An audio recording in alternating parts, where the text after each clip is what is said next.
What's up, Zach? What's up, Mike?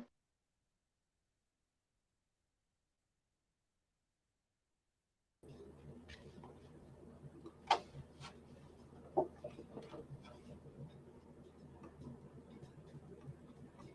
are you doing, Zach? Good.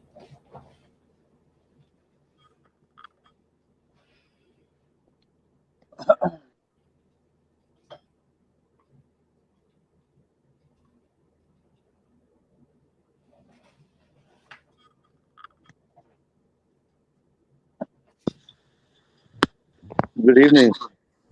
Howdy, howdy. Oh, there it is. I was going to say for a second I couldn't see anything. Are you outside or something? In the family room. Oh, that's probably what. Is it all dark? Yeah. Well, I mean, Yeah, there's that's what. the TV, but that's about it. Oh, gotcha. What's going on? I'm chilling, man, watching some freaking that 70s show. What channel is it on? Peacock. Oh, you're streaming it? Yeah. Oh, okay. Okay, some of the warmer weather back towards. Dude, I saw the 7-day forecast, and but I think it's going to be wet. But next Friday looks like maybe in the mid 60s. But if it's going to be wet, it's all for loss, you know. Right. What do we have here? What's going on, Mark? HPR. Oh my God. What's going on, Ken? What's up, Ken? Bama, what's up? Okay. I'm in. I'm out. What do you mean? I'm in. I'm out.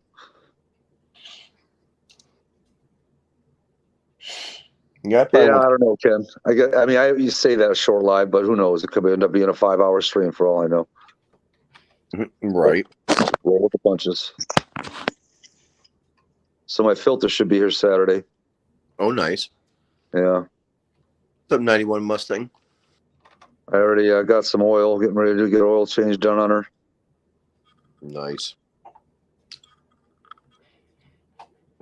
I need the weather to break here. Now today, I skipped your comment, Brailsford. You mean like you did to me yesterday, or the day before yesterday? today was like 52 degrees outside, so that was nice. Yeah, it was same here. It was upper 40s, right around 50, but the rain moved in the afternoon. And yeah, it started raining here about 5. Can't put that. They don't let numbers in between letters, Brailsford. I don't know why. 4:30 comes. Oh, you going to bed, Bama? All right. Take care, brother. Yeah, 4:30 comes early. I know how that goes. When I work days, I get up at 4. Yeah, about the same time Funky does. He gets up at 3:30. Yeah. My alarm goes off at like 3:45, but I don't actually get up. Yeah. We have a guest.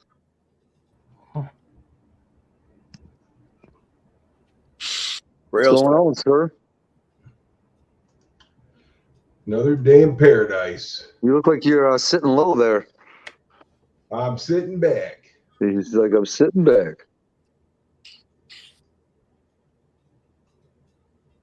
Mr. Mach 1, good evening, sir. What's going on, Carmel? Yeah. Chill on the couch at home. I'm watching that 70s show, and I saw some live. I figured I'd tap in for a few.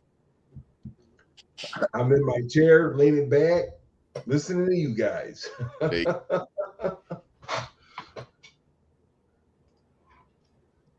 Oh, man.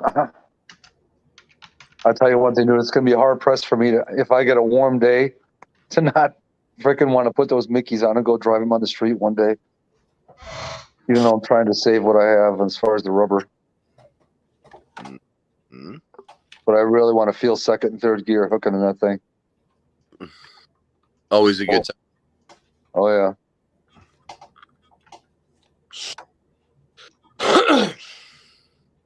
Be rolling at 2:30. Wait, what? You got to be rolling at 2:30 Cali time. So that's 3 hours. Wait, no, that's 4:30. Okay, never mind. That's 6 hours. You should be freaking trying to get some sleep there, Mike.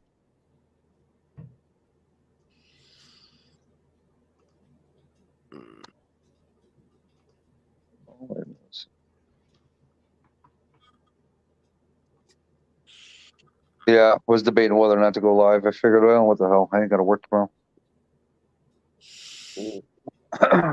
Could have come over here and hung out with me. Yeah, well, I had to go get my my referral for my thing that I don't want to have to deal with. Oh. Unfortunately, He's and gonna go over there. shoved up his butt and become a YouTube star. Oh God. Yeah, I got a colonoscopy in my future. Yeah, same here. That's what I went to the doctor for today. I'm not too thrilled about it. Neither am I. They're not too bad. I think I've had 3 or 4 of them. Really? Yeah. It's the prep that freaking sucks. The actual procedure is no big deal because then they put you out. You know. Right. Hey, I knew a girl that woke up in the middle of her procedure. Oh God. Yeah, I think Yeah. you mentioned. What, Mom? I said I think he mentioned that in somebody else's stream. I have. Yeah, I would definitely be like, I need more drugs.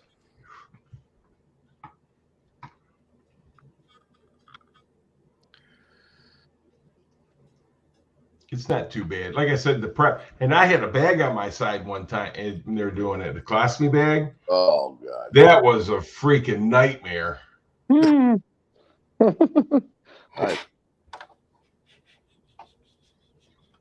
I So apparently that NASCAR race that's coming to Chicago this year is fucking up all kinds of people's program.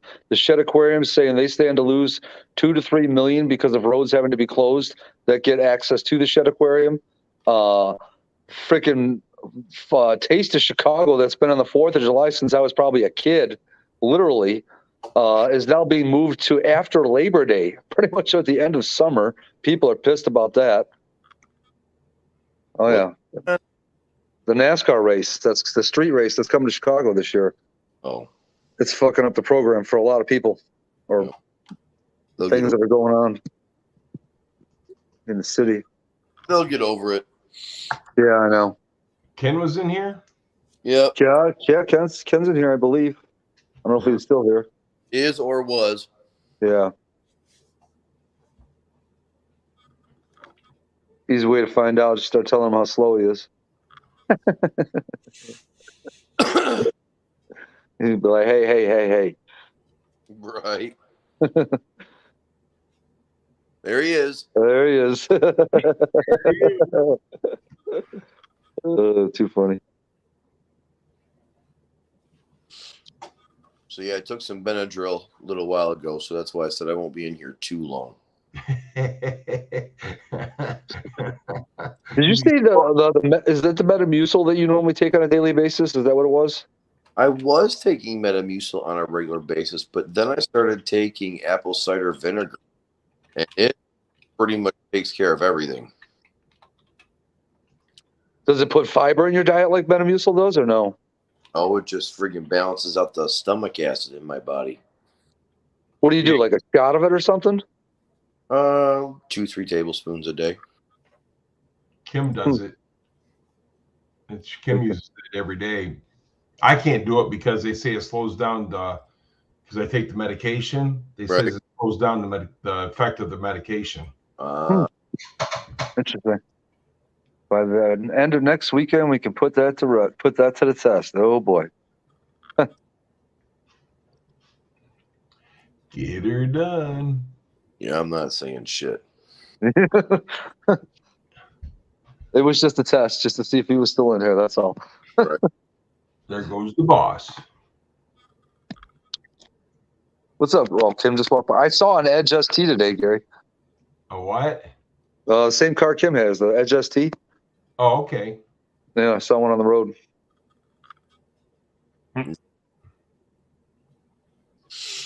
You said hers is all-wheel drive, correct? Yes. Yeah. It's a package, dude. I'd almost like to get a ride in that thing just to see how peppy it is. I bet they are. It is peppy, and she drives that thing like. I'd be like, "Are you gonna slow down for this light?" Kind of like Sublime.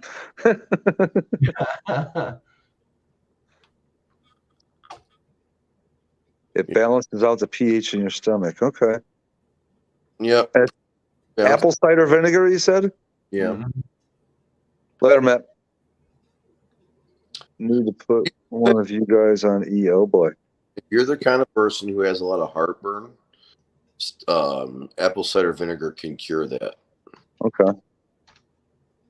I saw Lee Ria's going on E, Ken. Saw him post. Is he having you do that, Ken, or is he having somebody else do that? I forget where Lee lives. I don't really know if Lee's in Tennessee or if he's in Florida. I think it was one or the other.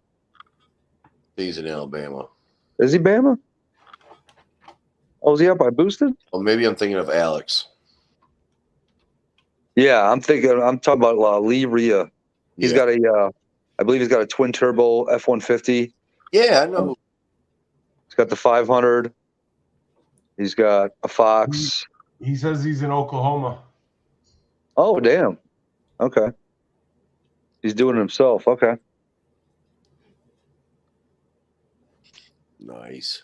So, yeah, I saw he's posting that he's going to go switch over to E.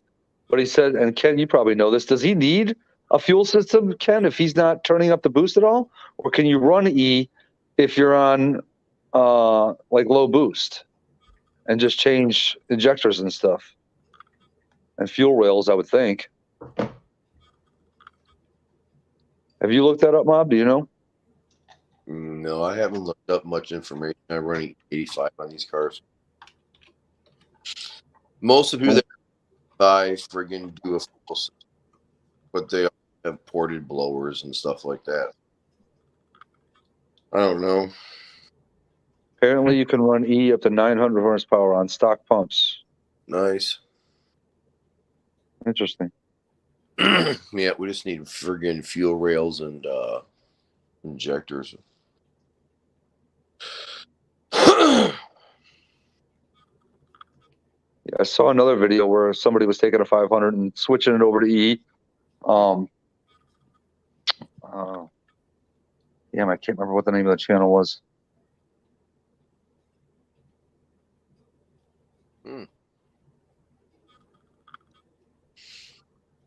So am I going to see you on my 7 days off or probably not? When are you off? Till this coming Wednesday? Yeah, I go back Wednesday night. Probably not, only because I have to work Monday, Tuesday. Dirtbag. Because we'll make it happen. Even if you get like a 2 or 3 day stint, we should be able to line something up. Freaking hell, I got 7 days off. I know. And like I said, if my granddaughter's birthday party wasn't tomorrow or Saturday, I would have already been heading up there. Yeah, you can get away with making 900 horsepower on stock fuel rails, Ken, but you rob the friggin' far rear friggin' cylinder if you lean on it for too long of a time. Yeah, dude, with how much that? Can't run 900 horsepower, but I wouldn't do it. Yeah, I would. I'm always been a much more on the side of caution guy when it comes to doing stuff like that. Yeah, Runyon's Prods EE. That's the one thing I've done my homework on. I've done my homework on how long the fuel rails are for. And you can get away with 900 horsepower on it, but I wouldn't recommend it if you plan on doing like long freeway runs and stuff. Yeah. What's up, Branson? How you doing, buddy? What's up, Branson? How you doing, buddy?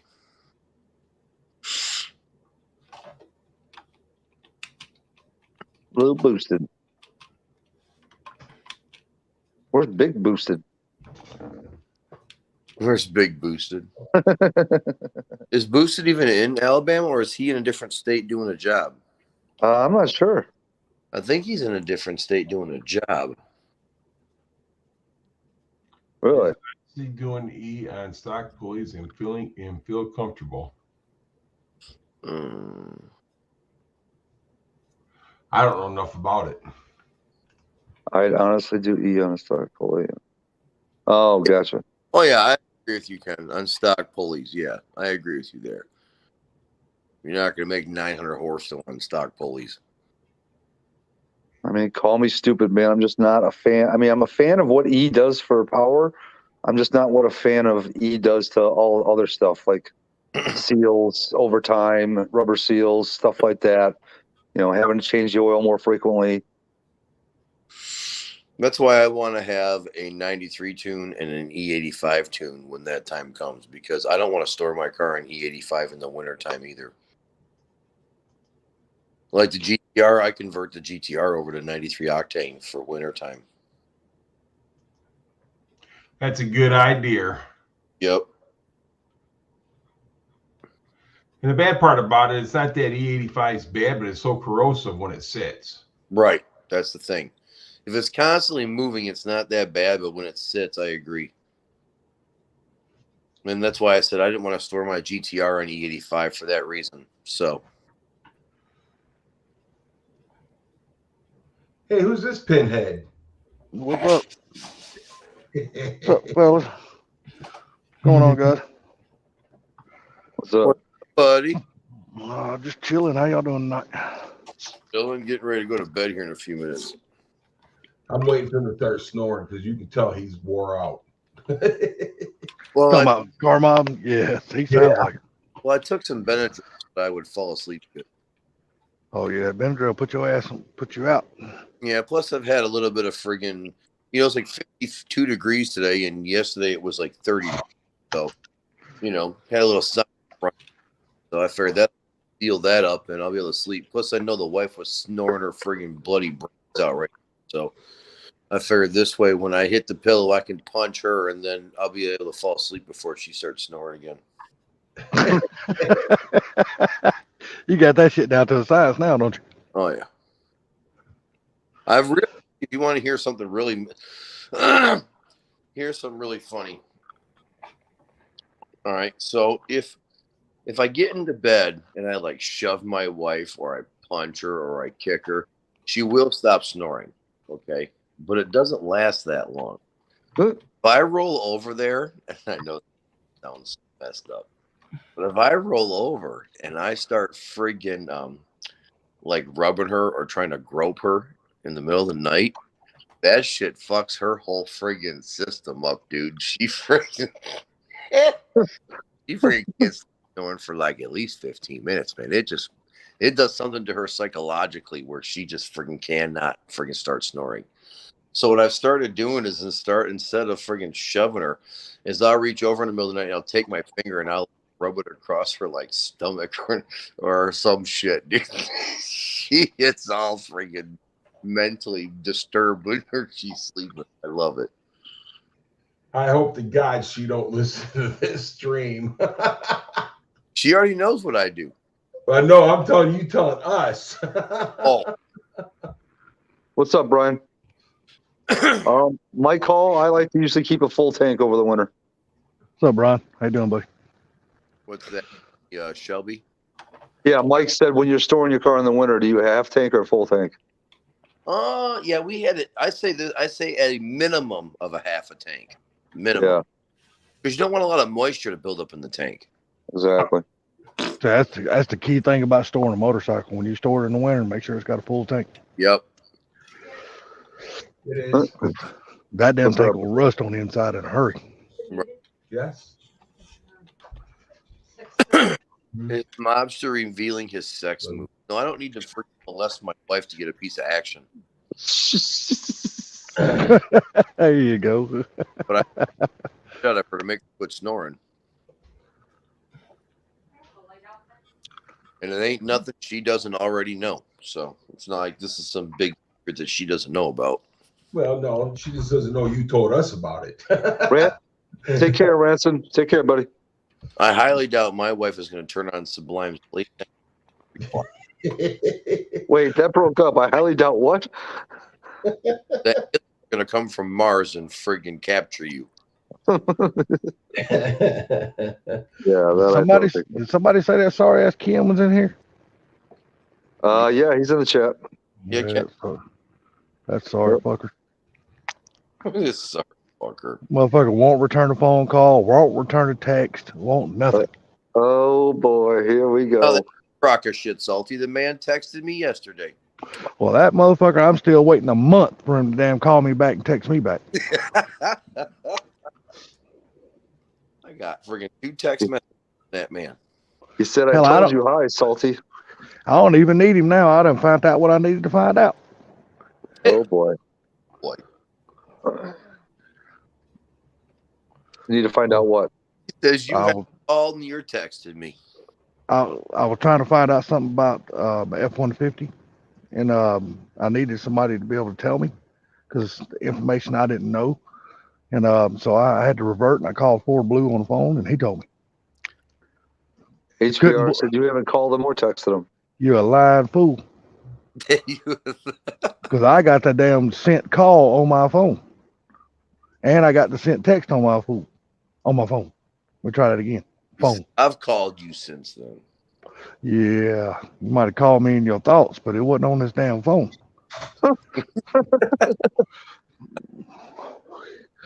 Oh God. He stuck his middle finger out the door. He was using the salty signal. It's not his fault you didn't reply. Yeah, I know, right?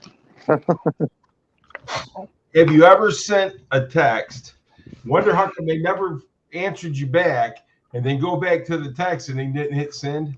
Oh, look, mine said sent, But and I'm it also said received on the other side. So I know I'm he's just seen the saying. text. Have you ever done that though? Oh yeah. Text you back and then here you didn't even send it. Yeah, I done that to my brother probably about 3 or 4 weeks ago. I sent him a picture and stuff like that. I said, "Man, did you ever see that picture I sent you?" He goes, "No." I said, "Well, you fucker, why don't you look?" And I looked at my phone. It didn't send. Well, Ken just said the last text he has from you is on March 4th, and there is a response from him. It is. Did you look? Oh yeah, I've looked. I look right now. I look right now. Again, we'll see what it was.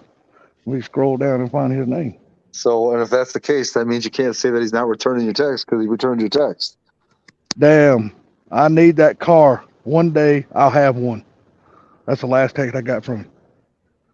Okay, but that was that after you text him? Yeah, I just sent him a picture of a car.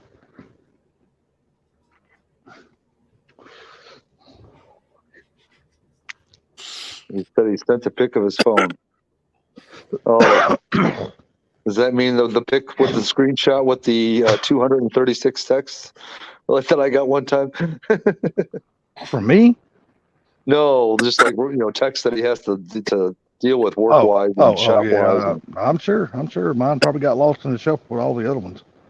It's no big deal. I mean, I understand he's a very busy person, so I'm just giving him shit. So it's all good. Yeah, I'm hoping No text from you since the car pic. freaking couple days, and then I can give Ken a big chunk of money for the Shelby. There you go. What day you plan on dropping it off down there? I plan on dropping it off in May. Oh, okay. Right around the corner then. Get 7 days off a month, and that 7 days off I get in May, I plan on going to visit Ken that weekend. Oh, okay. Okay, cool deal. Yeah. So what I'm gonna do is I'm gonna go down there, drop the car off with Ken, and then I'll pick the car back up when Joe back up for takeover. Yeah, man, me and Sublime was talking about that.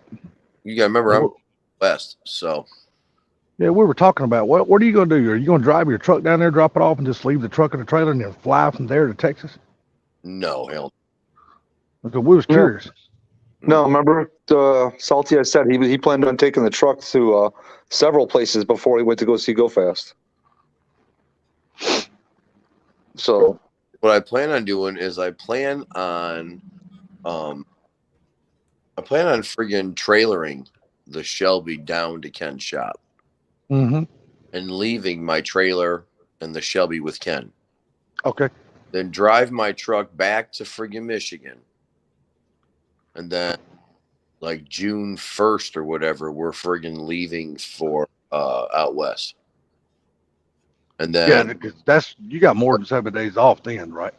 no, I'm taking the whole month of June off. Oh, okay.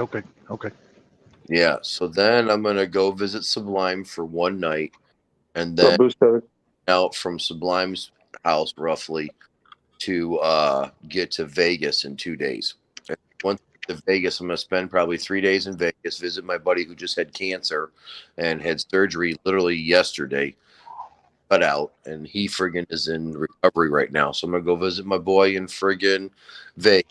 Then I'm going to go visit my buddy in Arizona that just had a baby this year. Then I'm going to drive south and go through New Mexico, go to Texas, and go hang out with Go Fast Nation for the weekend. He's putting a party. We're hoping to have a few people show up. 50 Primo might be there. David Martin might be there. T. Hetzler might be there. So we'll see what happens there. Then we're leaving there, going to Memphis, going to the Memphis Zoo. And then we're going to Jackson for Takeover. You're gonna pack it in that month, aren't you? Well, you know what, man? Life's, you know, the only thing I have in this world is memories, brother. Oh yeah, true. That's all any of us got. You know what I mean? And my daughter is going to be a teenager this year. She turns 13 in August. And, Yeah. you know, any minute now, she's going to fucking hate me. So I'm trying to make as many so that when she, you know, an adult and I'm old and gray, she remembers all the fun times we had, you know? Yep. Yeah. Makes sense. What's up, Boost Static? Hey, Boost Addict. What's up, Boost the Dick? Don't Yeah. worry, I'll drive the shit out of it till you get back to pick it up. He said he'll keep the seat warm for you. Yeah, he'll keep more than the seat warm. And to order a brand new set of Mickey Thompsons for that car also. Yeah, just make sure you put them on after you pick it up. Let's be honest, dude. Well, yeah, we're not having them put on until I arrive. Yeah. But everyone's gonna want to see my car versus Sublime's car go heads up at friggin' Jackson Drag Strip. That should be interesting right there. Both That's- y'all gonna be on nice tires and everything else. Well, we're gonna have very similar cars. You'll have a little exhaust work, and I'll have a little bit of intercooler and throttle body work. So the cars will be. I'm gonna be honest with you. I think the cars are gonna be within like 10 horsepower of each other. So it should be really, really a really good race. It's all gonna come down to the tree who leads first. Well, look, y'all know it's gonna come down to the driver. You know what's gonna happen there. Yeah, now you know what? Don't take this wrong, but I will have to give Sublime a little bit of the nod here, only because he's got more experience on the drag strip and on the tree. Yeah, because that's why I had to reteach how to use his launch control the last time we went to the track together, right? Well, yeah, I understand. Mister, I have more experience, needed the student to reteach the teacher. And I honestly don't think you would miss a gear in the automatic. No, it's not about missing a gear because you let the trans do its thing. You don't paddle that thing. I'm talking about. I'm punching it Sublime on that one. Oh, He's the only one I ever known miss a gear in the automatic. HPR goes, oh, here we go. You know Ken ain't gonna have nothing to drive by then. Not nothing that's running fast anyway. I'm not trying to friggin' bust Ken's ass. Oh, he ain't gonna have nothing ready by then. I'm not trying to bust Ken's ass. Friggin', I told Sublime last year that he will be the fastest 500 between the two of us. Come 2023, I'm busting that ass. And that's all. Hey, there you go. It's 2023. Sublime, get ready to get out the grease, brother. 'Cause you're gonna get shafted. You don't want to be dry. So I'll brand new set of Mickeys, freshly tuned from Derek, brand new plugs. I mean, the car will be in perfect condition. Never been so happy to hear Carma burbling because of his internet. You didn't want to hear about the ass whooping you go get, right? Yep. If my car isn't broken, I'll show you. And Ken, he just likes to sit in the chat. He don't want to get up here on the panel and talk shit with the rest of us. Look, all Ken has to do is defend his title of beating Sublime Fast. Title? He ain't got no title. That was an imaginary trophy. An imaginary trophy. Oh my. See, I don't have anything to say Ken and I because I was supposed to race Ken with, and we don't know if I would have had Ruby. It would have been a different ball. But you know, because it was broken. And I was a man of my word and showed up and still raced, even though I lost. We got somebody on the panel. Who's that? Nate. What's up, Nate? What's up, Nate? What's up? Hello. Ken, you just do us the favor. Stay down there in the chat where the good little boys sit. Oh boy. Don't come up on the panel. This is where the men hang out.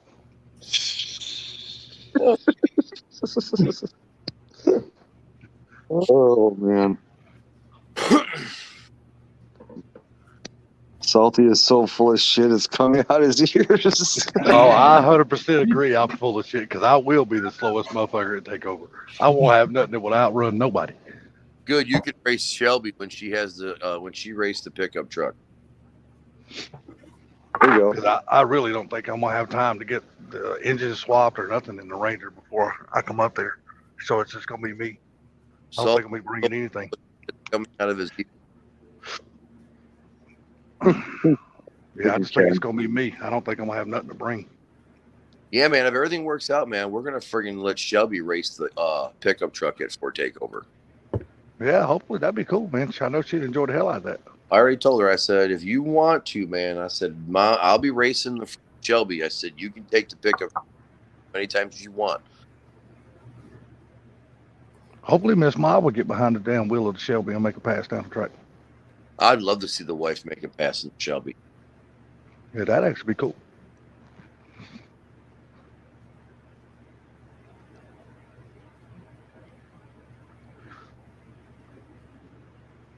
The only thing kid's gonna be racing is Sublime to the store to get a Reese's. Not anymore. Oh, dude, they had this fucking commercial on today, right? They were comparing Reese's to Cadbury, and they were like, "Which one would you choose?" And I was like, "Reese's." And my daughter was like, "What?" She's like, "I'd grab Cadbury." I was like, "You can take that garbage and eat it all day long." I'm like, if it comes down to those two, I'm going with Reese's all day long. Oh, dude, you gotta go with a Reese's. You just got to. Okay. Oh. His internet crapped. Ma, be there? Yeah, I'm here. Oh, okay. The last part of your sentence broke up a little bit. We just can't pull Ken up on this panel tonight, can we? And he said he's exhausted. He's exhausted. Oh, yeah, exhausted. He's exhausted. Your body might be tired, but your mouth ain't. He done tightened down too many. Oh, I ain't gonna say it. I don't know what he done. Too many bolts. He done tighten down too many bolts. Too many boats. Yeah. With a rudder on the back, boats.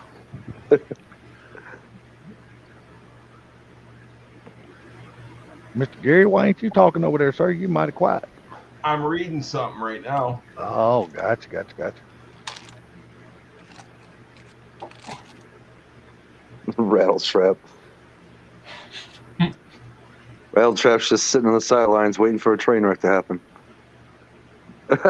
Ken, I stopped myself halfway, and then I got forced to do it, so I will stop. I'll take up your slack tonight on Ken. Keep on, Sublime, and I'll start on you again. He goes, "Hell on the ass." Yeah. Honey, hold my donut. I gotta go race Ken. Bob, when do you go back to work, bud? Me, I go back to work Wednesday night. Oh, well, we should be on night shift. That's cool. Yeah. What's up, Ford Tech? Jesse, what's going on? They're coming out with a Reese's peanut butter cup with caramel on the bottom in the fall. Yeah, I heard about that, Mike. Did y'all realize who fell off the internet? Who? Destroyer. Ain't nobody seen or heard from him in a while. Yeah, he had his teeth kicked out. Yeah. What? Yeah, he had his teeth kicked out. Where? He was at a golf course or something like that, and friggin' the guy he was with took a swing and fucking took out his teeth. The guy he was golfing with? Yeah, I think so. Really? Yeah. He Did said like $20,000 in dental work. he really? Swing with the golf club and hit. Oh my god. Yeah, You know that had to fucking hurt. Holy shit. Dude. he said Oh. on the internet or on YouTube for a long time due to the fact that his face is fucked up. Oh, that's right. I remember that. But I don't remember him saying how it happened. I thought he said it happened with a golf club. Damn. I would not want to be on the receiving end of that shit. Are you kidding me? Dude, that thing probably over. Yeah. That had to have hurt. So wait, I know this might be a dumb question. Did you say it was intentional or accidental? No, I don't ever see that shit being No, intentional. it wasn't like somebody went after him and tried to beat the shit out of him. Oh, he was just standing in the wrong place when a guy took a swing. Yeah. Probably Oh. that'll You work. kind of almost have to blame. You really don't know who to blame for that, but because I played golf many times, and usually nobody's standing side by side, because usually when they're on a tee box, everybody's taking a damn practice swing. Right. Yeah, you don't Oh, hit any Ford Tech. Oh, go ahead. goddamn golf club. Are you kidding me? Mm-mm. Hey, just hopefully it was a wood, not an iron, because if iron, shit, them son of a bitch will rip your jaw apart. Thought it was a driver. Well, driver, at least they're hollow in the middle, but a damn iron is solid as solid steel. Right. Too much 10 millimeter. What's up, Ford Tech? I don't know if I said what's up, bro. Good. What's up, Fortec? Odin, what's going on, buddy? Josh Odin, what's up, brother? What's up, Josh? Josh?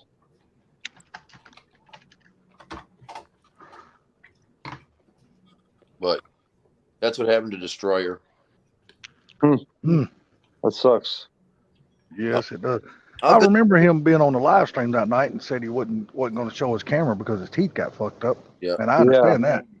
Yeah, I'll But see whether he likes it or not. go ahead. I said I'll see him in June whether he likes it or not. Oh, you're going by there to visit regardless, huh?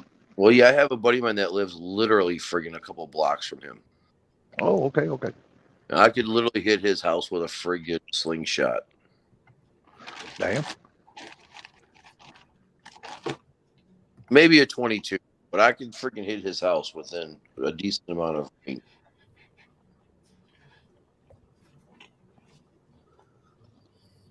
Oh man, the weather's nice right now. It's just gonna suck tomorrow. Hey, God, it's gonna rain.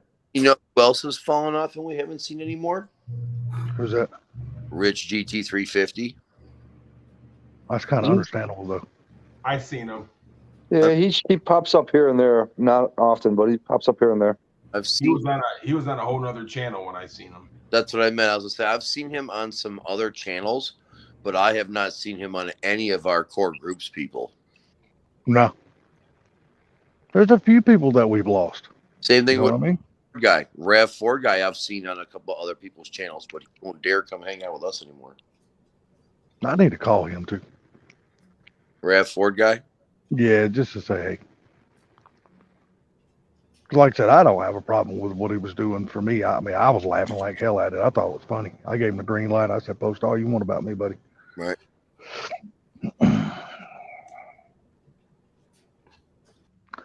I mean, I can understand where other people's coming from and stuff like that. But for me, it don't matter to me, man. I laugh at that kind of shit. Here's one right here. My favorite part of eating a Reese's is taking off its little panties. Oh Jesus.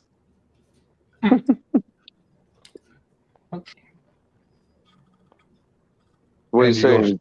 And you're going to stop right there at the little panties I was just gonna say, he's trying to say those Reese's got some pretty lips there, Gary. and say, is there anything else to that? That's all it says. Okay.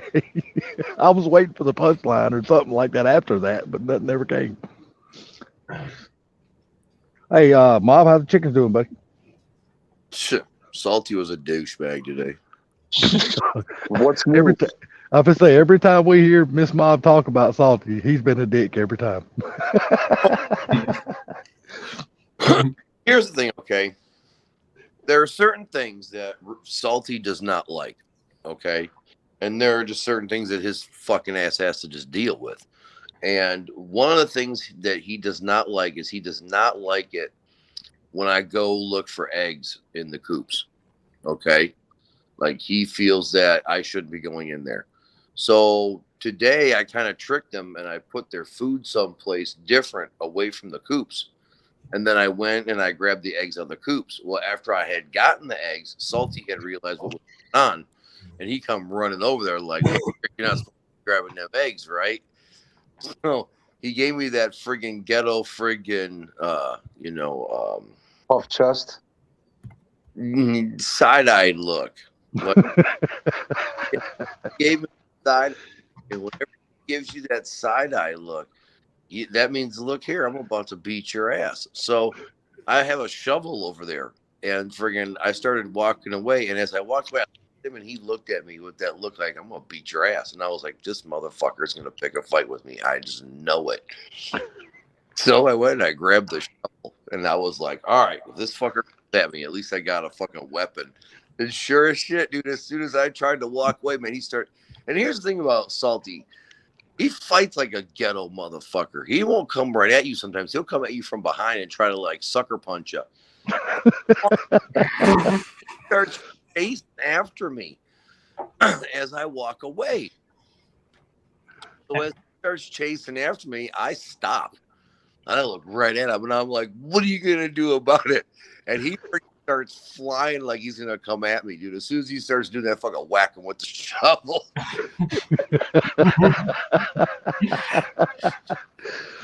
I've looked right at him again, and friggin' I was like, is that it?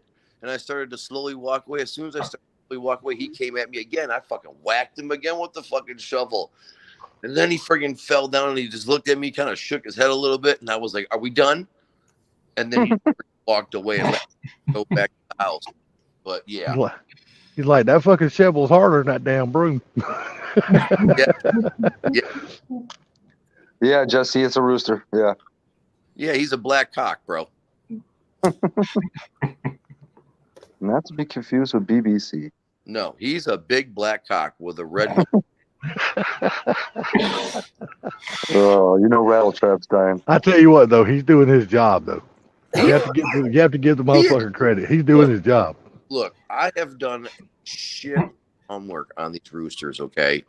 And the rooster is not meant to be your friend. Straight up. Like, if you're thinking, hey, I'm going to have a rooster and we're going to be buddies and we're going to hang out, you're highly mistaken, okay? His job is to protect those freaking chickens and to protect those eggs, and he takes his job very, very seriously.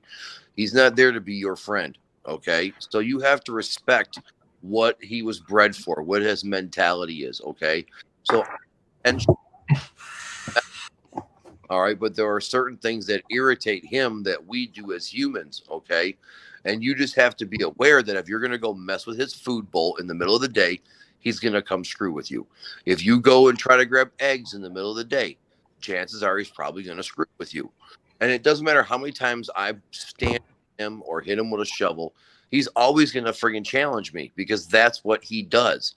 But the second he realizes that you're a bitch and that you won't defend yourself and that you're scared of him, he owns you. He will chase you in that yard. He'll friggin' flap and jump in your face. He'll be a complete douchebag. So usually one or two strikes of a friggin' broom or a shovel or a stick or something, and then he'll back down. But you just have to show that dominance that you're not going to put up with his shit, or else he'll strap a saddle on your ass. What's up, Mavstang? What's going on, buddy? Like I said, though, he does his job. I mean, he makes sure those damn hens produce eggs, and he protects the hell out of them. Yes, he does. Yes, he does. He's a good. Because y'all are getting, I mean, y'all's hens lays a lot of eggs, right? Dude, I get 12 to 14 eggs a day. That's a lot of damn eggs. Yep. And they taste better than any eggs you can get from the supermarket. Oh, hell yeah. Did you read what Barbecue Mike said? Or did I miss it? That one? Oh, Yeah. what does that say? Karma beating on that black cock again. Damn right. But he didn't get it off.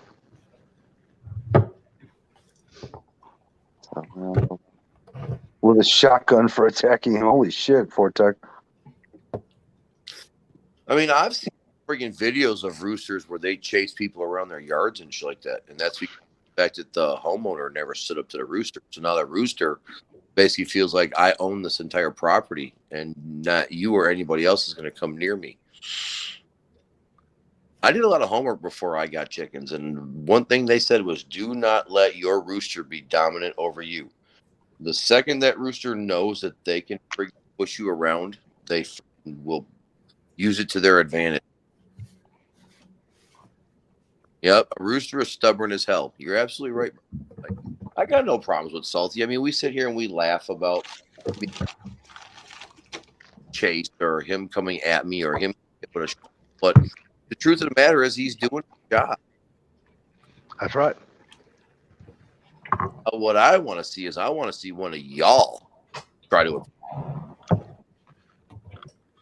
Well, maybe the next time I come there, I'll go get the eggs out of the thing. You That- ain't gonna do something, you chicken shit. You done had your opportunity and you ain't done it yet. Well, I was never told what would exactly provoke him. Now that we know exactly what will do it. Oh yeah, that'd be a good.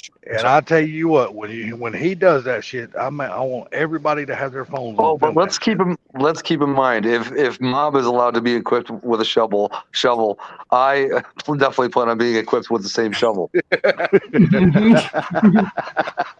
There's no reason why I'm going to go out there unarmed, even if the owner is going out there armed. Well, no, you should go out there armed. I don't know if you need to take a shovel though, because you personally, you don't know like Carmine. Carmine knows how hard to hit him. You probably won't know how hard to hit him.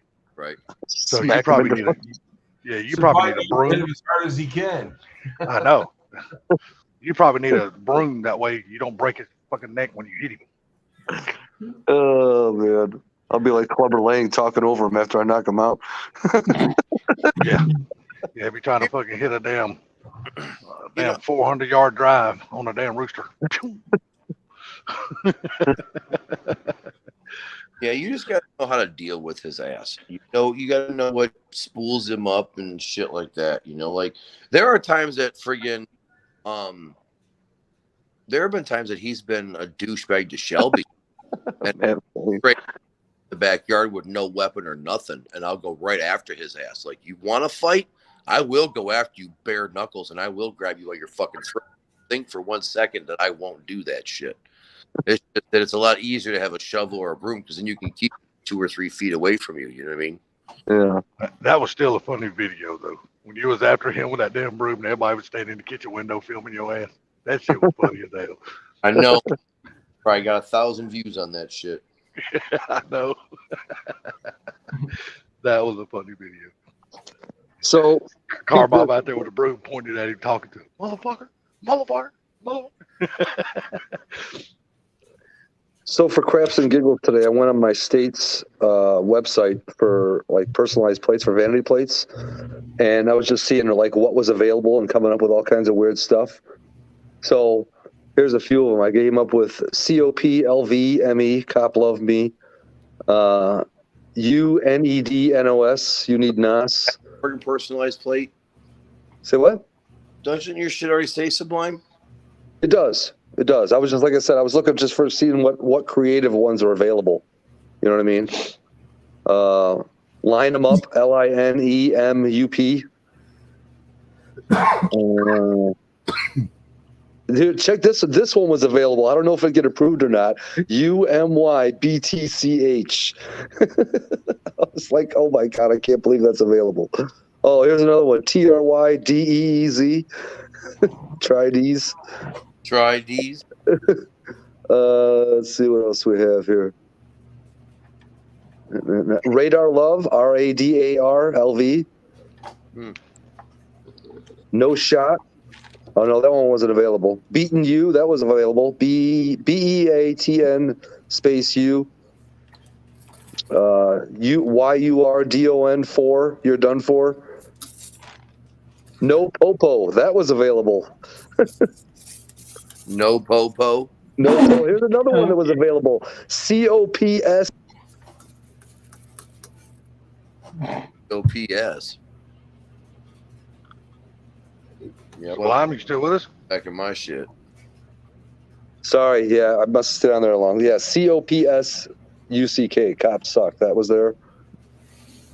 Oh, like, You Can Try, UCANTRY. You Can Try. That was available. all right, fellas, I'm gonna hop off of here and have a bowl of cereal, and then I'm going to bed. All right, dear Mr. Mob. Have yourself a good night, sir. It's been real, folks. You guys have a good one. It was fun. Sublime. Peace out, player. We'll talk to you soon. All right, let him up. Later, buddy. I looked up Boost Addict. I looked that one up. It wasn't available. Somebody already has it. Up in Ya. That one's a good one. Up in Ya. That's a ticket waiting. Yeah, I know. Fortech. Tell me about it. Oh, there was another one I had that it said BNICCOP. Be nice, cop.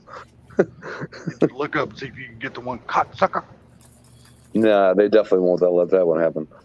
or cop sucker. Yeah, it's got to be 7 letters or less. Proline, what's up, buddy? Proline, good. how you doing, bud? See My you fella 393. Georgia boy. Keep up. Proline, if you got anything going on this weekend, don't come up toward the racetrack. Holy shit, this place is packed out. Good God Almighty. I ain't seen it this packed in a while. What year is that Roush, Proline? Curious what year that stage 3 is. Yeah, okay, Mr. Mike Hall. Hey, you know what's funny, Mike? I think you got to get up work for truck driving in 5 hours. You should probably go get some sleep. You have a good night, sir. You need the views. Why are you trying to run people off? Because he said Sublime's plate should say napping. Oh, napping. Yeah, there you go. Yeah. Your Pistons came in nice. Later, Boost Attic, if you're out of here. Have a good one. Take it easy, Boost Attic. Whose Pistons came in? Boost Attic? Yeah. Oh, cool. Now, was that the piece of the puzzle he was waiting on, or is he still waiting on more parts? I think it was one of them. I think he was waiting on 2 things, if I'm not mistaken, but I could be wrong.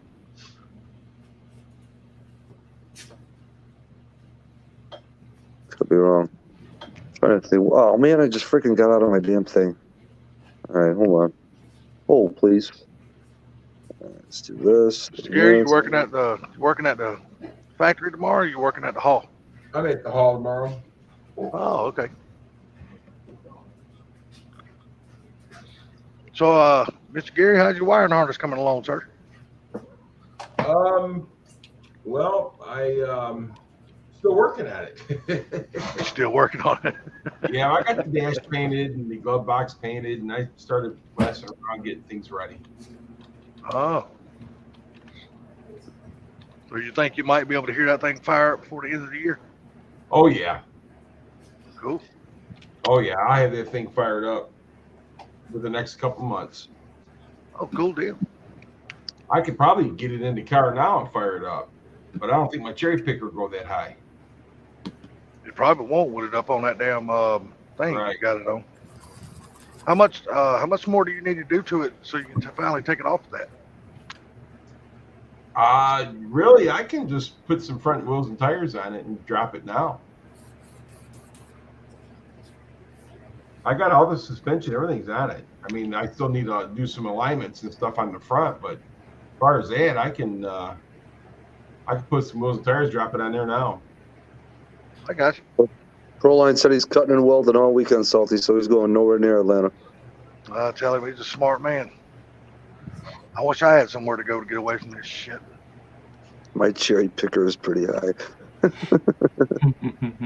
Man, these people they're packed in. I mean, they won't be doing anything tomorrow. Tomorrow's going to be a wash. It's going to start raining early in the morning, and it's going to rain all freaking damn day. But then it's going to turn off cold as shit. Are they racing NASCAR at Atlanta this weekend?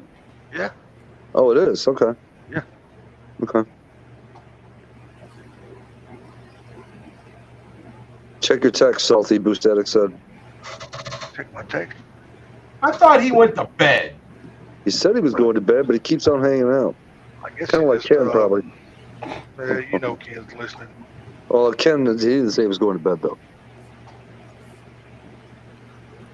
Oh, here's a couple more of those plates that came over. One was, I was shocked was available, was SNAKBIT, Snake Bit. You Will Lose. That was available. But to renew those plates, man, are as expensive as hell. It's only like $30 here in Michigan. Yeah, oh yeah, dude. They do. You think it's bad here though? 91 said it's like 500 up by his place. No shit. Yeah. That's crazy, dude. But yeah, no, they bend you over pretty good here in Illinois. Yeah, where's Mark at tonight? I figured he'd be in here. He's here. Yeah. Oh, is he? I don't have the chat pulled up. Yeah. Nate, did you ever did you get those mufflers on yet or no? No, I'm not in a rush because it's so cold. I'm not gonna be able to use them. My problem is I'll stick them on. I'll be driving my car in the snow. Oh, look at Ken. I ain't gonna put that on there, Ken. I love green. But Oh my God. No. I thought about trying to incorporate green-eyed snake, but just too many letters. Can't abbreviate it well enough. Green-eyed snake. Oh shit. HPR for the win. That's a good one, Boosted. I did go to Ford today, and rather than me cut off the tabs of my old clamps on my original mufflers, I decided I'll just buy a new set. They must be made of gold, not stainless steel. All right. What was this- that? this What is was I kind asking for? of- I just went to Proline News' channel and I wasn't subscribed to him. Yeah, YouTube probably unsubbed you. I need to go to his channel then and check because I haven't got a damn notification from Proline in God, probably over a year and a half, 2 years. I swear I thought I was subscribed to him, but I know I was sub to him at one time. They want an $80 for 2 clamps. Damn, take that bitch to a welding shop and let them weld it up. I won't weld it. Because Or then I just keep get you. it off. What is those clamps that people like to use on the muffler system? What are they called? So it can unbolt the whole system without it being welded. They got band clamps. This Yeah, that's what I'm talking this about. is a ball, this is a ball flange on these mufflers. That's why I think they're expensive, because you're not just going to go to, well, you can go to AutoZone and get them, but they're just cheap aluminumized, and they're still $20. Yeah, bad as I hate to, I found a set of damn Flowmasters today. I guess I'm gonna go pick them up. that's What's up, all Bubba? right. Proline News. It's still cool to be sub to you, though. You know what I mean? If you do pop something on, we'll see it. What's up, Blue? How you doing, buddy? Or Blue Gauge. What's Not up, too bud? bad. What's up, bro? Yeah, bad as I hate to use Flowmasters, I guess I'm gonna put them on his Ranger. I'm not gonna run with those glass packs, turn around backwards on there. I'm scared I'll get a ticket. There's some bitch down here give you a ticket for anything. And that Ranger is loud as a son of a bitch. God almighty. Wow. Oh, who's Well, that? The 10mm one is too much. What's his name? Mark came up with the same thing, but it's too much of an inside joke. Nobody will know what it is. You gotta understand down here, Blue, man, they'll give you a ticket for any damn thing. Like you were saying last night, I think in somebody's stream, you could run with fender well exhaust and headers only, and you wouldn't get a ticket. But down here, you can't do that shit, man. They'll bust your nuts down here. It depends on where you're at up here. Anymore, like if you go down Woodward or whatever during the cruise nights, if your car's too loud, they'll give you a ticket. Yeah, I mean it's like that here.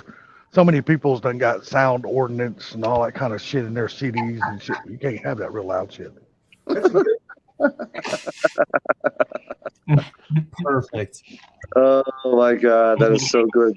Where did you get? Did you have that made, or did somebody already have that? And you got one from them. I had them made. I have them for sale. $12 a pair shipped. One for So- each side of your vehicle. So are you going to put one of those on each side of the Comet?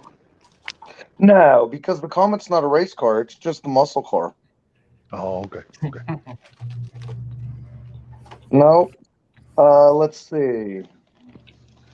So far, I have them in burgundy. I have them in Calypso. And I have them in white. Now, if a cop see those up here on your car, they'd give you a ticket. Yep, same here. Not here. Yeah, if you run with that kind of language on your car, man, you're a magnet here. They'll be all over your ass. No, I mean, you could put them on your toolbox. Now, toolbox would be cool. I've seen cars here in Illinois that have the F word on them. You know, F word on stickers on the back of their cars, and they're probably not getting messed with. Well, you got to Then remember. again, it all depends on the I cop. seen one not too long ago. It says, "I'd fuck your mom." Yeah, but you got to look down here where I live at. It's just down here in the Bible Belt, man. You run that shit down here, and they're gonna be all over your shit. Now down there where Proline's at, it might be a little bit different because he lives in a military town down there. So, the laws might be a little bit more lenient down there in Columbus, but up here, no, you can't run that shit up here. What? Look at this. Proline says they had a task force show up for a Cars and Coffee last week because they only had 50 murders this year. Let's go write some tint and exhaust tickets. Oh my God, dude. That don't I surprise would have me. been None. freaking, oh, That don't surprise me a bit. And where does he live at? Columbus, Georgia. wow. Who are you talking to, baby? Oh. Shut the door because this. Oh, we can shut that off, baby. I won't be Yeah, on long. Since you're going to bed, I won't be on long. I was just seeing what the guys were talking about. You just want to show off those stickers. We were talking about Ken. We I was talking about don't even care about the stickers. What stickers? Ken. He ain't gonna have nothing ready by 4 takeover. He ain't gonna outrun nobody this year. He's gonna be like, well, I didn't have time. I've been too busy. I've been this. That's what's gonna happen. But then again, he may fool you. He's gonna come over there and he's gonna bow down and say, Sublime, you're the king. Sublime, you're the king. But trust me, that ain't gonna happen. He's trying to pull Ken out. That's what he's trying to do. Yeah. Ken's gonna be like, Salty needs a STFU. He gonna send me a text after this live. He said, Motherfucker. who the fuck are you talking about? Talking about him. Talking about him. He's in the chat. No, Oh, I know he's in the chat. I don't have the chat pulled up. That's why I'm talking shit. That way I can't see his response. like I said, he might fool you. He might fool all you guys. If he wants to talk to me, he's going to have to get his old ass up here on this panel. I'm older than him, and I'm on the panel, even though I didn't work today. Yeah, what's going on, Brian? I thought about people working, but I didn't work.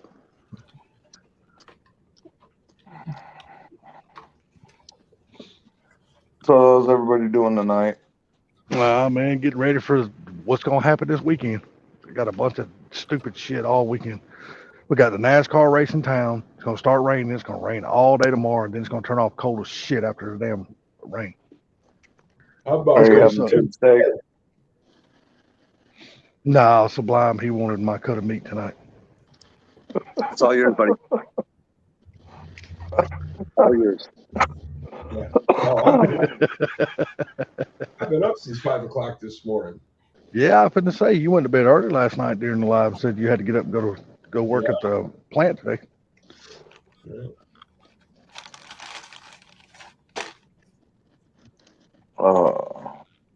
I'm trying to find another set of wheels for this Ranger. I can't stand running those stock Ranger wheels on it. I mean, they don't look bad, but I just don't like them. I think I'm gonna put the wheels on it that Sublime, that Funky hates, because Which they look one? good on The the mesh. solid. No, the solid center lines. I wouldn't put mesh on a fucking wheelbarrow. Hey, why don't you four-lug it and put I ain't four lugging that Ranger. It's already 5 lug. I'm gonna leave it bitch alone. just four-lug it and put ponies on it? Man, yeah, I can put damn 5-star ponies on it now. I was talking about the gay ones. No, I ain't fucking putting the gay ones on nothing. I wouldn't even, hell no. Well, gee, thanks, Brian. He's like, oop, prep. Bamsteak said, put turbines on it, Salty. Nah, we ain't four-lug it putting and no put turbines on it. It actually We're probably not look putting no- good. Well, I'll tell you what, you try it out, then let me know how it works. I might. Don't push me. Because I ain't gonna do it.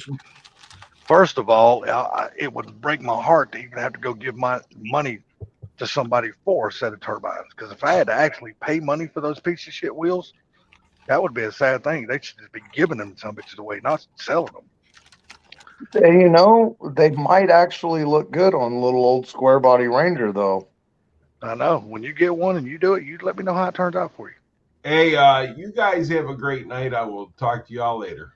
All righty, Mr. Gary. You sound Thanks tired. for coming in, Gary. All right. Appreciate it, bud. Night. All right, Take it easy, Mr. Mark One. The Rangers look better with Cobra R's than Mustangs do. I've had a Ranger with a set of Cobra R's, yes, but I don't think my Ranger would look good with a set of Cobra R's because I got the mid '80s square body Ranger, so I just don't think they would look good with Cobra R's. Now the next generation of Ranger with the rounded front end and redesign, yes, they look good with the Cobra R's, not the old square bodies. Mustang said he loves the satin finish auto drags too. Well, I think I'm just gonna look around. I'm not even gonna buy no expensive wheels. I'm probably gonna go to Summit and just buy a set of damn Centerline knockoffs. I'm not even gonna buy Centerlines. I'm just gonna buy the knockoffs and put on it. It's a Ranger, dude. I'm not putting a whole lot of money in this damn thing. Put some Krager SST lookalikes. If I had some Krager SSs, you bet your ass I would put them on that Ranger in a heartbeat. Yeah. I got wouldn't some even- that would- aluminum that would- slots. I'd put slots on it too. I like slots. Ken says, "Do y'all have a good night? I'm heading out to bed. Salty, you just keep an eye on my channel. You will see." Let We it will. go. We will if you ever decide to put out a video besides once a month. I watched your last video, Hot Rod, and I commented on it. Hot Rod. There's Ken's plate, Hot Rod. So the wife already went to bed. I didn't plan on being on long because you're on later than I should be going to bed already. So You saying you're out of here? I figured I'd give you another minute or two or three. Well, what did your boss say with his connections? Was he able to get your seals and gaskets and everything Yes. for your transmission? Yeah. Yep. Same Cool price, deal, man. but they'll be here tomorrow. Cool deal, man. That means you'll be able to get it out So- and get it fixed and put back in a relatively quick time. Won't have to wait. Yeah, I'll take it apart either Saturday or Sunday, and it'll go back together Monday night. Good deal. I'm glad to hear that, bud. Yeah. No, But Frank, laying I'm not cutting it down just yet. We still got Laying some all time. jokes aside, though, them slots you got, they would actually look good on your Comet also. I can't because I changed the rear end to the Galaxy rear end, so I have to use the full inset wheels, like a front wheel drive offset wheel on the back. Yeah. So the wheels that are on the Comet are gonna stay on the Comet. Oh yeah. I wouldn't expect you to be changing the wheels because the wheels on it looks good on there. Yep, I think they do. Yeah, they do, And man. I mean, even and the wheels with the hubcaps or the Mercury center caps and everything, and the offset and the way the car looks. Even if I did get tired of it, I could just sandblast the wheels and paint them a different color, and it would change the look of the car. You know, Since you're going to do a black roof anyway on that car, at least I thought that's what you said. I'm not. Anyway. Oh, you gonna go ahead and paint I'm it not white like doing the a rest of the black car? roof. I'm painting it right. Oh, okay. I thought at one time you were talking about painting it black.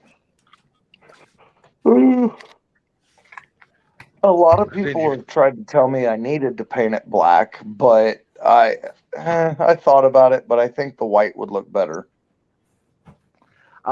Honestly, I think the white would look better on that particular car just because of the year it is, what kind of car it is, the nostalgia look of the car. Because back then they wasn't painting hoods. I mean, the top of the car is black. Everything was one color. Right. You could do it any way you want to. But I hope if anybody ever says, well, since you got all this red, you should paint your top of your car red. I hope you never do that. No. I'm gonna like go candy cane rolling down the road. I'm gonna go white. And now I am still seriously thinking about red LEDs inside the fucking hood scoops. That would look cool at nighttime, for sure. It would. Oh, did you ever get your headlight thing straightened out? No, I ain't messed with it. Oh, okay. I worked. Well, and then I tonight- agree with you. I agree with you to keep it all white. But if it were my Yep. car, and if you were already planned on repainting the quarter and the hood and a fender, I think you said it was, or the quarter, the hood, and the fender, right? No, the fender, the hood, and the roof. The fender. I'm sorry, yeah, the roof, not the hood. I would just paint the whole thing, dude. Get it all nice, one solid white. You know what I mean? Not happening. Why? Because he wants the patina look on the car, and I don't blame I him. want the original paint. That patina looks Alright. good on that car. What's up, Cooler? And Ford Tech, this car is no, my 66 Fairlane is getting the gasser. I've got the straight axle and everything for the 66 Fairlane.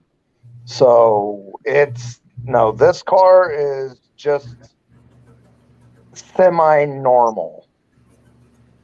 Do you say So- gasser? Mm-hmm. So you're gonna build like an old school like hot rod gasser drag car out of a 66 Fairlane? Yes, sir. Oh, Yes, that's sir. badass. I've already got the straight axle kit for it, the leaf spring for the front. I got a whole kit from Speedway Motors. So you already got both cars, or the car and then the other half. You already got both of them at the body shop, right? Yeah, I already got the Fairlane. I've got a half of a Fairlane for all the parts, and I'm going to take my 408 stroker out of my race car and my 4-speed out of the race car, and it's going in the Comet. And then eventually the 521 big block that I got my hands on is going in my race car. Well, what about? Let me ask you. Let me change gears here. Have you decided when you might go down and pick up the satellite? I'm not going to go pick. Okay, so the satellite is in Hayesville. Where I keep everything is in Rose Hill, which is about a 35 or 40-minute drive. And then my new house is in Hayesville. So I don't Oh, want so to you- go get the car, take it to Rose Hill, and then a couple months later turn around and take it back to Hayesville. You're just gonna wait till you get moved in and bring it to your new house. Or at least until some of the stuff is done out there at the house to where we can start taking a few things out there. Yeah, that makes sense. Once the privacy fence is up, once the gravel is put in behind the garage and everything, behind the privacy fence, then I'll probably start taking a few of my cars out there. So let me ask you something. On that lot that where your house is going to be at, how much land do you have total there that you'll have access to? 1.9 acre? Basically 2 acres. Right. Yeah. Dude, I just had a vision for that car for the Comet. I think it would look so cool. It's not going lime green. No. It was still keeping it white, but since he's got the orange wheels on the They're hood not scoop, orange. They're red. They're red. bright Sorry, cherry they're red red. orange. The red orange. No, they're not. Okay, whatever. Red. They just look they orange. just look like it on our phones, Video. but they're red. What'd you say, Nate? I said they look orange on video. I thought the same thing, but he said they Yeah. look red, and I was like, well, that makes sense on videos. Well, for some reason, red whatever shows the color is on the wheels, I would like draw a fade on the top of the hood scoop. You know what I mean? Just on the top of the scoops, back towards the back of the hood with that same color, but all white on the car. I think that would look cool. Now say that again. So I know basically- what he's talking about. Paint the whole car white, okay, and then on the hood scoops on the hood, basically put the same color that's on the wheels on the top of the scoops, like that 6-inch wide path or however wide it is, and just that color draws fade. Basically goes back on the top of the 2 scoops, almost like a stripe appearance, but not the whole way back to the hood. You know what I mean? I could see what you're saying. Yeah. Yeah. I don't know. I kind of like Blue's vision for that car. I like keeping the patina, the natural patina on that car. I just think it looks cool as hell. Cataracts. Bad thing. I can't help it. I like patina. I mean, I'm a big fan of that stuff, man. Mav, see, the thing is Mav's thing, Fred, he likes the Mavericks and he's experienced in the Mavericks. So when I tell him my wheels are bright Ford red engine paint, he knows exactly what color I'm talking about. I'm sure of it. It's a bright cherry Ford red, like super bright Ford red. It's so I think that- beautiful. I still think that would look cool. The vision that I had. What I have thought about doing though is after I get the hood, the roof, and the fender painted, buff the rest of the car, and then let it fade out in the sun altogether. because I'm going to paint the hood. Since the car's single stage paint, it will buff out pretty good. Okay. But I'm not going to buff the fresh paint. I'm just going to spray it and let it be shiny and then buff the rest of the car, make it all look good, and then let it sit out in the fucking sun and the weather and oxidize together. Okay. And then I'll leave it oxidized and faded and from the sun. And then I'll just wash it. I won't wax it or buff it no more. I'll just wash it only. But then what I'm thinking about is that bright Ford red, doing a couple of small pinstripes on the car, having a couple of that bright Ford red pinstriping done on it. Just a little bit.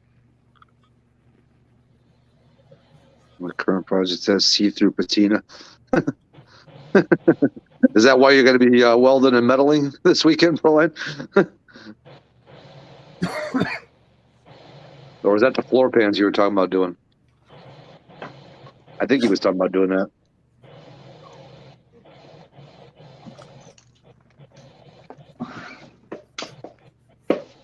Yeah, So- Frank, I would roll with that. Patina, red fade on the scoops. Yep.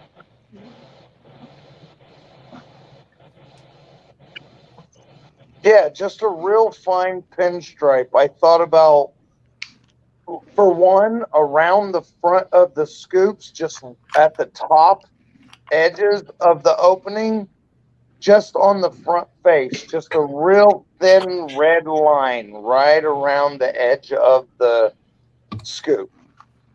Not just like an eighth of an inch thin line on the edge of the scoop, right at the opening.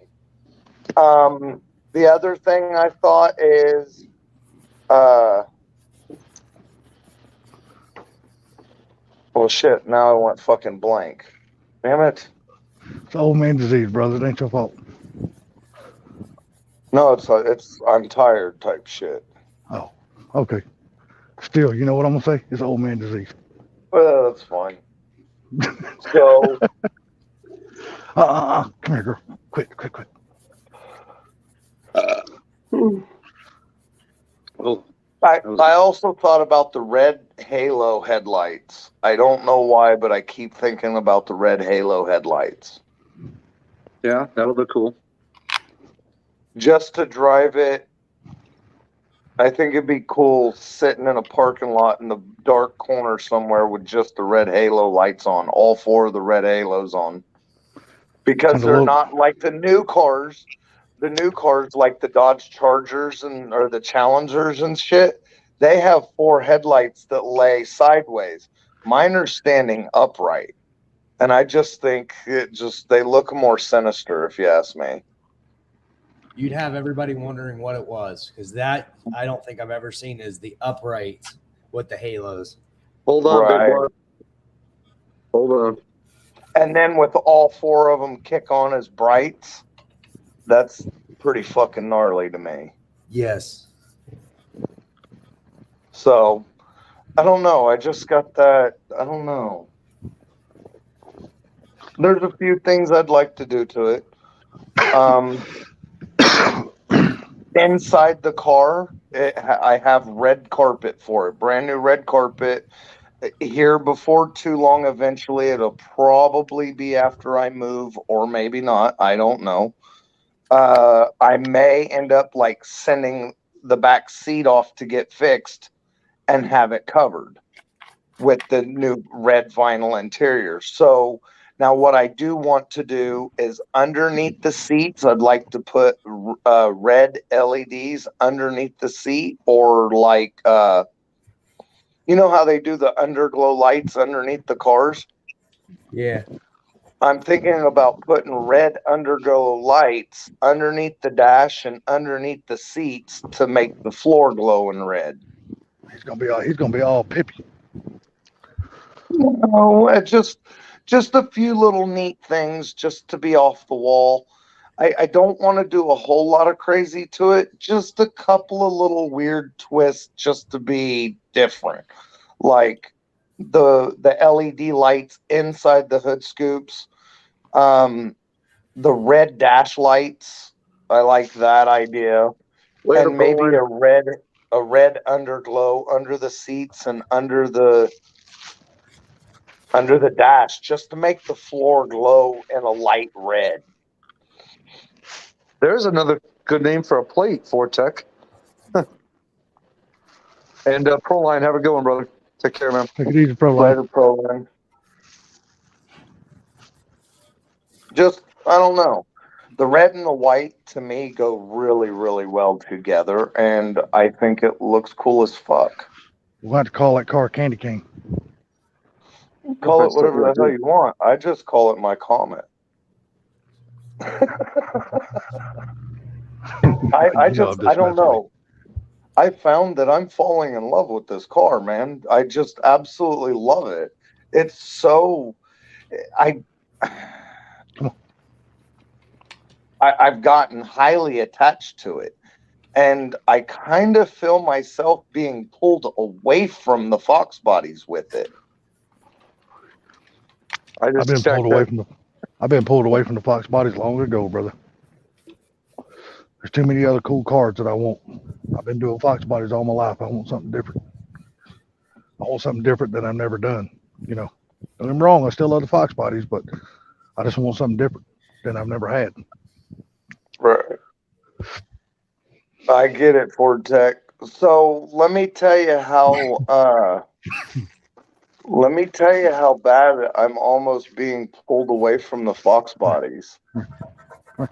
I've been slightly kicking around taking the GT500 motor out of the fucking Fox and putting it in the Fairlane. Okay.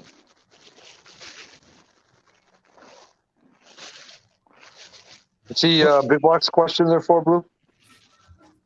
So, Big Block, not only do I plan on building the Roadrunner, but I just got my hands on and bought a 69 Satellite two-door for a full parts car that came with all the parts to put the Roadrunner together. Oh, yeah, that's right. I remember that.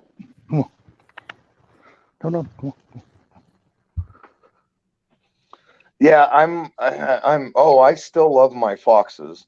The thing is I'm growing highly attached to this Comet. Like, I'm almost thinking I like the Comet and the Fairlane better than the Fox bodies. Oh, boy. I can tell you right now, I like the Rangers better than I do the Fox bodies.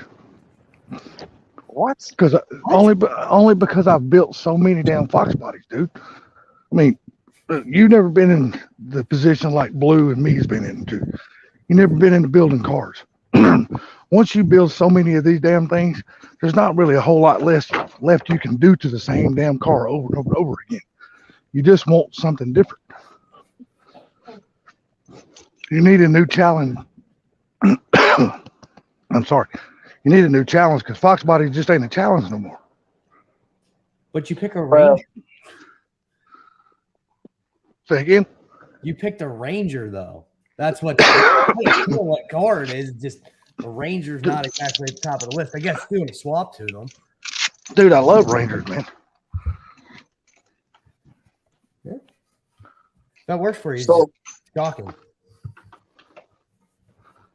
Yeah, I probably won't take the GT500 motor out of the Fox because I love that setup too. Because that's super badass. That is just, to me, LS killer. LS swap killer. Fucking simple. See, I just love trucks in general. That's my thing about trucks. I just love trucks. I'm a truck guy. I spent my whole life driving a tractor trailer, so trucks is my thing. I'm a Ranger fanboy. He's a Power Ranger. I don't give a shit. I don't give a damn who you are. Anybody can make a Fox body go fast, or a Mustang in general. Tech, I had to say it. I just couldn't help it. Like I say, anybody can make a Mustang go fast. Rangers. But when you get into making a truck go real fast, that's something totally different. because trucks are hard to get hooked up. Fox bodies aren't because they're built with the right kind of suspension up under them to make them hook. Rangers aren't, dude. I mean, trucks in general are not, because once you start doing a big bad burnout in a truck or something like that, they always want to wheel hop like hell in the rear. Rangers are super easy to make hook. Rangers. Oh can yeah, hook they're not real hard. well. They're not hard. They're not hard. I can make them hook. They got this invention now called Caltrax, dude, and I'm telling you, that has brought the pickup trucks to a whole new level. Hold on, he says I'd pick a Comet or Fairlane over one of them F-100 parts cars you guys drive any day. Hold on, what? F-100, dude. F-100s are fucking badass. I don't give a shit what nobody says. They're fucking What awesome. Hang on, what F-100 parts cars is he talking about? Let's say, yeah, who has an F-100 parts car? Hang on, I wonder if he talks Fox. I wonder, since he is an F-100 guy, I bet he usually types F-100 in his phone, and he typed Fox in, and it autocorrected to F-100. Could be. I bet on Like I it. said, F-100s are just fucking badass, dude. I love those trucks. Matt Because- said the worst part about a Ranger is that heavy ass Mustang. twin I-beam front suspension. Yeah, but they make K members for that. You can change all that shit out. And they make new suspension for, well, he's talking about a different kind of Ranger. I'm talking about like the little Rangers, like the mid 80s Rangers. I'm not talking about the F-100 Rangers, the big trucks. I'm talking about the small Rangers. Mustangs are parts cars, he says. Who said that? Frank. F-100. He made that short with my car in it as being a parts car. He just ain't never rode in a fast Mustang. Because if he ever rode in a fast Mustang, he wouldn't say that. I ripped the front end off of one suspension in like 15 minutes at work today. Jesus. Yeah, but All no, right. I like the little Rangers. Don't get me wrong, I have a '69 F-100, but that was my dad's truck, so that truck's gonna be restored and built to the way that my dad wanted to do it before he passed away. So that's just gonna be a family thing. But me, I like the little mid '80s Rangers, little square body Rangers. That's the ones I really enjoy, those trucks. So I think I'm still going to leave everything planned the way it is. I'm not really going to change anything. I just know that I'm highly getting attached to this Comet. And I think most of it is because it's old school, it's muscle, it's simple, and it's got the man pedal. That man pedal just makes it so enjoyable. It's just so great. And when you hear it and the that's the close thing about ratio old school. speed, That's the thing about old school cars, the simplicity of those cars. They don't have all this stupid ass technology and all. Don't get me wrong, technology is great. But when you need something just simple, it just, them cars worked back in the day. People made those cars go really, really fast with a whole lot less technology than they got today.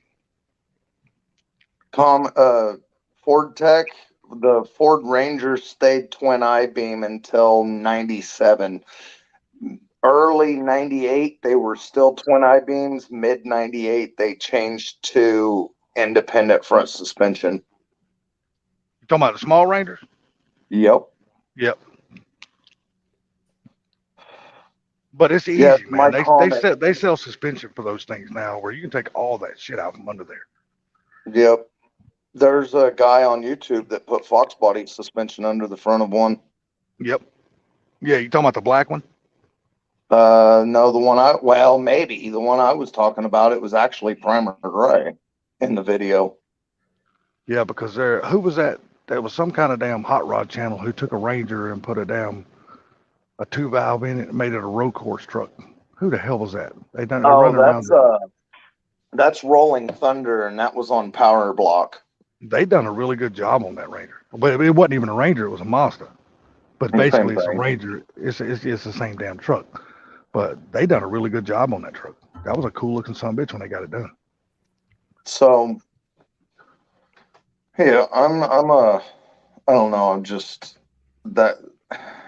I just can't get past that close ratio 4-speed thing, man. That is just so feather tickling. It just That car, just you probably wouldn't like that car as much if you had a T5 in it. Putting that top loader 4-speed made all the difference in that car.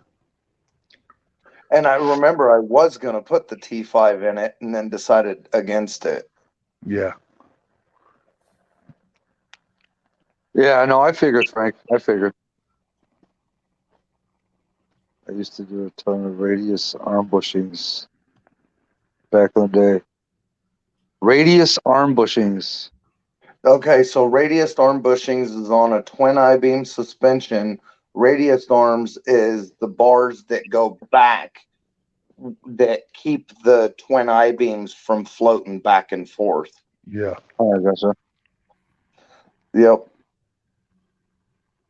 On the Radius old arms. Explorers, F-150s, Broncos, all that shit. Well, Hell, see, that's the even reason why. Even the Nissan trucks have them. Yeah, that's why you see so many people when they work on Rangers like that, the small ones.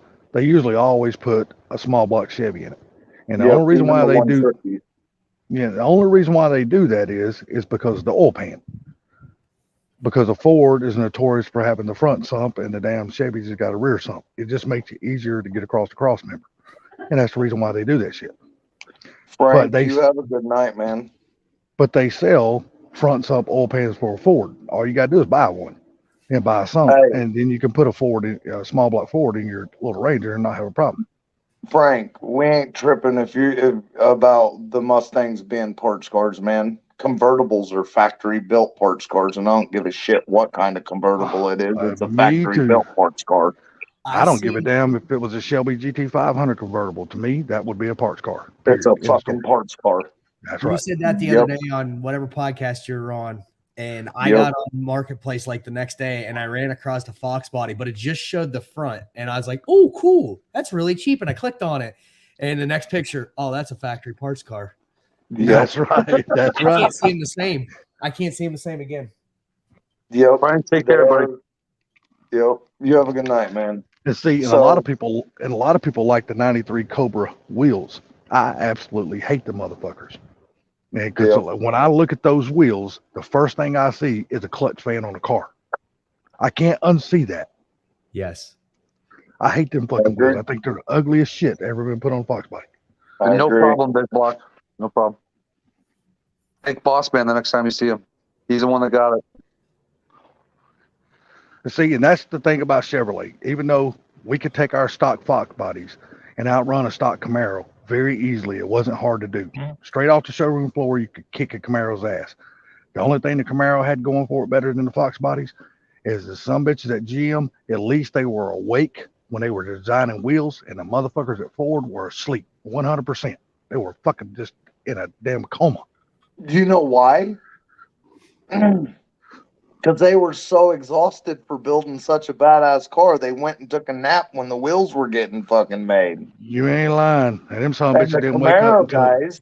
the guys that designed the Camaros, they were asleep at building the car, and they woke up all rested and built the wheels. Yes. I agree. But you have to admit, at least they built some tastefully looking wheels on their car. Even though they might have been slow. And the G28 wheels were always pretty good set of wheels, yes. Yes, I agree. Wheels on a turd, but it still don't go fast down the road. Well, and that's true too, but at least you can look good driving a turd. Right. And for real. You know what I mean? You know, and I have to say, I like the wheels on some of the new Camaros, but I can't stand the new Mustang wheels. Well, see, that's why the new Mustang wheels, I would 100% go to the aftermarket, because they got some really cool looking aftermarket wheels. The stock wheels that come on the Mustang, no offense, Sublime, even the wheels that you got on yours, I just don't like them. I don't either. Because they are just, the only reason why, because they are 100% like rinse and repeat wheels. Yep. And that's the only reason why I don't like them. I mean, you can go to Shelby's website, and Shelby sells some actually really cool looking fucking wheels for those cars. And that's why I'm I'm like, Ford, why did you put these fucking wheels on $100,000 car? I mean, really? And you know what? Some people even like them. I ran into somebody that just bought a 2022 and they bought rims like I don't know what you'd call them. They're a new style black wheel that everybody has. They almost look like they should be on a V6. They're like 30 spoke, the real thin spokes. And he was like, yeah, I got these wheels really cheap. They're really nice. And I'm like, oh my God, it's on a blue car, black rims, and it looks like shit. I don't mind black wheels being on a blue car, but you got to tie the rest of the car into the wheels. Yes. You got to do the badging. You got to Yep. tint your headlights a little bit. You know, Ford you did know. it with the F-250 and F-350 Tremor edition Yeah. trucks. They took a blue truck, and it was the first time I've ever seen a blue truck with black on it that looked good because there was not 1 ounce of chrome or other color. It was black and blue, and that was it. I tell you, the best I looking agree, stock, 91. the best looking stock wheel to me that they ever put on one of the Ford trucks when they were building like one of their high end trucks, and that's to me is the Lightning. They really thought that out, and they put a good looking set of wheels on the Lightning. I'm not talking about this new electric version of the Lightning. Fuck that No, piece no, of no, shit. no. You're I'm talking talking about with the 90s, the 94 to 93 to 96. Yeah, 93 to 95. any of the Lightnings up till the fucking electric ones, and even the Harley Davidson trucks, they always come out with some really badass looking set of wheels on those trucks. They really look So I'm like none of the F-150s, you know, the 6-lug wheels. good. Hmm. I can't stand none of the fucking wheels factory except for the SVT, the Raptor wheels. Yep. I Yeah. love the Raptor wheels, and this is crazy, but I really like the Platinum Expedition wheels. I do too. I think they look good. But I They look can't good on that truck. stand the fucking F-150 wheels. I think they're disgusting. Well, see, I don't like the stock F51 wheels, but I do like the stock Lightning wheels that come on the Lightning trucks because I think they look good on it, especially the Yeah, five the spoke. older Lightnings, yeah, of course. Yeah, when they put the 5-spoke like on the later model 90 wheels on the later model 90 Lightnings, I thought they looked really good because they fit the truck. But You know then when where they go Look. putting these ugly fucking, I don't know what you even call these wheels they put on these damn stock F-150s. I'm like, what the fuck are you thinking, dude? You know what I think a lot of the problem is, and just me personally, I think they didn't so much screw up completely on the designs. I think they completely fucked up the offsets and back spacing. I think that would change a lot of the newer wheels. See, I agree. Give a little bit of lift to it Yep. would make them look different. That would fix a lot of Mustang wheels. Like I have his Boss 302, and I don't like the wheels, but if I could get these remade with more of a dish to them, it'd probably fix my problem. Same with my 96 F250. I have the Alcoa aluminum wheels that look like, they look something. American Racing makes them. They look a lot like the factory Outlaw wheels. I know what they are. Yep. And that's what I have on it. I think if they could just make them a little bit wider, like they're a 16.7. I think if they went with a 16.8, it'd fix all of it to make it more flat. Or even a 16.9 with an 1.5 lip on the outside. Yep. I'll tell you one of the aftermarket wheels I absolutely love the best that goes on the F550s, or a lot of people put them on. I've seen them on S197s too, and that's the Robos. I think those are just kick-ass looking wheels. They look really good on those damn cars. Nate, I don't know if you've ever looked those wheels up, but look up a set of they're called Rovos. ROVOS, Robos. Oh yeah, I've heard of those. I've heard of them. I just seen a set for sale on Marketplace. It was the first time I seen the name, and I never did look it up. I've been on their site once before. They got some nice wheels. Yes, they do. They got some really nice looking wheels. And they're proud of those wheels. Well, and as they should be. Yeah. I'm sorry, but when you build a nice product, you should get a nice price for it. I'm just the way I feel. Yeah. And it's just like Blue. When he builds a nice Fox body, he's not going to sell it for pennies on the dollar. He's going to try to make money off of it, and that's just the way it should be. I might sell it for pennies on the dollar. Depends on who it's going to go to. Well, of course. But if you're selling it to some old Joe fucking Blow that you ain't never met, you ain't gonna give him no fucking deal. Because it ain't about giving a deal. It's about maximizing your I'm profit on giving a what you're deal selling. to Barbecue Mike. Well, but he's not some Joe Blow. I'm talking about you list something on Facebook Marketplace, or you just put a for sale sign on some random Fox body that you build. Well, some dude that you've never met and you don't know a damn thing about, you're not going to come up there and cut him a $2,500 fucking discount on that car. I'm like, hey, motherfucker, you don't have my number, then fuck I've off. never technically met Barbecue Mike, and I am giving him a killer deal. Yeah, but you've talked to him enough in this chat, and you've talked to him enough on the phone to where you feel like you know Mike. Right. I'm just being Yeah, a shit, dude. Yeah. They're even more prouder of the Bogarts 91. Those things are freaking. Yeah, but Bogarts are just plain ass racing wheels, dude. You're talking about the cream of the crop. Yeah. I don't mean, think you're there's talking- there's very few companies out there that still charge a reasonable price for wheels. I mean, they're all outrageous. American Racing, I still feel is reasonable with their pricing. You kidding? But There's a guy that lives by me that's got a 500. He just picked up a set of wheels, and he said he's actually considering getting rid of those and getting another set of wheels. But the first set that he got looks pretty good and actually weren't super expensive. In fact, hold on. Let's see if I can get that link. Trust me, if I get another S550 period, I already know I'm gonna buy a set of a 5-star Rovos. That's what I'm buying. Won't be no doubt about what I'm gonna buy. Fuck you, punk. I think I got one of two wheels I'm going to put on this car.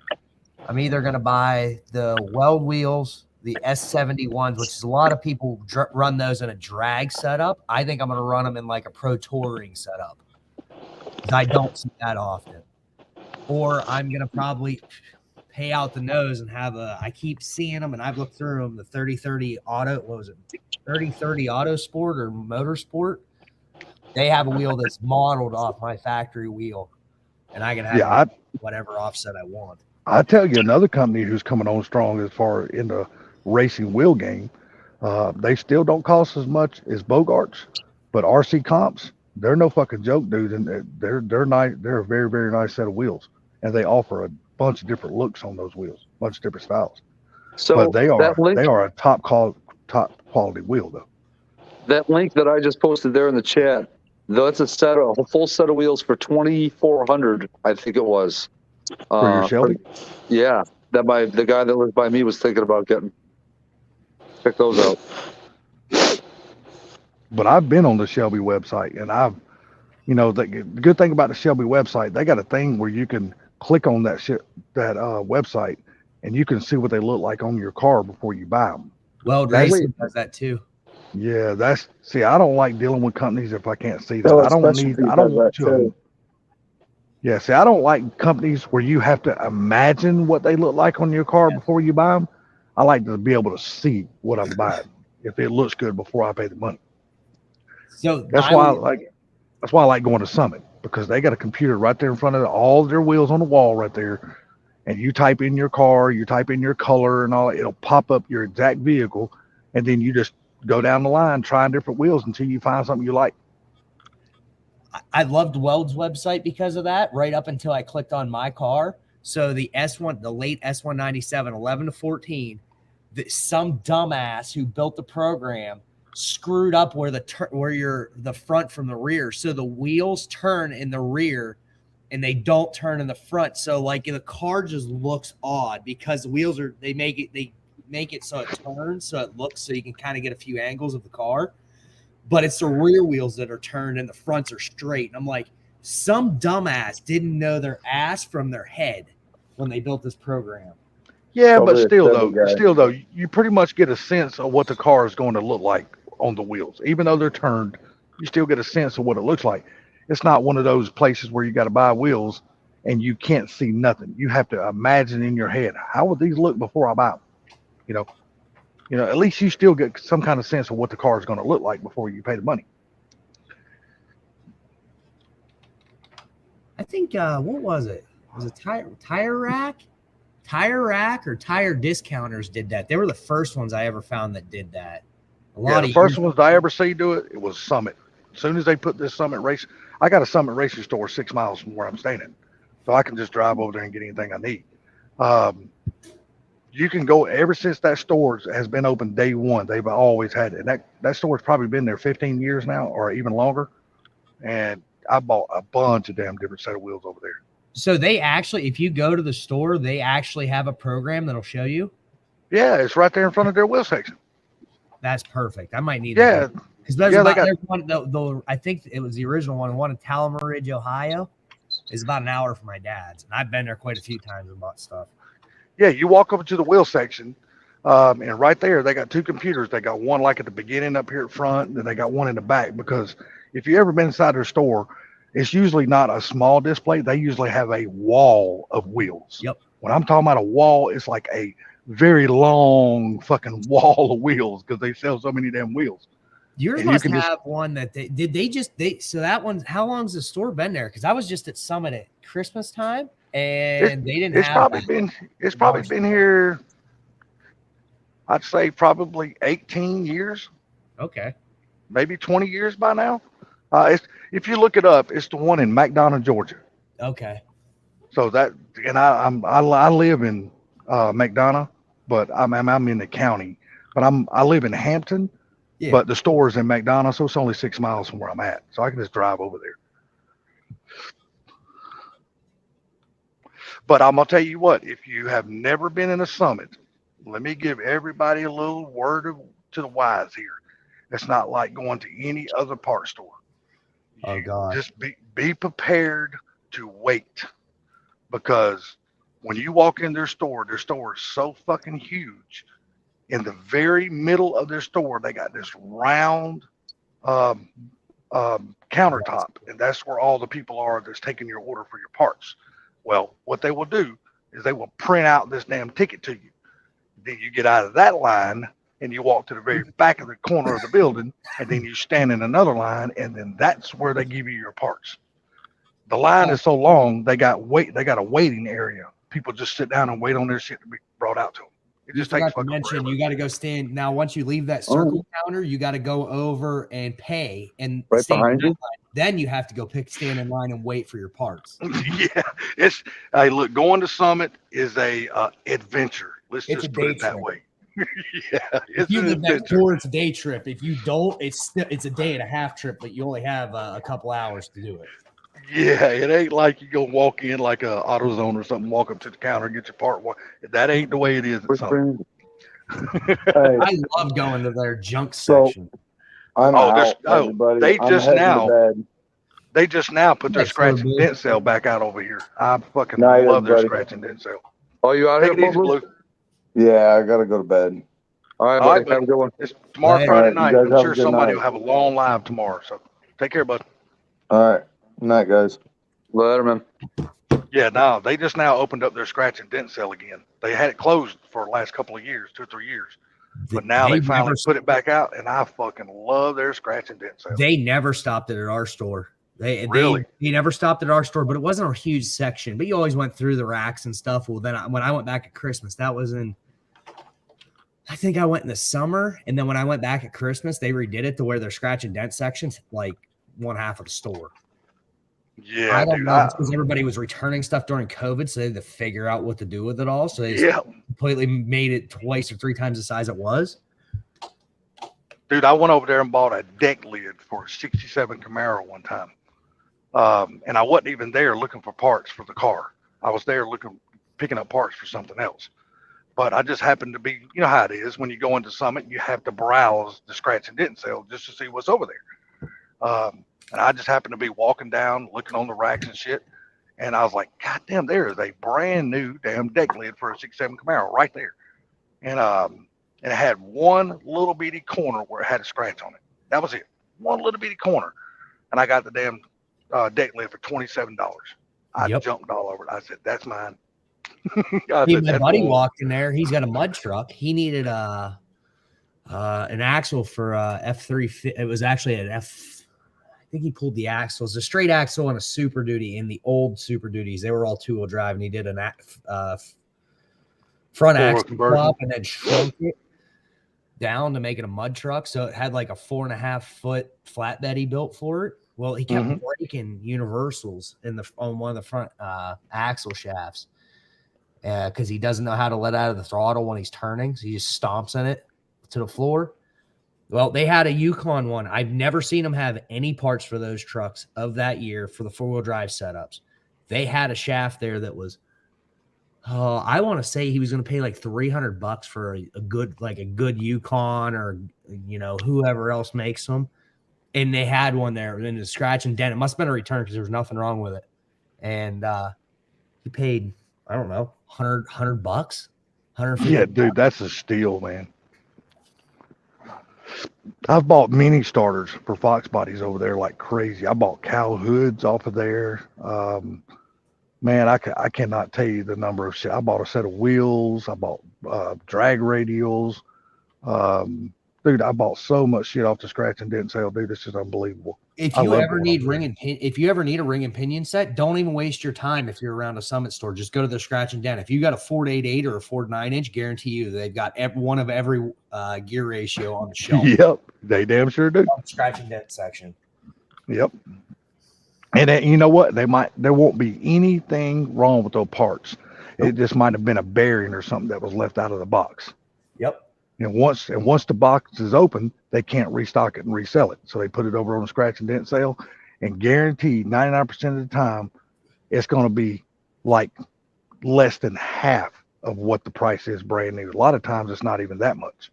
Their customer service is absolutely killer as well. I bought from, what was it? My F-150. It was originally supposed to have a limited slip in it. Well, somebody replaced the whole rear axle, and you could clear the whole rear end. And you could see it because it was the rustiest thing on the truck that you could tell it wasn't the same. But I pulled it open because the axle seal was leaking. And I was like, well, I'll replace it. It was right after I bought it. And opened it up. And I was like, this is not a limited slip rear end. This is an open diff. So now, and then the center pin bolt was broke off inside. So I couldn't drop this, like the bolt that holds the center pin in. Yep. Was broke off. So I pulled the head out and it was like 3 threads on it and the rest of it was still in there. And I went, I got to cut this. So I ended up cutting the carrier in half, but I called Summit. I got their limited slip unit because it was the cheapest unit. It was going in a 351 1994 150. It ain't like I'm going to break it. It ain't making that much power. So I just picked up one of them. It was like $400. Put it in. The only thing I didn't do is I didn't soak the clutches, and I think that might have been my problem. But I replaced all the seals, all the axle bearings, all the carrier bearings, re-shimmed everything. When I put the new carrier in, made sure it was right. It ended up being good with my original shims. Checked the backlash, all that. Everything was perfect for about a month. And then it started doing the typical limited slip. When you turn, it starts to chatter at low speed. Yep. I got so frustrated. I pulled that rear end apart twice and rebuilt everything twice. All new bearings, all new seals, replaced all the brakes. I replaced everything I could in the rear end of that thing without replacing the housing. I didn't do the ring and pinion, but it was still in fantastic shape. I called them. I said, hey, this is what's going on. I'm having problems with it chattering. I've had it apart twice. I have put new axle bearings in. I have put new carrier bearings in. I have re-shimmed it twice. I can't find why this is doing it other than the limited slip clutches are chattering. I said, what can you guys do for me? They were like, okay, well, we'll give you a choice. We can either resend you that one and you send it back within 30 days, or we'll just send you whatever you want. I was like, or we can give your money back. I was like, oh. So I got on their website and I found a Yukon one. It was about, I think it was like $75 more. And I said, screw it, I'll just buy that one. And it looked identical to Ford's factory one.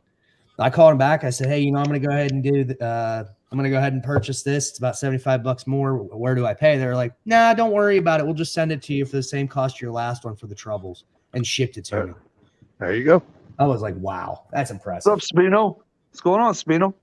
Sabino, hell, that's a long time no see on that name. What's going on, buddy? I've seen him. He's popped up a few times not too long ago, recently. Has he? Yeah.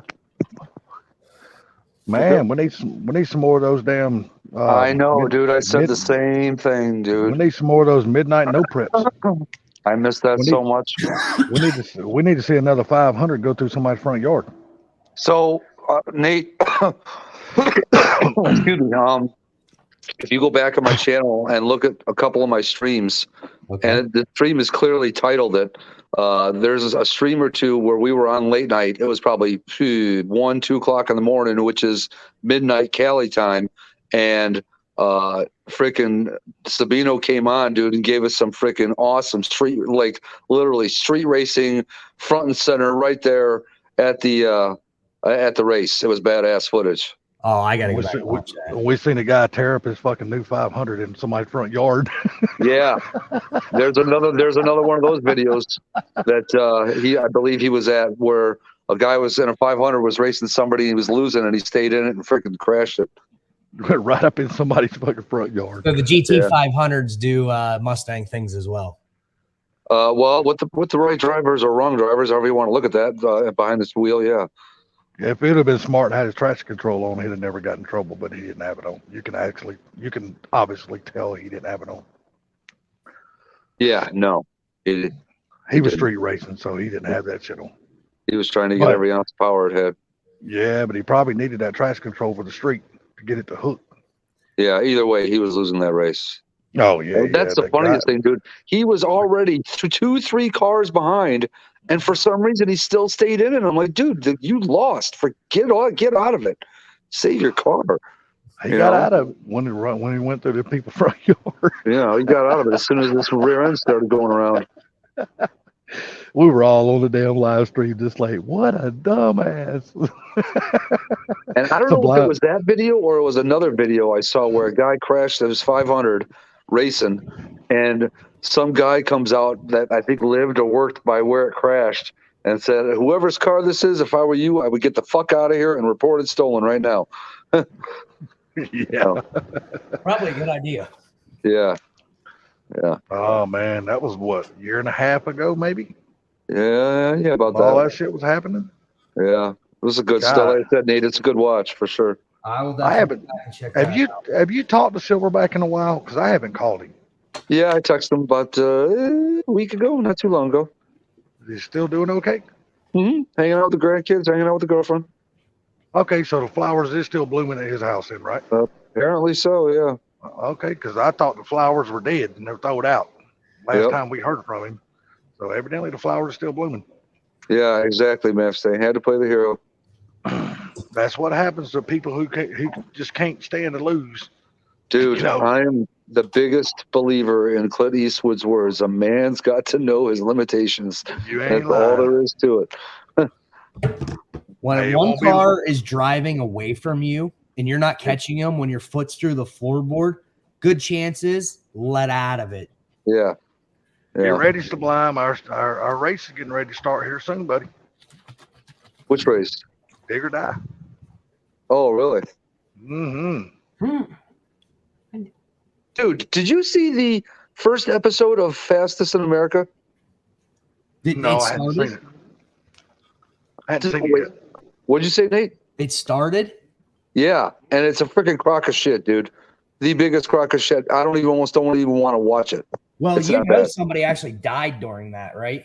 This year or last? Well, it's gonna be this year's episode. I'm surprised they're actually running the season. Really? Who died? Yeah, a guy rolled. You've seen him before. My girlfriend pulled him up. I couldn't see his. I didn't know the name. As soon as I seen the face, I went, "No shit, he died in a wreck on that show when they were filming it." That's why it's Holy- taking so long.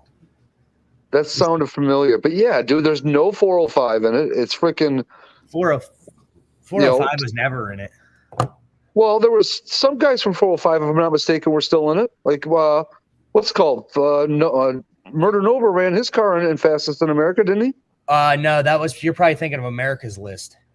Oh, that's right. I am. Yeah, I am. Fastest in America, the 405 wasn't invited. That was kind of where Chief, I think the very first season, Chief did like a 40-minute live on that.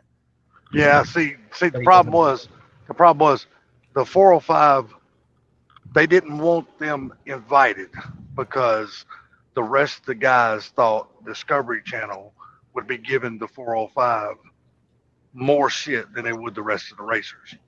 That's the reason why they was not. Because like I said, I don't know who in here watches Big Chief's channel. I watch every I episode. do. that I he just puts watched out. today's episode of him, Degree and a Cam. Yeah, I'm gonna tell you what. A lot of people don't understand that motherfucker is a very intelligent dude. Yes, the he dude is. knows his shit. But he done a lot of talking about that show. And he said, well, the reason why the 405 wasn't invited, he goes, to be totally honest with you, he goes, nobody would have stood a chance racing against us. He goes, other people had to have a chance. He goes, because we know what we're doing, and all these people they're inviting has no clue what they're doing on the street. These people cannot run with us. And that's the whole reason why they're not doing the big tires on the street anymore. Because they got to the point where the 405 and the New Orleans crew, with Kai Kelly and them, they were just kicking everybody's ass that raced. Nobody could run with them. You got the one guy that got lucky in California. What was that young guy's name that ran that damn Mustang or whatever it was? I know that who race? you're talking about. He got lucky. That was it. That was just a luck thing. Yeah, he's never been. You haven't really seen him do that great ever since. And nothing. He has done nothing since then. God, That was just one night where he was lucky. And even the JJ the Boss shit, have you noticed you don't see the Memphis Outlaw, Street Outlaw shit on Discovery Channel no more?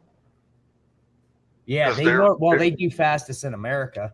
Yeah, the but ones that the started reason that. why they don't do the Memphis Outlaw shit, Street Outlaws anymore, because their fucking rating plummeted in the ground, and Discovery took it off the air.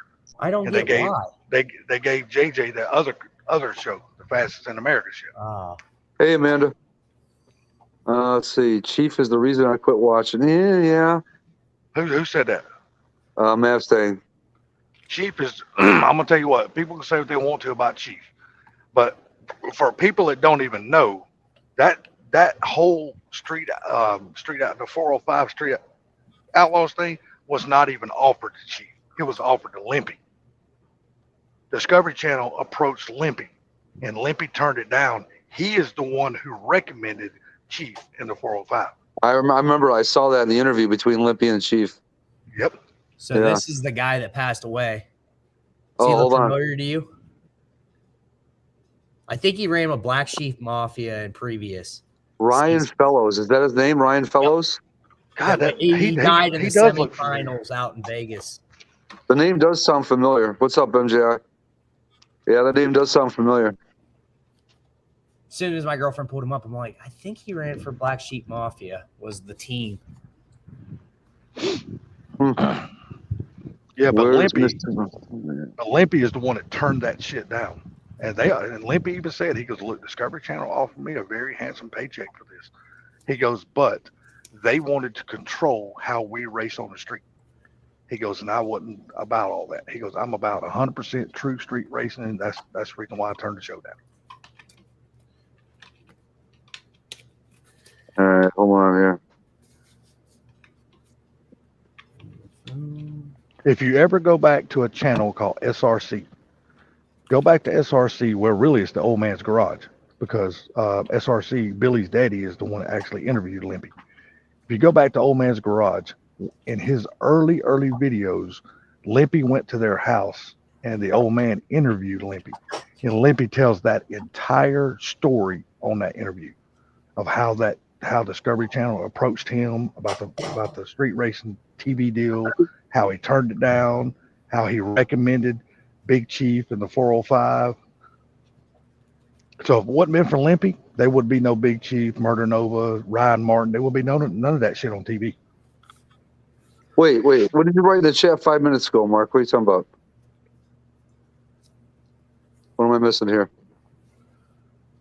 I will go back. I don't Ryan know. Fellows. He did. You know what, Mark? That blew right past me, bro. Sorry.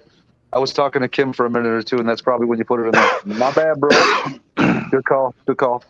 I will go back and I will look that video up, and I will post that. I will forward it to Sublime, and then because Sublime has everybody's phone number, and he can forward it to everybody else. What are you talking about? That interview where the old man's garage, where he interviewed Limpy, and Limpy told that entire story about that. Oh, yeah. this is not Big Chief interviewing Limpy. This is the old man's garage interviewing Limpy. And then Limpy told the entire story from start to finish about that whole deal. Oh man, that's funny. It was a really good watch, man. If people have never seen that interview, it was a really cool thing because you see a side of Limpy that we normally don't ever get to see. You know what I mean? Because usually when we see Limpy, he's always busy doing this and doing that, setting up races, and calling races and flagging races and shit. But this is just a setting where just him and the old man are sitting in the old man's garage and they're just talking. Really cool. Ryan Fellows. That name does sound damn familiar. It damn sure does. The face. I wonder what looks car he familiar, too. drove. Did it show what car he drove, Nate? No, I'll pull up. Well, look, I got to look into it deeper because I'm almost positive he ran with Black Sheep Mafia, which was like all the random racers that no one wanted. So they started their like own thing. 91 said that he was not in the Black Sheep Mafia. He was the guy that raced the Lambo and the gold Datsun 240. Yes. That's they did say what it was. My girlfriend said he raced that gold Datsun 240Z that had, I think it had an LS in it. LS swapped. It was fast as hell. People can say what they want about the LS, but dude, mostly everything that they put those LSs in, them motherfuckers are fast. I'm sorry, it's just They are, but here's the thing. Here's the funny thing. Like Chuck off of Street Outlaws, like he's completely proved it. He's like, this is a bone stock junkyard motor with a supercharger on it, and it holds together and it whips everybody's ass. Oh, you talking about that Coyote, the one he's running Yes. now in that small tire car? That's a badass car. Like GM had everything nailed down when they came out with the LS. When Ford answered back with the Coyote, really had to make some adjustments. Well, you got to understand, the LS is just a play off of a Ford engine anyway. It is? Yeah, that was basically a Ford design. The LS is. What's it? Is there any kind of a base motor that it was based off of? I want to say it was based off the mod motor. Now I could be totally wrong. I wish Blue was here because Blue knows the story because he told us in here one night. But the LS is basically a Ford design motor. No, it doesn't surprise me. Is it possible it was based off the 289? No, not the 289. Or not the 289, the 302, I meant, sorry. Nah, I don't think it was based off the 302. I don't know enough about that to speak on it. Blue knows it because he was on here telling us all about it one night. So Blue knows that whole story. So Blue would be the better one to tell us because I would just be guessing, and I wouldn't want to do that. You'll be glad to know, Sublime, that I finished those mufflers. Last night you were asking, hey, I sure hope you're not working on those mufflers. I was. Well, no, yeah. What is today? Today's Thursday. Oh, okay. Yeah. I was in Brailsford's live where I was asking if you had put them on yet, but after I asked the question, I saw that you were still working on them. I was like, okay. Well, are you going to get up under there, Nate, and put them on yourself, or are you going to take it to a shop? Oh, no, I'll do them. I have yet to pay anybody to work on any of my vehicles my entire life. Okay. I've rebuilt the newest vehicle I've ever owned is sitting right here in my garage. It's a 2013 Mustang. Other than that, I had a 2011 Ford Escape in 13. Other than that, I don't know if I've ever owned anything newer than 2005. I've rebuilt my F-150 outside. I rebuilt the E4OD that was in it from scratch. This truck here, my F-250 is completely stripped to a shell. I'm doing a body work on that. Are your mufflers clamped on or welded on?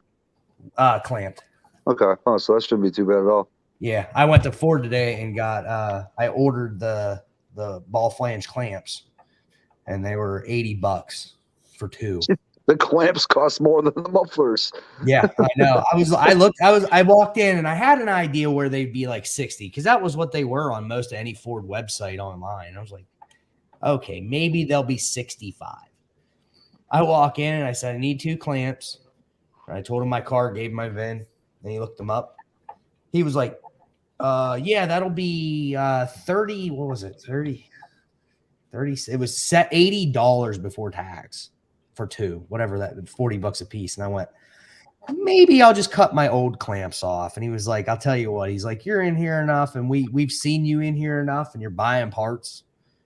We'll give them to you for our cost. They were $30 a piece, because he showed me his list price and they were 30. Like they were making a bunch on them. What's up, Spencer? So I've got them 500s, the exhaust that I finished. I ceramic coated the whole thing yet last night. I hope Right. you like them after all this work you've done to them. Because how many different sets of mufflers have you had on your car already? None. Oh, I thought. Okay, you're not the other guy that hangs out in Brailsford Live. There's another guy on that was Brailsford Live. Curel. That was he did the his first time on was Brailsford has those. He's starting up with what is it? Boss 302 stories. So he's got Boss 302 owners coming on talking about their builds and everything. Curel, yes, he's got a lot of exhaust. I'm on a mission to do that. I just refuse to pay full price for the things. Oh no, see, there's no way I could just be changing exhaust all the time. Once I find a sound I like, I'm just there. They'll rot with the truck. I just leave them on there. Well, that's Or the that vehicle. sounds good on here. Yeah, I'm just that way. I don't ever change. And like it goes against everything I believe in to even buy this set of Flowmasters, because I absolutely hate those fucking mufflers. Really? I cannot stand Flowmasters. Good to hear, Spencer. I'm a Magnaflow guy. I love Magnaflow. Oh, okay, yeah. I mean, I can see Magnaflow guys. They are two different. They're not opposite, but they are totally different in my opinion. Oh yeah, they don't even sound the same. No. The Flowmaster's got a really bad drone to them, and the Magnaflows don't. See, I disagree because I think it depends on. I did a lot of research on Flowmasters because I can't stand those 40 series. I can't the original 40 series. I can't. The Super 44 sound fantastic. They suck to drive with though for drone. The Super 40s are the same way. They actually make one, which you got to order them anywhere you go, and nobody even knows about them. Whenever I say I put a Flowmaster 40 series on them, they just think I put like a really loud one on it. My F-150 with the 351 Windsor, I did the Delta Flow 40 series. It's the last muffler in the 40 series line before you go to the 50 series. There's absolutely zero drone with that system in that truck, but it sounds fantastic from the outside. But if you don't like that, I guess metal tinging, popping from the Flowmaster, well, you're not gonna like them anyways. Well, see, I don't mind the popping, tinging, and stuff like that. I just don't like the drone.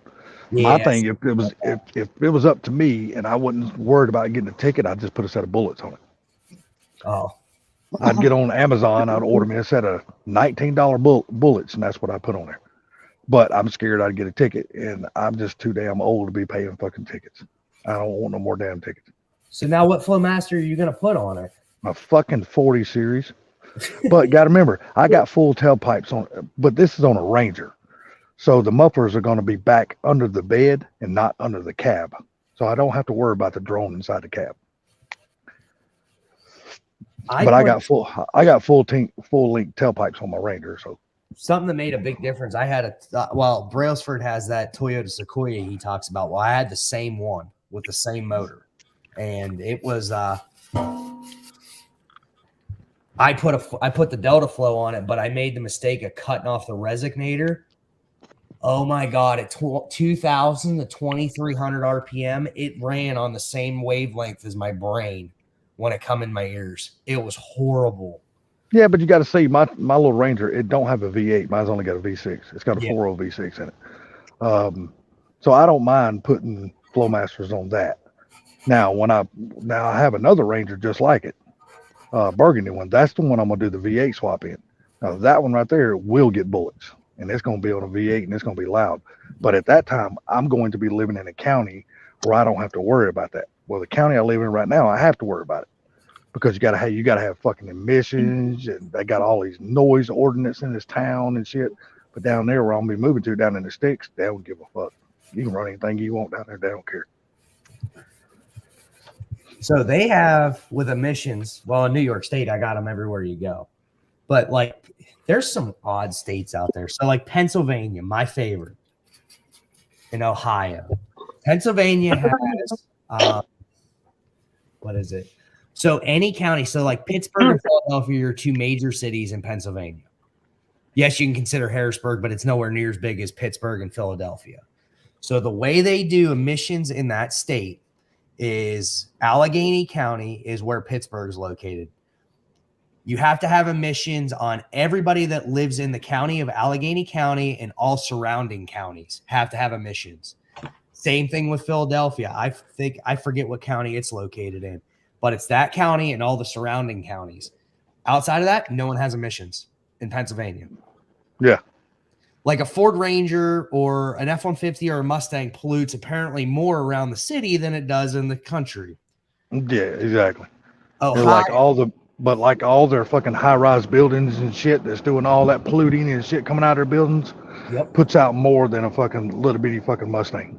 Yep. So that's them. And actually, a lot of people think Ohio is fantastic because they don't have emissions or inspection. But I had found when I was in college, because I went to school in Columbus, there was a kid that lived in, there's two counties in Ohio that mandated emissions and inspection every 2 years on your car. Just in two counties in Ohio. I'd never even heard of it. And I guess they were extremely strict. Well, the emissions test down here are so damn strict, dude. They still do the fucking sniffer test on your cars. They don't even do that. Yeah, 99% of none of the states do the sniffer test anymore, but they still fucking do the sniffer test down here. New York State did it, and I don't know if they're going to do it once it hit OBD2, but anything that was over 25 years, I think it was, is the number. You didn't have to do emissions no more, but I think that was because they were all the sniffer test. I think once they hit ODB2, which was 96 for most vehicles, those are all going to continue to get them. That's what I've heard. Yeah, see, I live down here in Georgia, and anything 25 years or older here, you don't have to have emissions. And my Silverado that I drive every day is a 97. So it just fell off last year. We're not having to have emissions anymore. Okay, see that does have the ODB2. So in your state, if it depends on the year 100%.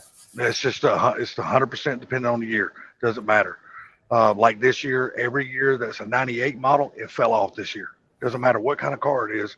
They don't have to have emissions anymore. What I have thought about doing is I got the 96. I'm going to finish the body on it, hope this year, and get it back on the road. It's got the 7.3 diesel in it. I have considered pulling the motor and putting a 7.3 gas in it. You want to buy a Godzilla and put it in there? Yeah. That'd be a cool swap, dude. And I got fucking ass loads of torque. I know. And I've had a lot of people say to me, why would you ever do away with that diesel and put a gas in it? And I went, when's the last time that motherfucker been to the gas station? Yeah, I was like, guys, 7.3 made 315 horsepower. They made like 400 foot-pounds of torque. That gas motor will run this thing over any day of the week. I am not going to be able to run on a 235/85 because I won't have tires left. I'm telling you, man, anybody that don't understand why people are switching from diesel to gas, all they got to do is go to the gas station and look at the gas pump. How much are they charging for diesel and how much are they charging for gas? And you know what? What a lot of people don't understand is how much it costs to maintain a diesel. It costs somewhere between 2 and 3 times for any part on a diesel versus gas. Starter, all day, I don't care what you're replacing. A diesel is very expensive on the upkeep once they start getting to an older model. And just like people don't understand, when you change the oil on the diesel, you're just not changing the oil. You're changing the water separator filter. You're changing all kinds of shit on the diesel. Yep. You got to change the fuel filters. I mean, there's everything on the diesel that you have to change. And they, just that's a perfect example is look at the oil, and a diesel, like my diesel pickup isn't like a semi, but most cars of that era, you're putting 5-6 quarts in it. Maybe these things hold 14. Yeah. Well, that's Sublime. Don't your new car hold what, 11 or 12? Yes. 11 and 12 what? Course oil. 12, yeah. My Mustang holds 10. So like they have, like I think Ford's realized they had an oiling problem at some point in time. So their solutions add oil. Yeah, well, yeah, that's the way it always has been with Ford. Just add more. Yes, that's my F-150. I had a 97 with a 4.2 V6 in it. It was the first year for the 4.2. Whenever they did away with the straight six and they went to new body styles. That motor blew up at 118. It didn't blow up. It lost oil pressure. I probably, if I'd have put the right bearings in it, I could have just put new mains and rods and an old pump been good. But so I ended up buying a factory replacement motor from Ford. The new motor, the old one held 5 quarts. The new motor held 10. Still a 4.2 V6. They doubled the oil capacity. Yeah, people don't understand what it costs to maintain a diesel. Like I said, I drove a tractor trailer all my life, but So I was you an know- owner operator. So I didn't drive for a company who owned their truck. I didn't drive their truck. I always drove my own truck. Yep. So all the costs fell in my pocket. Yep. So So you I know. always, oh yeah, oh hell yeah, because I had a contract with Speedco, and I guarantee you, Barbecue Mike probably don't like Speedco, but they are everywhere and they were convenient, and you could just pull your truck in there. They would take care of your shit, and you drive out. Well, this is back when I finally retired. Well, when I got forced into retirement back in 13? Yeah, 13. When I was forced into retirement. Back then, to pull my truck in to get a full service. When I say a full service, like oil change, the water separators, all the air fuel filters, and all that kind of shit, just to pull in and do that was $700 and something. Believe it. Okay, and you gotta understand, when you're putting oil in a big truck motor, you're not putting quarts of oil in them. You're putting 5-gallon gallons. buckets. You're putting gallons of oil in those some bitches. What they hold? Probably like 20 quarts, 25 quarts. I think my big truck held, if I can remember correctly, I want to say, because the last truck I drove had a 5 1/4 cat motor in Yep. it. And I think it was, I want to say it was 11 gallons. Yeah. 11 gallons of oil is what my truck held. Yeah. So I mean, you just do the math on how many quarts of oil that is. Yep. So But it's just, but then you're buying. It's not only, the engine you got to take care of. It's the big cost on those big damn Allison transmissions that we had in those trucks too. I mean, you just don't service the engine. You got to service the trans too. Yep. And there's a whole nother cost, and it's very expensive to service those big ass trucks. People don't realize that shit. So when you're That's out there why things running, aren't cheap to ship. I mean, people are like, why is it so much to ship? It's like, have you owned a big truck or ever even thought about it? yeah, the last truck I had was a 359 Peak. Okay. And it had a 5 1/4 cat with an Allison transmission. Mine was a 15 speed, and my truck was a man. You know Yep. what I mean? Because when I bought the truck, it only had like a 3 1/4 or 350 horsepower. What the fuck motor was in that truck? A Detroit, I think that's what was in it. A Detroit, and I pulled it out and put a 5 1/4 cat in it. And now that engine alone cost me back then, I think I paid $37,000, right Yep. at $40,000 just for the engine. Yep. Then of course I bought the trans used and I had it gone through and redone and put in the truck. So that was another $10,000, $15,000, $17,000 just for the trans. And then I had to pay the company to do all the swap on it. So I had, at the end of the day, I think I was in that truck just for the engine, trans, and all the other shit. I think I was in the truck for like 64, 65,000, just having all that change. But that's after I bought the truck. So I already done paid 50, 60, 70, 80,000 for the truck, whatever it was I paid for it. A buddy of so ours. I had over $100,000 in that truck before I even made the first pull in the bastard. Yep. A buddy of ours, he works on, and he's the one that, why we still are able to keep up with diesel trucks is because he owns a diesel truck shop. It's him and whoever's working there that week for the other guy. And that's it. It's just them two. Guy has an 8th grade education. He can't read. He literally can't pull open a manual and read. Smartest guy I ever met whenever it comes to diesel pickup truck or diesel. You damn right. And he screams constantly. And I mean, we know the emissions have absolutely killed diesels. He has trucks that roll in there with 1 million to 1,500,000 miles on the motor, getting their first refresh, which he bare blocks them and goes bottom up, new everything. He's literally reusing the block, and that is it. Oh yeah. Sometimes he's even resleeving the blocks, depending. There's sometimes you have to resleeve. Brand new. Now they have all the gas line companies out there have all these brand new trucks. He's got trucks in there that are in there for their second rebuild with 250,000 on them. And guess what? That rebuild didn't get no cheaper. No, these new trucks, man, they ain't worth a shit. They're junk. Screams all the time. He's like, these things are absolute garbage. Yeah, they're junk, dude. That's why I love my old trucks, man. I ran to California until see now my truck, the one I had, it wouldn't even be legal to go into California no more. Because now they don't even allow older trucks in their state no more. They don't know there's actually a cutoff. Yeah. You can't even take an older truck into California no more. They don't allow it. It don't matter. It doesn't matter what kind of condition it's in. If it's just been restored, you can't haul nothing in California with an older truck. They don't allow it because of the emissions laws and rules they got in that fucked up state. Yeah, I don't even begin to understand that. It doesn't make any damn sense to me. Why? Because we're gonna cost more to get things shipped here because we can't get it fast enough, so we got to charge more. All because we don't want to let somebody drive their truck into this state. Dumb. Yeah, and then you limit what comes in your state. Yes. To haul the goods out. So you know what that does, don't you? That makes all the big trucking companies do all the hauling. You know, because they all got the brand new equipment and all that kind of shit, and it's up to date on the emissions with all the DEF systems and all that bullshit. And guess what? Those companies aren't free. Hell no, they charge out the ass to haul people fucking freight.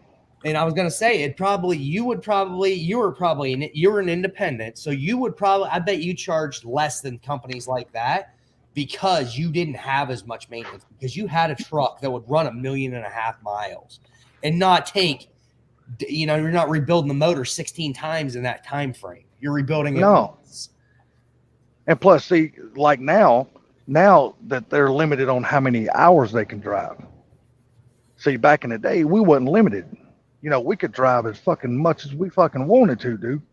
As long as we doctored up our fucking logbooks to make it look legal, we could fucking drive for fucking 2 days straight. They didn't give a fuck. What's the hours now that you're allowed to drive? 11. I was going to say 12, and you had to have an 8 or 16-hour stop. And but they're fucked up now, man. Because I could leave here in Georgia, and I could be sitting in my place to unload in LA, because that's what I did. I drove from Georgia to LA every week for 20-something years. I had a designated run, and I could be sitting there in 2.5 days. And a lot of people's like, "How you get there so fast, motherfucker?" I drove. Drive. Yeah, I drove. I mean, and most of the people didn't get in my way, because you ever been going down the highway and you see a big truck running 70, 80, 90 miles an hour? Well, that was me. That was me. There wasn't no grass growing under the tires of my truck. I can promise you. And you know what? Something else that frustrates me is people have zero respect for these guys on the road whatsoever. What was that comment you just put up there, Sublime? Mark, he's out of here. Let him, Mark. Take it easy, Mark. Have a good night, buddy. Yeah, but see, I make good money, though. I can't complain because I done it the right way. I hired me a broker. And I didn't have to go out and search for my runs or nothing. So I had a broker making sure my runs were there. So when I got to my destination, I had another run there to pick up and bring back. So a lot of these guys, they try to do it on their own, or they get their wives or their girlfriends or good buddies. I didn't even know there was such a thing as a broker deal. Dude, I'm going to tell you what, brokers for truck drivers make a lot of fucking money. The brokers do or the truck drivers do? No, the truck drivers make a really good living too, but the brokers make a fuck ton of money, and don't think they don't. I know what I had to pay my broker. I'm assuming they took a percentage of probably every load they found for you. Nope, they was just it was agreed amount of what you paid them per week. Oh, okay. And but see, you got to understand, he might be a broker for you, but he's also a broker for 300 other drivers. Yes. So that's where he's making his money. So there's brokers out there that's easily clearing $750,000 a year, and they sit in their damn little office at their house and just get loads for drivers. They don't even leave their house.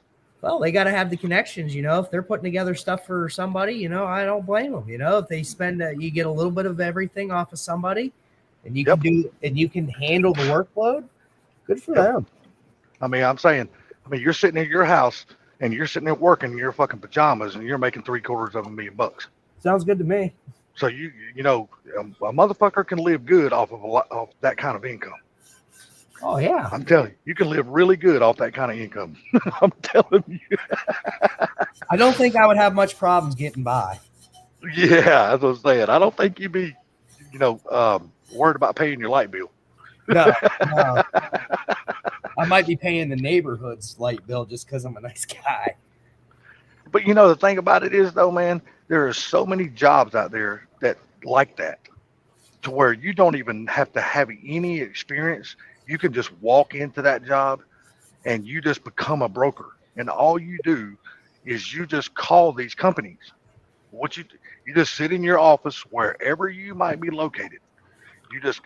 And now that we have this thing called the internet, which made life so much easier for a truck driver, the brokers can get out there and they can just find these runs. And when you get to your destination to drop off, if they got another run, you back up to it, or you might have to drive 10, 15 miles to the next location to pick up your load. But there's a run there and you're coming back with that run. You're headed back home. You know what? You don't know why there's probably not a lot of them, I bet, is because no one has the initiative to do a damn thing. Yeah, because it's not a job that you can just sit on your ass and not do anything. You have to actually work at that job. Yep. You have to be in front of that computer. You have to be on the phone. You have to be sending emails. You have to be sending text. You know, you got to work. You got that job is, you got to work at that job. People don't want to work. And then see another thing where the broker has a problem, where the bullshit falls on the broker's shoulders is you're hauling your load out there, but you might have a maintenance problem on your truck. You might blow a turbo. Now they got to relay that probably. Yeah. Okay. And then that broker has to call the company that you're hauling for and say, hey, my driver's down. He's going to be down for 4 days.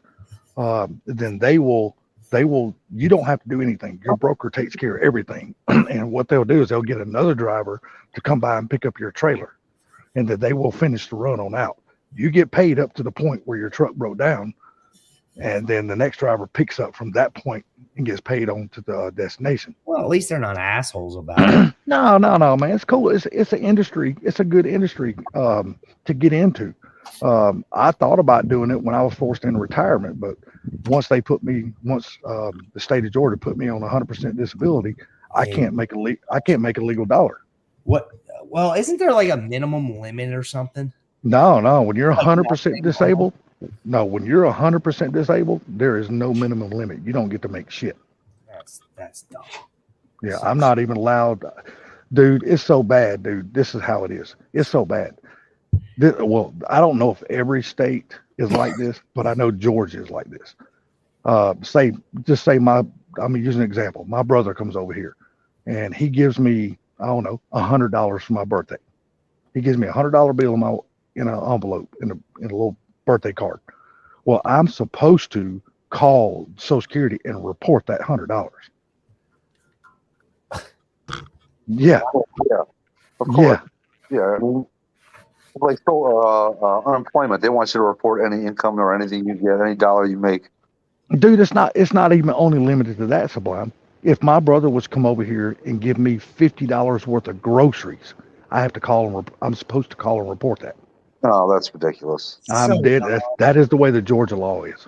So stupid. Of course. Really not make me like Georgia.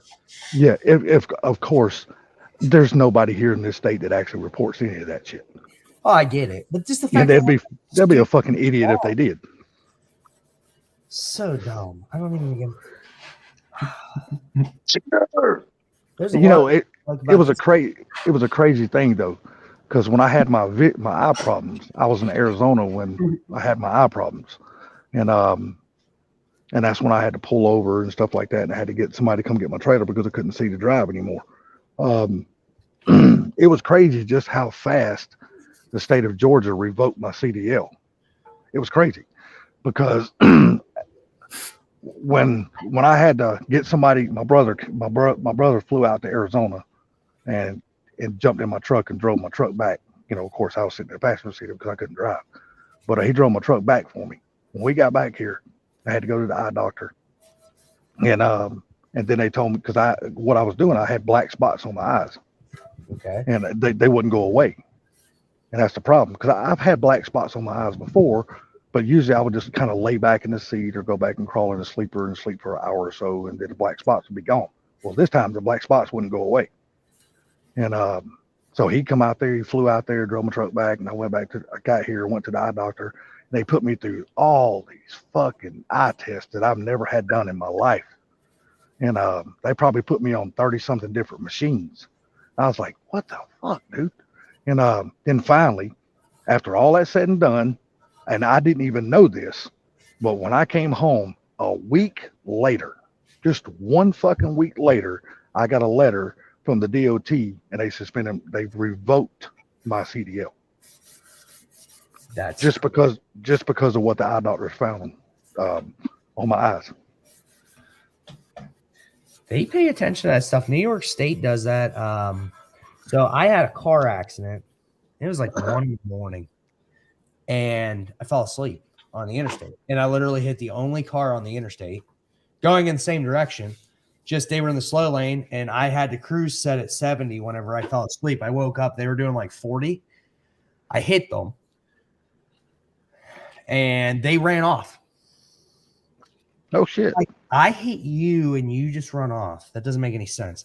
So That makes I absolutely zero told them what sense. happened, and the cop actually they finally run that lady down like 30 or 40 miles up the road, and when they caught him, come to find out, she had no registration, no proof of insurance, no driver's license. The vehicle wasn't inspected. That's why they were going so slow. They didn't want to get caught by the cops. So, but they still get, and I hate this. As soon as you run off from a scene of an accident, as far as I'm concerned, you've revoked every right you have to go to the hospital or do anything. You are now. I agree, 100%. Don't worry. They made sure she could go to the hospital. They sued my insurance company for like $60,000. Damn. Because I hit them. And I'm like, you're the one that ran off, dummy. But anyways, they had me. They didn't give me no tickets or anything. But like 3 months later, I got a thing in the mail saying that I had to go have I had to send them proof to the state that I didn't have some sleep disorder. Like, oh, you had to go do it. You had to go do a sleep apnea test. I finally got in a place because I didn't have a family doctor at that time. I had not been to the doctor the whole time I lived in the state at that time. And I finally got into like a sleep specialist at the University of Rochester. And I went in there and he asked me questions, and you could tell he was kind of annoyed with this. Like, he's dealt with this, like this is dumb. And when we were all said and done, he said, dude, next time you wreck a car because you fell asleep, tell him you swerved and miss a deer, please. I was like, why? I was like, yeah, I don't have a problem with that, but why? He was like, you would not believe. What was it? He says we found out you had some kind of sleep disorder like sleep apnea, the state would issue and mandate a CPAP machine for you, and they would monitor it every day to make sure Holy shit. at least 8 hours a day. If not, they will revoke your license. If they catch you on the road, you will go to jail. Damn. That's crazy. Like, I have sleep apnea, but it was never diagnosed. Like, my doctor said it was never bad enough to worry about. And I fell asleep because I'd been up since 6 a.m. It was 1 a.m. when I hit this car. Later, big block. Have a good one, sir. Take it easy, big block. Yeah, I miss being able to work every day. Don't get me wrong, I'm doing okay, man, because I've always been real frugal with my money, so I don't hardly ever spend any money on things. So I'm doing just fine on money. I got my money is out of the eyes of the government and the state. Nobody knows what I got. You have to. And and there's no paper trail that leads back to me. That's the smart thing. You know, it's so bad here that they limit how much you can even have in your checking and savings account. Nah, that's not right. I've got a letter in there that the state sent me. Well, Social Security sent me. Now this is combined, and even the letter says it. Your combined savings account and checking account can never exceed $2,000. That is all I'm allowed to have in the bank is $2,000. Period. That's all. That's bullshit. That's not even right. No. So I keep, on average, I keep like $1,700-$1,800 in my account, and I never get it. I never get it up to the 2,000. And you And probably keep every- the rest of it in the safe somewhere. Oh, trust me, I got it spread. got I got it places spread a everywhere. couple of different houses. My grandfather, he didn't believe in banks until like the 90s. He told my dad, he says, I hate to say it, but I might have to go open up a bank account. And he had a safe. And him, my mother, and my grandmother both took 2 full paper bags of money to the bank.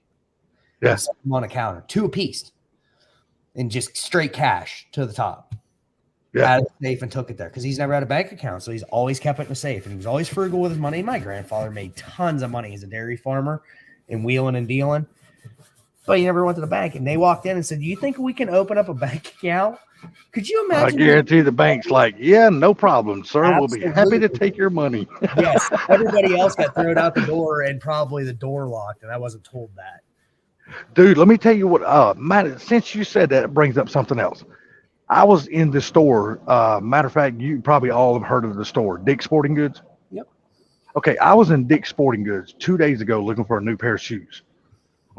You know, there was a guy, there was a black guy that walked in, and you know, they run every single other person inside of that store out and locked the doors, and only him stayed inside that store.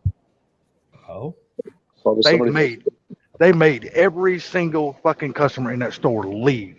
They locked the door behind them, put a closed sign on the door, and he done his shopping in that store by himself.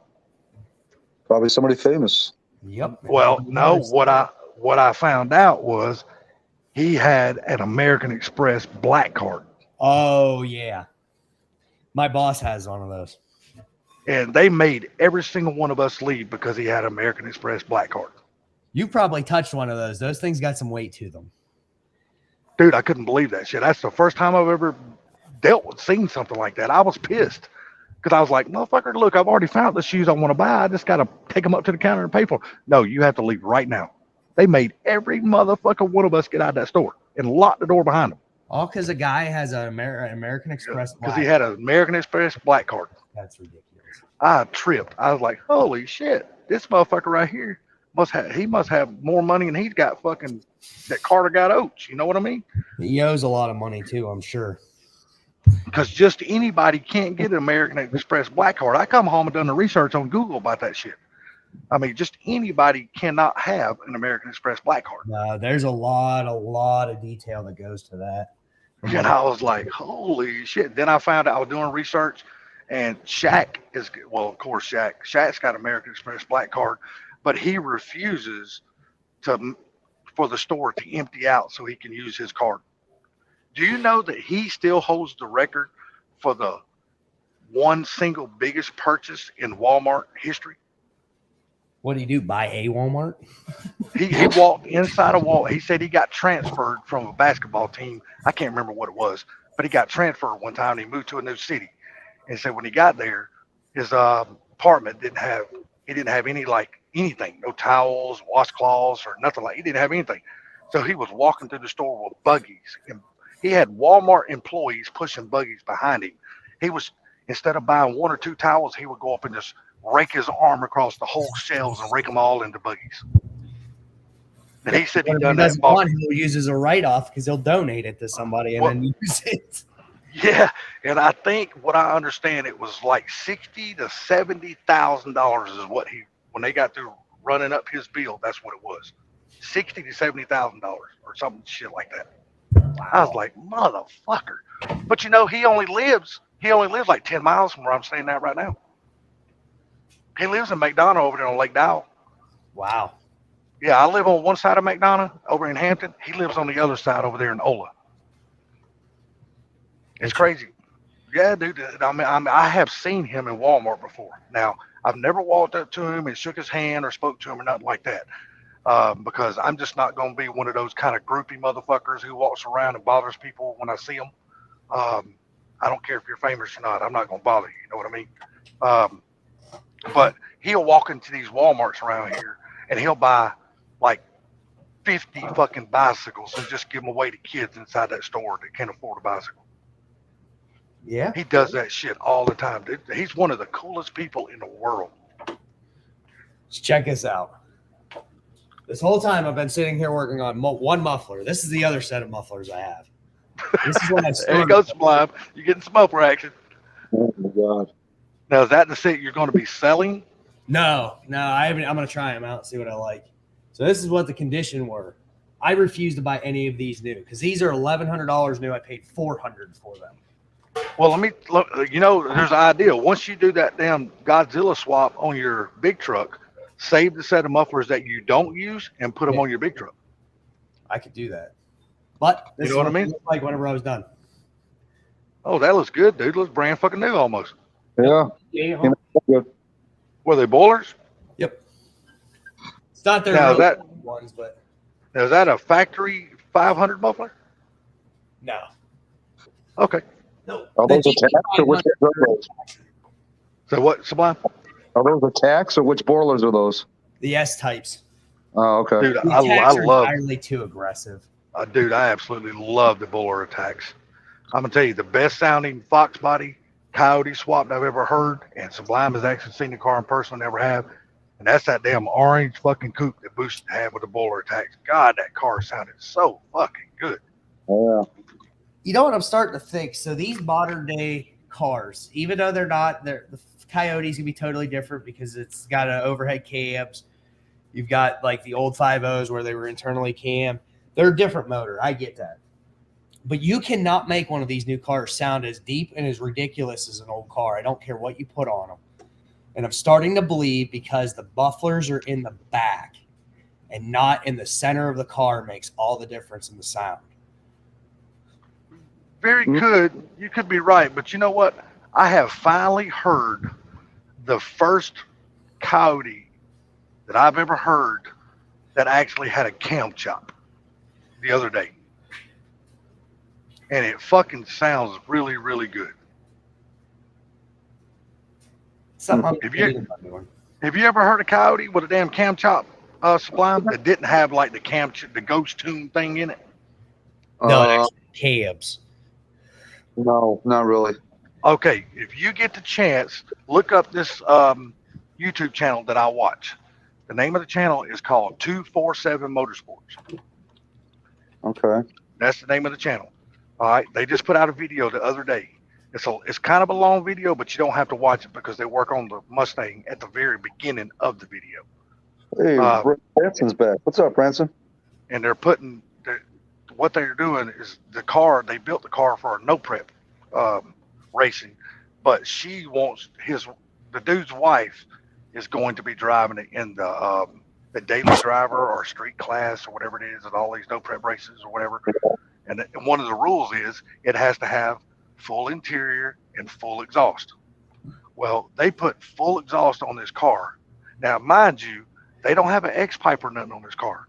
No X pipe, no fucking H pipe, no nothing. These are just two solid fucking exhausts from the engine all the way back. Preparing for Shady Side Dragway no prep. That's right. Yep, Listen to that. Listen to the very beginning of that video when they crank that car. That fucking Coyote sounds beastly. Sounds really fucking good. And the chick is fucking hot as a motherfucker.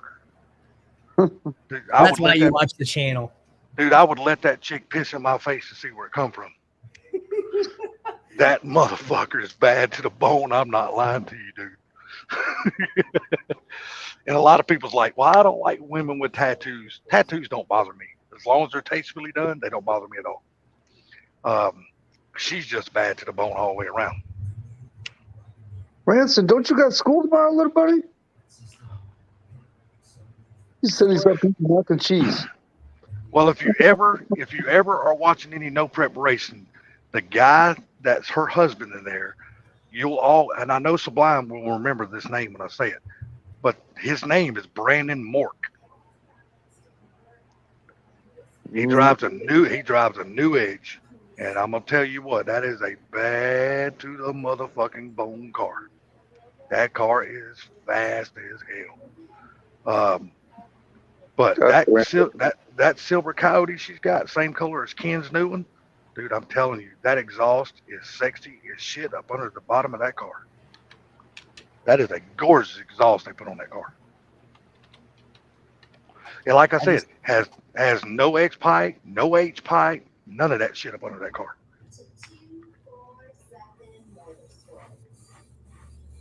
I've got it up on my TV, YouTube. Yeah. Wait till you hear when they fire that car off, man. That bitch sounds, it's sitting there, you can hear it. They're going, I'm like, God damn, that's a Coyote sounding like that. Now, see, I could get into a Coyote that sounds like that. That shit sounds good. Because she's got turbos and shit on that car. Yeah, I was gonna But say you- they did that underneath walkthrough, and I was like, those are twin turbos under there. Yeah.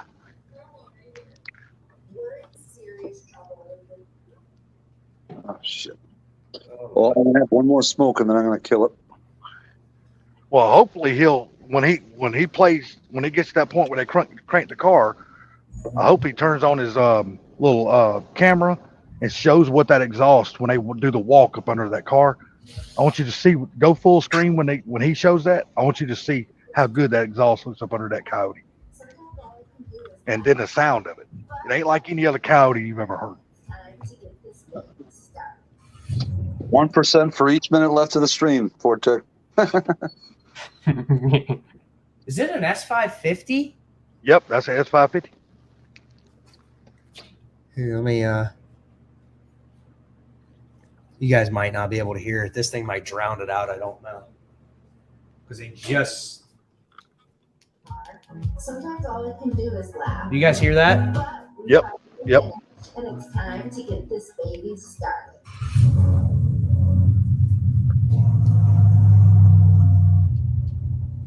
I just don't want to put it on too long.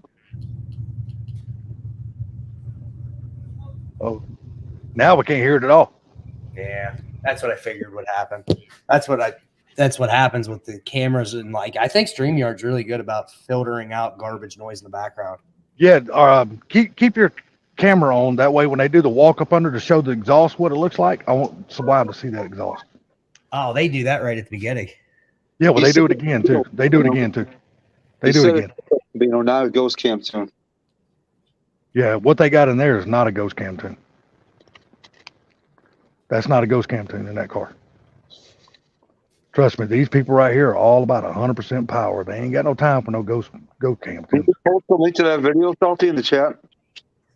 I'll have to go get on my PC and do it. You know, I can't figure that shit out on my phone, dude. I wind up kicking myself off the stream. You know, When he shows that exhaust, I want you to go full screen. And he might have to walk up to the thing with his phone and be able to show it. That way you can really get a good on look my at it. computer. Oh, well, he can't do that then. She doesn't put it all on. The only place I'm seeing they actually do the walk under the actual exhaust is right at the beginning. What's the name Yeah, of the that- channel again, Salty? It's called 247 Motorsports. Yeah.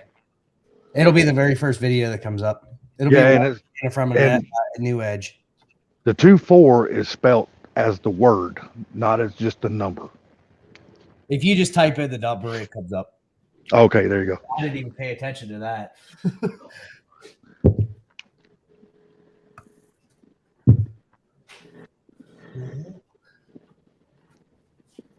But that new Edge that Brandon Mort's got right there, that is a bad motherfucker, boy. That car is fast as a son of a bitch. I'm not a new edge fan. I'm not really a new Edge fan, but I'm a fan of that new Edge. Because that motherfucker is fast. The new edge to me is, and everybody would scold me for saying this, and I think I've said it before. I almost think they're worse than the Mustang 2. You know what? Bad as I hate to say this, and I'm gonna hurt your feelings, but I absolutely love the Mustang 2. There's an orange Mustang 2 for sale, freaking 5 minutes from my house. Dude, I absolutely love those cars. I seen somebody did a wide body on Facebook the other day on one of them. It looked absolutely sick. I went, now that is the Mustang 2 I could get behind. See, I've had two of them. I've had two King Cobras. I know where there's one right now sitting in my buddy's dad's garage, sitting there with his 91, his dad's 91. No, he parked at 91. He has a 70s model Kenworth that he drove up until 1992 and parked it. And it's been in the shop ever since, covered, never moved. He's got a King Cobra?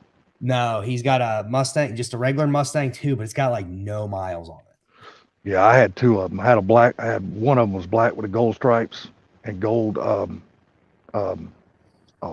lettering on the car. But then I had a white one with a blue.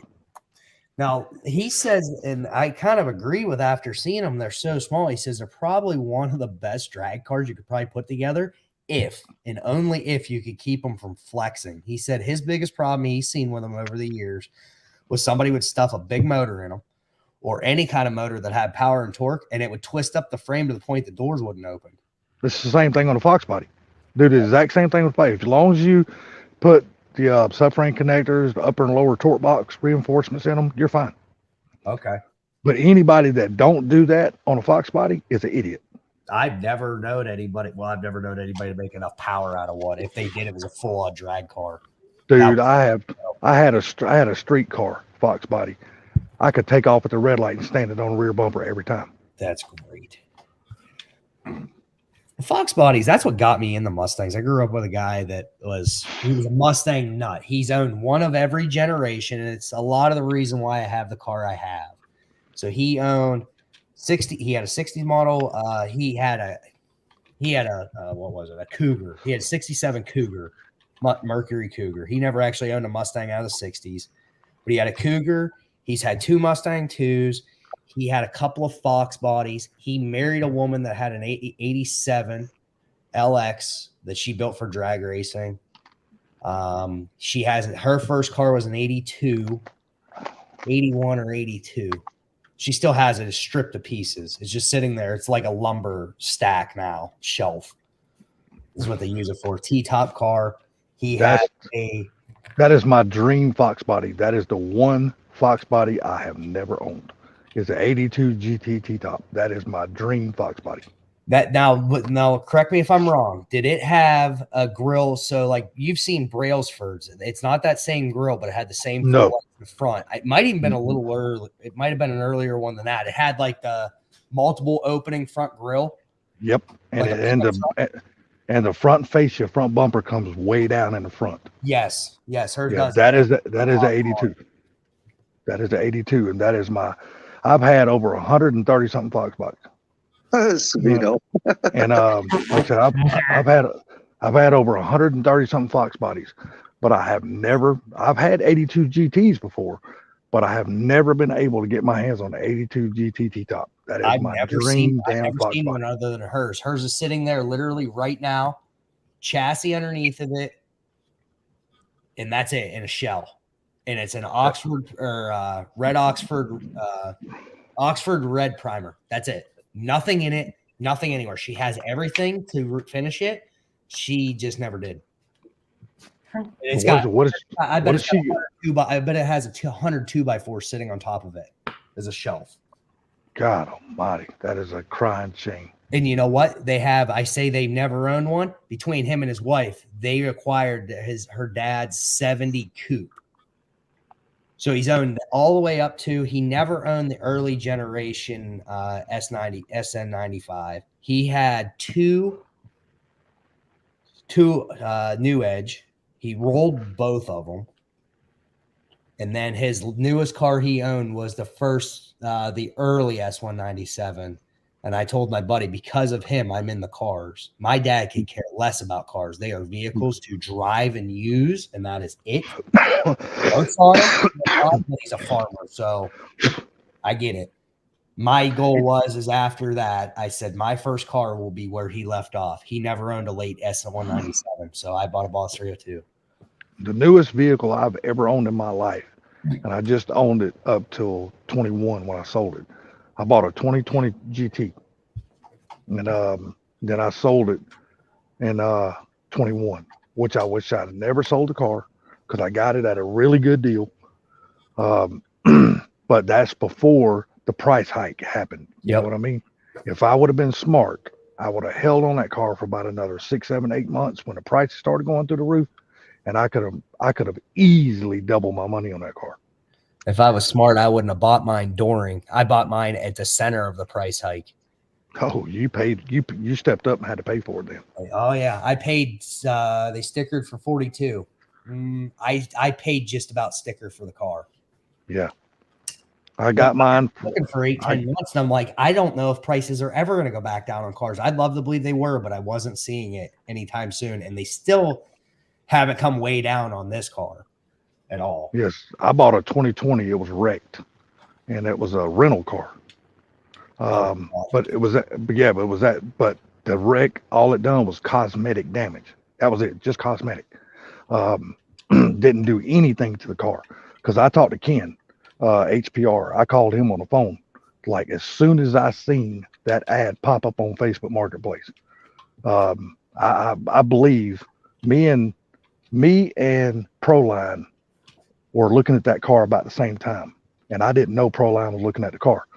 But as soon as I popped in and looked, the car had only been listed for like 19 minutes on Facebook Marketplace. And what makes so good, the dealership is only 9 miles from my house. So I called Ken on the phone. I said, look, I'm going to look at this car. I need you to look at this car, look at this Carfax report, and tell me what you think. And I said, look, this is what they're asking for the car. And he said, well, see if you can talk them down a little bit. Because I said, look, man, I'm going to be paying cash for the car.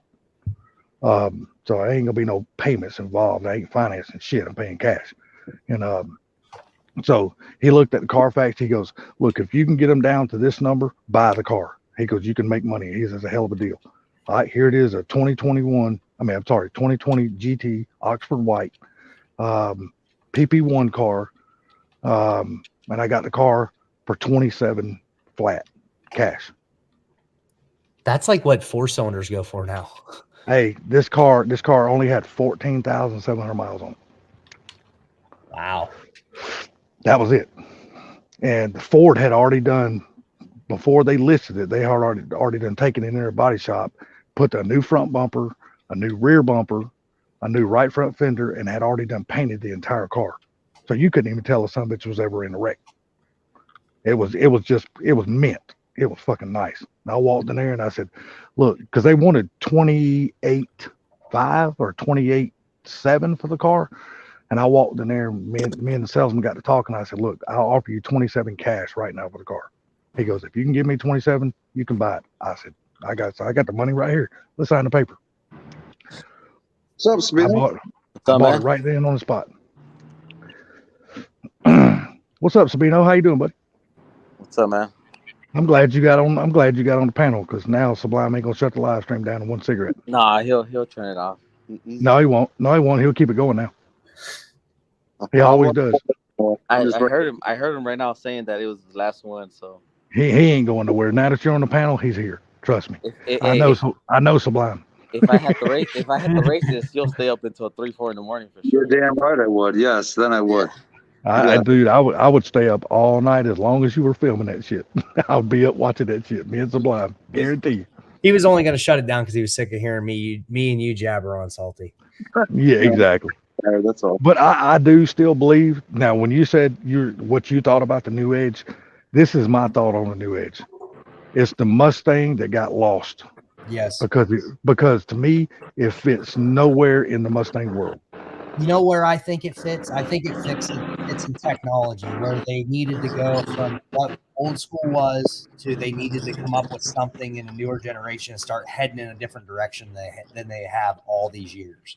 So that's where the 4.6 came in, and then they come out with a little bit better 4.6. That's where I think that really got going. They got it starting to do the styling cues to start moving on into what today's cars were. That's what I feel like it fits. a lot of cars from that time don't really have a place in history. I just think that, to me, I think the New Edge was just something that Ford had to put out Yes. just because it had the name Mustang on it.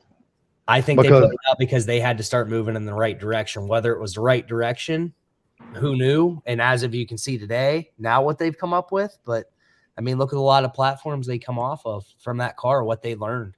You know, yeah, but still, it was still a Fox body chassis, though. Yep.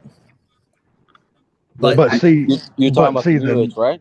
Yeah, the New Edge. It was still a Oh, Fox yeah, body chassis. everything, everything's identical to the Fox body. Everything. Yeah, it's I've- just like a damn Fox body. Just like you said that you've owned a lot of Fox bodies, Salty. I've owned probably like 15 GTs, including out of the 15, maybe like 2 or 3 Mach 1s. And Mhm. everything is the same thing. I mean, obviously the Cobra is a little different because it has the independent suspension, but everything's identical. Like you can grab parts from the GT and make like everybody grabs the See, but the thing about even the Cobra with the independent, the IRS, you could take that IRS out from under that Cobra and you could bolt it right up to a regular GT because the holes and everything were already in the frame. yeah. I think it was more of a body thing when it came to that. That's all I ever seen because now they stuffed the 4.6 in there, and I'm like, well, this doesn't make about more power than the 5.0. No, but I'm gonna tell you one thing. Now, I'm not big on the 2-valve motors, but I'm gonna tell you what, the 2-valve motors with cams and exhaust on it, man, they just sound beautiful. You That will is a never get beautiful me to sounding disagree. car. I still think the 4.6 is one of the best sounding Mustangs of any part of a modern day Mustang ever. The thing about the Fox bodies nowadays, like if you're gonna go buy one right now, I mean, everybody knows the first thing you want to go look is underneath where the boxes are at underneath and check them because Oh yeah, these cars are so old and everybody knows that they beat them up at one point. And I'm gonna tell you what, since I've owned so many Fox bodies, let me tell you the very first thing I look at, especially if it's a hatch car. Doesn't matter if it's a LX or a GT or whatever. If it's a hatch car, let me tell you the very first thing to go look at. You ain't even got to get up underneath the car. Walk to the back of the car and look at the hatch. Yeah. If it closes to Also one the- side or the other, the body's twisted. That's all you got to look at is the back hatch. It's good to know. I'm telling you straight up. They just look at the back hatch. If it's when you close it and you look at the fender where the hatch comes down and meets the fender, if it sets off to one side or the other, that means the body's twisted. That's all you got to look at. yeah, Then if you see that, you do just like Sabino said. You crawl up underneath the car and look at the torque boxes. Yeah, that's been a Ford thing for a lot of years. I mean, even in the 60s, everybody's still looking to see what kind of shape the torque box is the in. new edges are a little better, but they still get beat up from underneath there. But then again, a lot of people weren't racing new edges like that because at the time they weren't producing big power with the 2 valves. Nope. Yep. You know, and nobody was really like, you know, nowadays everyone's I see more 2 valves. I mean, new GTs like the 04 new edges. People are starting to race those more. And I spoke to this one guy and he's like, bro, I ran into too many Fox bodies that had issues that he's like, I couldn't find one at the moment, so I just bought this. And he's like, you know, like I love it. It's, you know, it's great. It's cheap, you know, and it is. And gonna it's be the still a next light car. generation. It's gonna be the next Fox body for drag racing. It is. But Oh yeah, it already is. You know the reason why most people are going to the new edges now? Because people are asking stupid ass money for the Fox bodies. Oh, The yeah. Fox body's taking over the 60s model because if you start looking like, you know, you look at old car prices, and that's what started me out in cars years and years and years ago when the prices were going up on, you know, 67 Mustangs and whatever else was out there. You start looking at them old car prices now, they are not where they were at one point.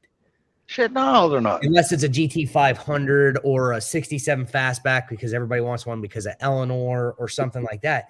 But if it isn't a specialty car, they don't command the prices. But the coupes have gone up because everybody started buying them as a solution to the expensive fastback. Yeah. You guys have But I'm a- no idea how much they're out here in California. They're ridiculous in California. Like people are Oh, I asking, can imagine.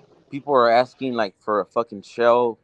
I mean, for a rolling shell, they're asking 15,000, 20,000 just for a rolling shell, like something that's decent, that's a nice color.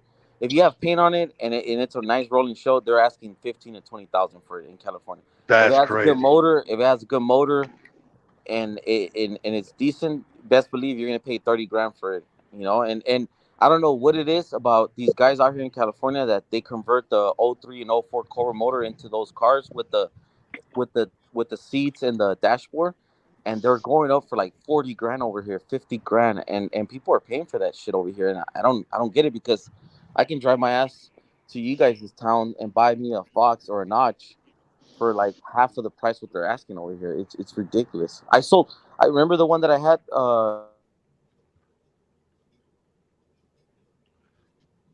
Did he cut out just for me or for everybody? No, he's gone. Nope, gone. He's there, but he's Oh, gone. Okay, am I back? Am I back? Yeah. Or not yet? You're back. You're back. I bought a Notch a while back. I don't know if you guys remember, with the LS on it. I put an LS on it, and Yep. and I spent maybe under 5 grand to do everything on my own, and I sold that thing for 19 grand with the 6.0 LS, turbo 400, K member, and just like that. And I only put like 5 grand into it. That's why some guy came up to me and was like, "Hey, I'll give you." He had told me that I'll give you 19.5, and I was like, "Just give me 20 and I'll be happy with it." And Later. he gave me the 20. Brother. It's crazy. Well, dude, it sounds like to me you've latched onto a moneymaker. You need to look for more of those cars. You start doing the same thing and selling them, make more money. It's fun. It's fun to flip cars at one point, but like, one thing about me, like, I get attached to these cars, man, and it's hard to let them go. That's my. Oh yeah.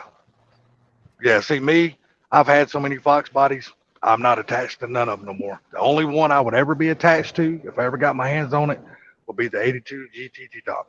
If I ever sucks. got my hands on one It of those fucking cars, sucks when you get attached, would- Salty. When you get attached to cars, I would never bro, get rid of that car. it sucks because you don't want to let them go, and then your wife's over there telling you, "Well, just let it go," and then you're like, "Nope," like, it sucks. You get told you can't get no more until you get rid of that one, but it's like, I don't want to get rid of this one. Mm-hmm. So you gotta See, wait. that's why I was happy, because I got rid of the wife. I got rid of 2 Cobras back when I was in high school, when I was 20, and I thought I regretted it so bad. And the last one that I got, I mean, when I met Subline, I was like, you know what, this is it. I'm not gonna let this car go no more. I was like, if I do, I'm gonna let it go later on when I got deep money into it. But I can't let it go no more. I can't. Like, So do you still have a Cobra now? yeah. I have the There you Cobra go. and the S550. That's all I have right now. And I have a diesel, and I don't want to buy new cars right now. I don't want to do anything. I just want to enjoy my house that I just purchased. I bought a second house. The other house that I have, my grandma's living in it. I don't want to do anything with it right now. I just want to enjoy my house and spend my money in the house. But I know eventually later on, I mean, this shit, when we're car guys, no matter what, this shit doesn't go away. No, it doesn't. It don't. It's a sickness, dude. It is. People don't believe that Thank shit. God that my wife likes this shit, because if not, then I'll be in trouble. Yeah, exactly. My girlfriend's been exposed to, so her grandfather's really big into the Mazdas, the Mazda Miatas, the 90s Miatas. And so is her brother. They're into the Nissan 240, SXs, all those cars. And so she's been around, like, they never really did anything with theirs other than just try to keep them running, and always had dreams, but they were always in the garage. So she's always been around cars. And then she moved up here and got exposed to American cars. And she's starting to change her mind to where she wanted a Mazda Miata to the point now she wants a V6 Mustang. Don't buy her a V6, dude. Buy her a V8. Yeah, you're gonna buy her a V6. She's gonna go to if you buy her a V6, she's gonna want a V8. She's gonna want your cars. She's gonna That's want right. your Just cars. go ahead and step up and just get her a V8 and be done with it. I think I'd probably have to get her a new Edge or an early S197. When I bought my S550, it was supposed to be just a bolt-on car, and then I started racing and I got my wife into it. Then next thing, she wanted more power, and then I boosted the car, and then she was like, I want the car for myself. And I was like, okay, well, I want my dream car again, which is a 03, 04 Cobra. And she's like, all right, we'll get it. And she got it for me, but now she literally took the S550 away from me. Like, I can drive the car, but like, it's her car. Like, she's like, it's my car. And I'm like, all right, it's your car. That's crazy. You buy a brand new car, now your wife's got it. Isn't that how it works? Wife always gets a But- newer vehicle. But you know what? That's cool too. At least you got a wife that supports what you do. Yes. There's a lot of people out there that don't. There's not lucky enough because they get a wife, and no matter how much their husbands are into the cars, the wife yeah. just Yeah, they They'll never make it, jump on they make board them with sell that it. You want to get married, they want to fucking sell the car because they need money, or just Yep. in general, it just causes problems. But like, yeah, I'm luckily enough that she loves this shit, so I'm happy in that part. I'm in the belief of if you married a woman that didn't care about cars at all and you're a car person, you probably married the wrong person and weren't searching hard enough because you're going to be bound for problems. See, there's a thing though. It's kind of hard to find a woman that's into cars, because if you're going out looking for a woman like that that's into cars, 99% of the time they're not going to support anything else you do in your life, and they're just going to be a bitch. So what you do is you don't look, and you just wait, and the right woman will come along, and then that's when you got you a good one. I found a lot of car women. I found that they're nuts. They're absolutely crazy, most of them.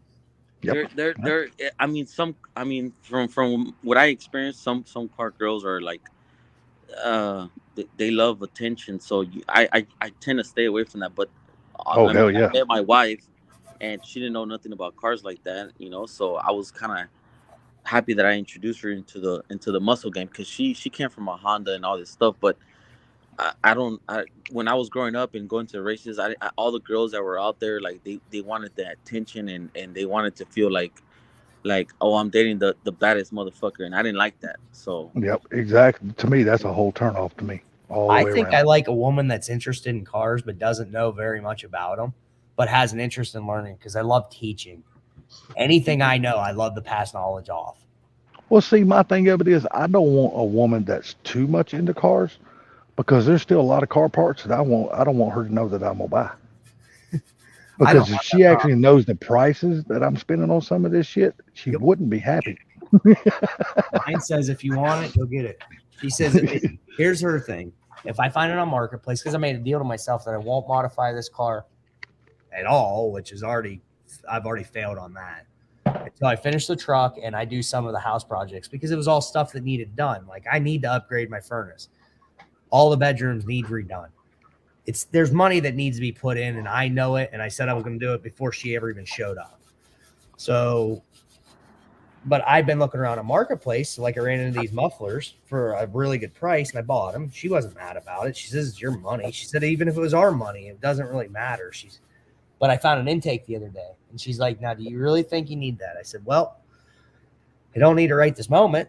But she says, was it a modification you had planned to do? I said, absolutely. She says, then I don't know why you're not buying it.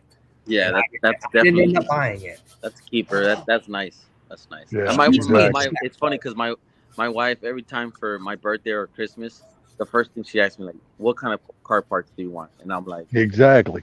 That's the best kind of wife in the world. like she asks me knows what car that parts you want. that's what I'm aiming for, But there's times where I'm like, I don't need nothing right now, or I don't want this, but I'll go get clothes or shoes or whatever. But most of the time she'll ask me, like, what kind of car parts do you want?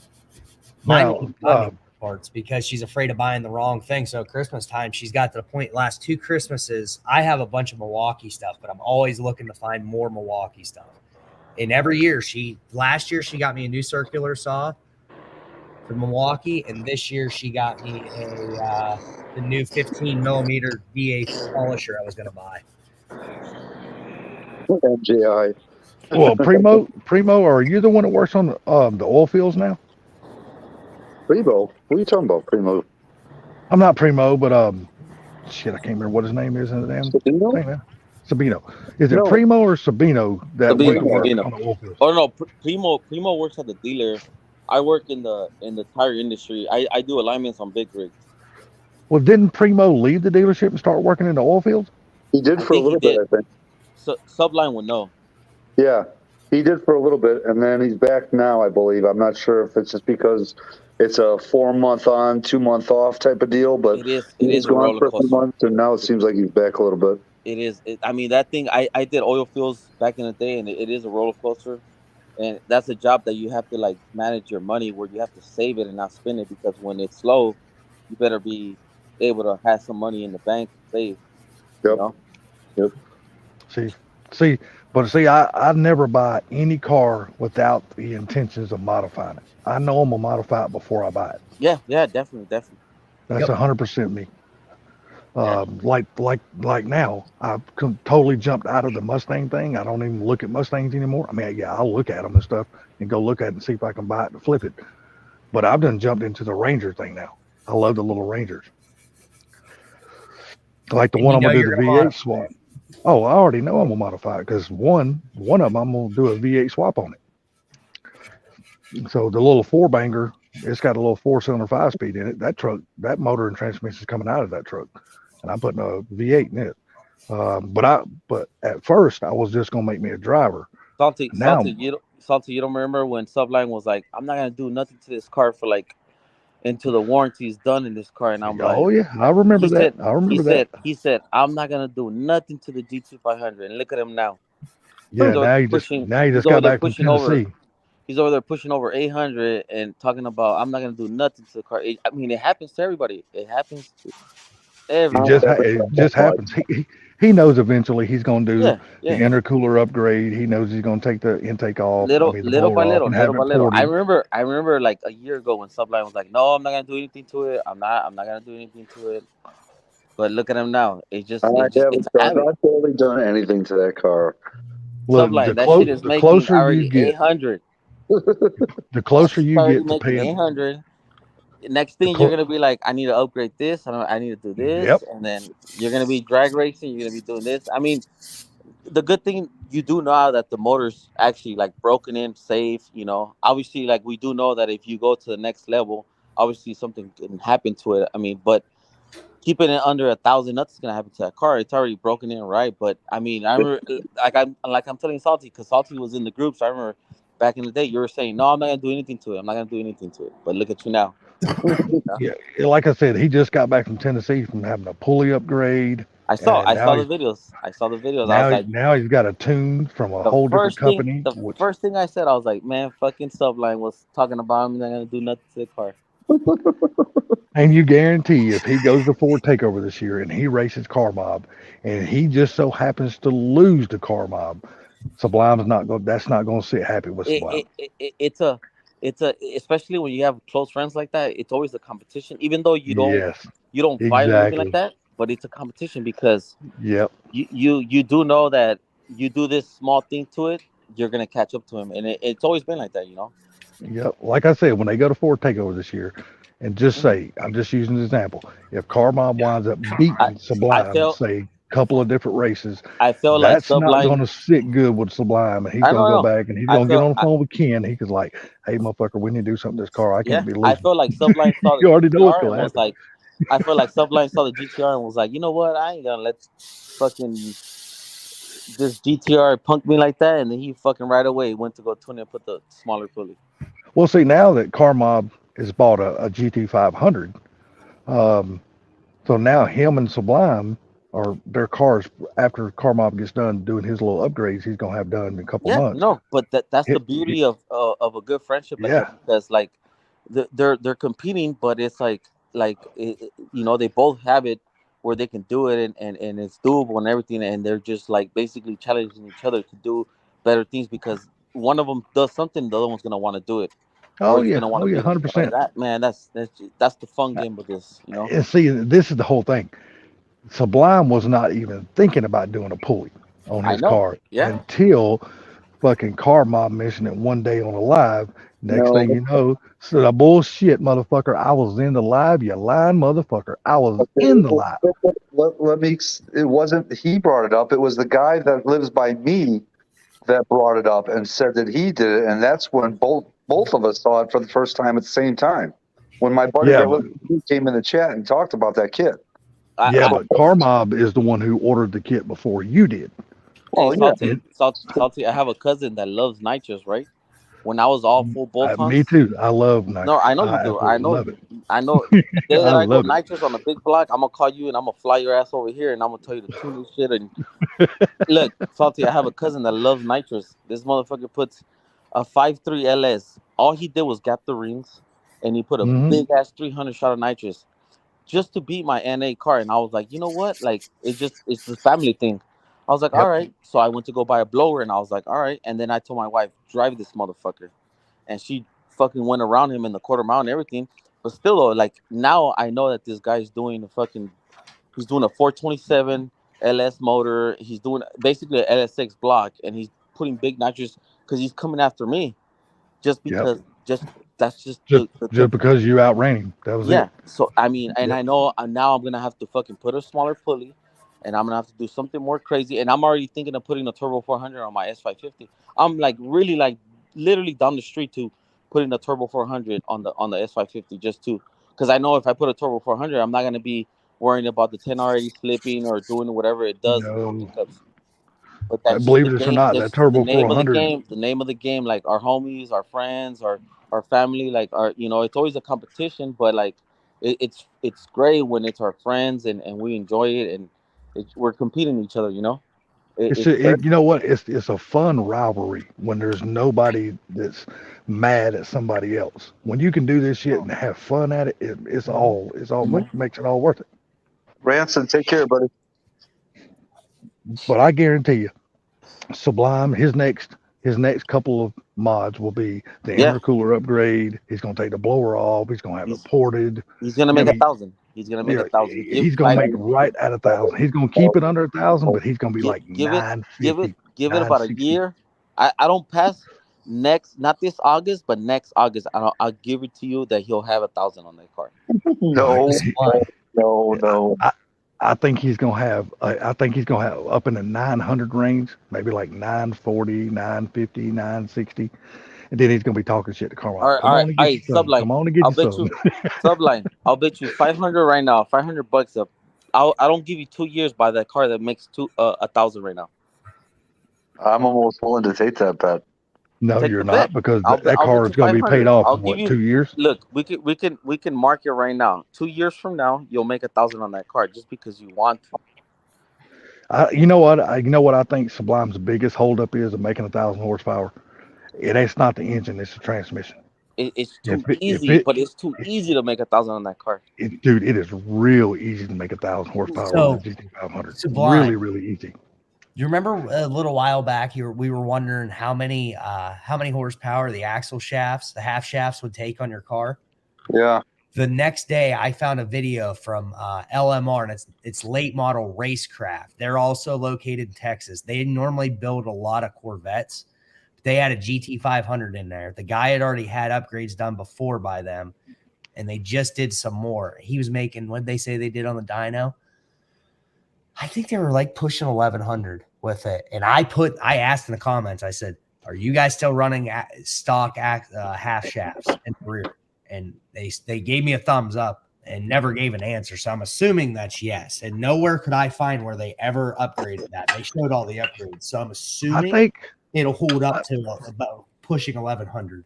I think Carmob has done the research on that and said, it's either Lund Racing or Palm Beach Dyno 1 has done that test on the 500s and said the stock axle shafts hold up to like 1,150, 1,180 or something like that. No, we all know that those things will give out eventually on so many passes. But I'll tell you guys one thing though, you guys are gonna trip out. I mean, I think Subline knows because I bought it from Xander. Remember Xander? Yep. Mm-hmm. Okay, so my car right now makes 965 to the wheels. I promise, I put it on everything I love. That car, my car right now, my S550, my wife's car, it has over 100 passes. Okay, the transmission's broken already like 3 or 4 times. I think it's on the fourth transmission, on the fourth one. I have axles on it. I have 2,000 horsepower DSS axles on it. But my drive shaft on my transmission, it is bone stock. It is still the 2-piece drive shaft on that thing. It is never broken. The reason why I'm telling you about Xander is because I bought his drive shaft just to keep it as a spare, and it's right here in my garage in my backyard, just sitting there. Because every time I go to the track and my wife drag races it, I have it there just in case, because I'm thinking like, oh, it's gonna break or it's gonna snap, and it does not. That thing does not snap. It does, and That's amazing. I don't remember if you guys remember that one girl, 1320 chick. Yep. Okay, do you guys remember when she snapped her drive shaft and it made a big hole in her center console and it broke the transmission and I think it broke the block. Yeah, you're right. It did. I'm telling you. So I started figuring out. I started doing my research. People were snapping the drive shafts, breaking all these type of things, and like having all these type of issues. And I was like, you know what? I'm not. There was a couple of guys just running the stock one, and they weren't having no issues. And it's crazy that I've been running this thing for almost 100 passes, and has snapped, and I don't have no issues. Like my car leaves on second gear. I'm still in the stock converter. It's gone 890s already in the quarter, and I've not snapped the drive shaft. And it's crazy because that makes me believe that on the GT500, we do know that they have upgraded stuff. You know, they're way better than the GT. So Oh yeah. for sure, I know that the GT500 have stronger axles. So I wouldn't be afraid. But like when that does happen, like I blew the axles. I think when I was NA, like on the 7th or 8th pass. So that's when I was like, you know what, I'm gonna upgrade it. But I know for sure that car can handle maybe 1,000 wheel, and it's not gonna break them. But eventually, once you do maybe 30, 40 passes, it's gonna break. You know. Like I said, to me, the biggest weakness on the 500 is the transmission. That DCT, like if it had a 10-speed or 6-speed or turbo 400, you could beat that motherfucker in the ground But and it would Salty, keep going. even at 1,000 horsepower, those transmissions, it's barely tickling. And everybody that's breaking the transmission or having problems, like the guys in California, they're making like maybe 1,200 or high 1,100s. That they're having problems. But like to me, safe. Everybody knows safe is probably like just damn near 950 to 1,000. That's Yeah, safe. but we're talking about his transmission. Now he's got a different he's got the DCT in his car. No, that's what I'm saying. Now Those if that things- transmission those things- breaks, that's a $20-something-thousand damn transmission. But I don't see it breaking unless you really get it way up there, 13, 14, 1,500 horsepower, I think is whenever it's going to become a problem. Because Everybody look at that's all breaking racing. them. Everybody that like races has Nate, them. Nate's saying right now. Nate knows like these things they're not breaking at 1,000. They're breaking at 11, 12, 13, up 15. Everybody like you saw all those videos from like fucking Palm Beach. All those guys are breaking at 12, 13, 1,400 horsepower. That's when they're breaking, or they're not shifting. Basically, that's the main issue. They're not shifting at that high horsepower. And the durability of them, I think, is probably there because NASCAR now, they run a DCT in them cars. They're not an H pattern 4-speed over anymore. They're a DCT transmission. And they're pushing 700 horse for them cars, running them for however many laps, beating on them on road courses. Not one person's broke one of those transmissions yet. They did away with the old top loader 4-speed and went from a 5-speed to that. I think there has not been one transmission problem since. I didn't know that NASCAR went to the DCT. When did they do that? I think they're running a sequential transmission, I thought. Yeah, it's a sequential. They're still shifting the gear, Yes. but it's a sequential. Right, my bad. Yeah. My bad. Because NASCAR would not be NASCAR if they had an automatic in it. That would be crazy, though. Even though basically you can honestly say the sequential basically is an automatic because you don't have to You just ratchet shift. you don't have to let off the gas to lower the RPM to shift. You can just shift at whatever RPM it is. That's the beauty of a sequential transmission. You don't lose the RPM during the shift. It's like bam, bam, bam. It's always in its power band. I mean, but GT500, man, you have no idea, Salty. I was gonna pull the trigger on one of them, but like the only reason why I don't do it right now is because, man, like I really want a GT500 so bad, like just like a base model. I don't care. But in California, bro, like they're just so strict over here, man. It's the worst state to live in and to modify a car. Have you thought about at least taking your GT and doing the front bumper conversion and all that stuff on it from the 500? Because I've seen some of those and they look good.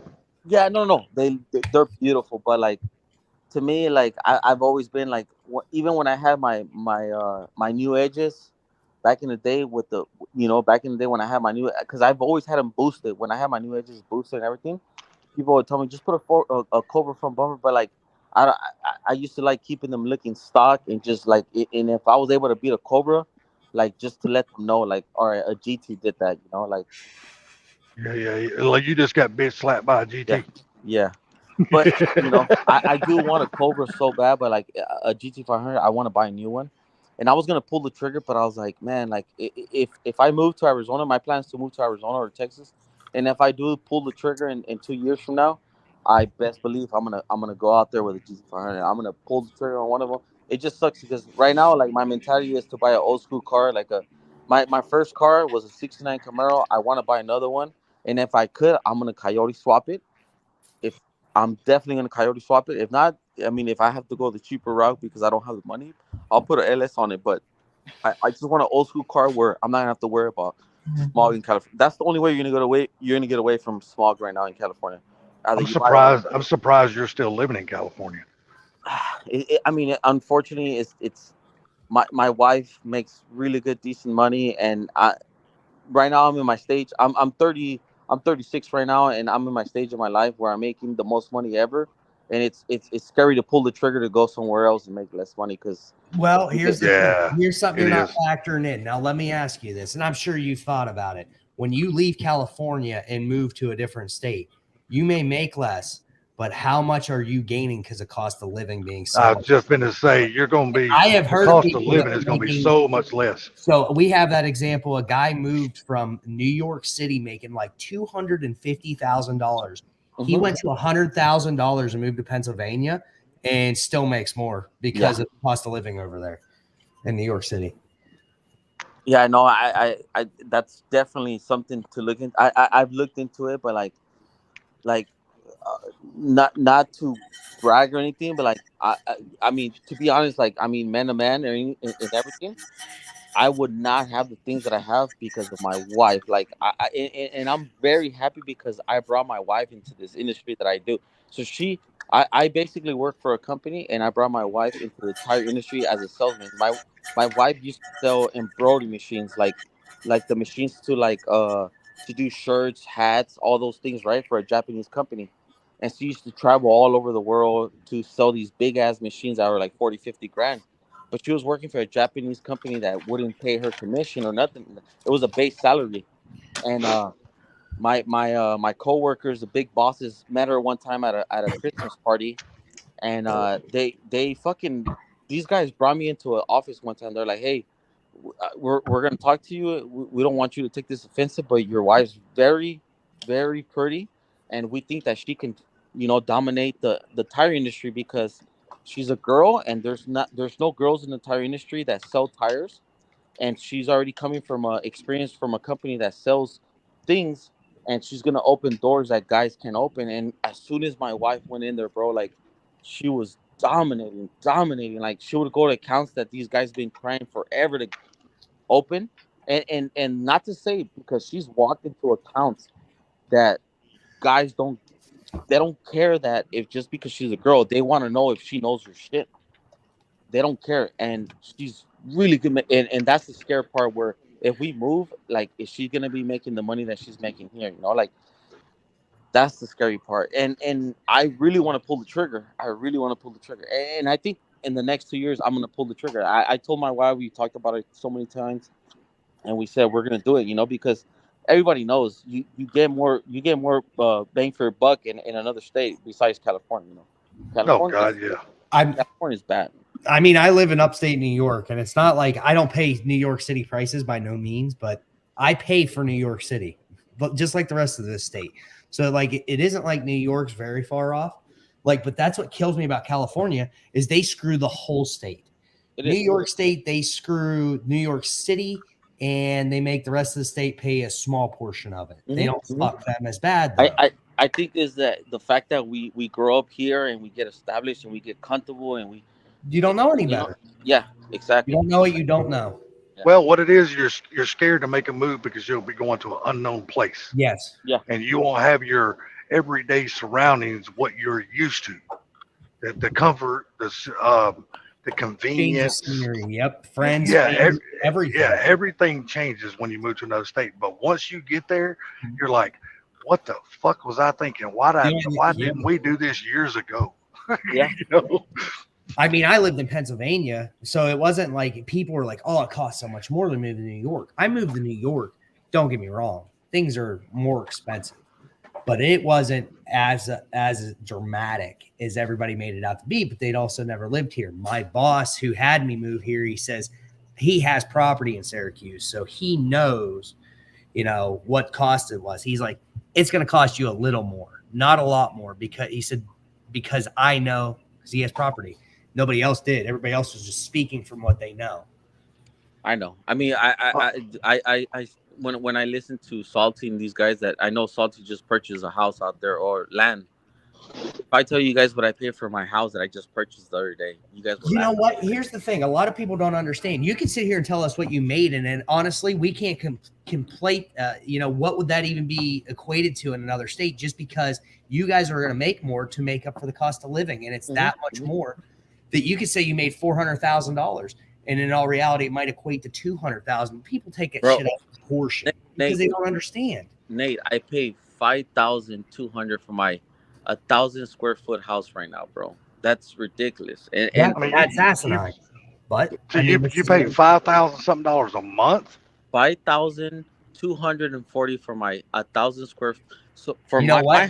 my house is 1,000 square footage. It's 3 beds, 2 baths, and my land. Like, I don't know. Can you guys see right now? No, No, it's jet black. No, okay, so it's a black screen. Look, how can I show you guys right now? Like, You'll have to turn on some lights.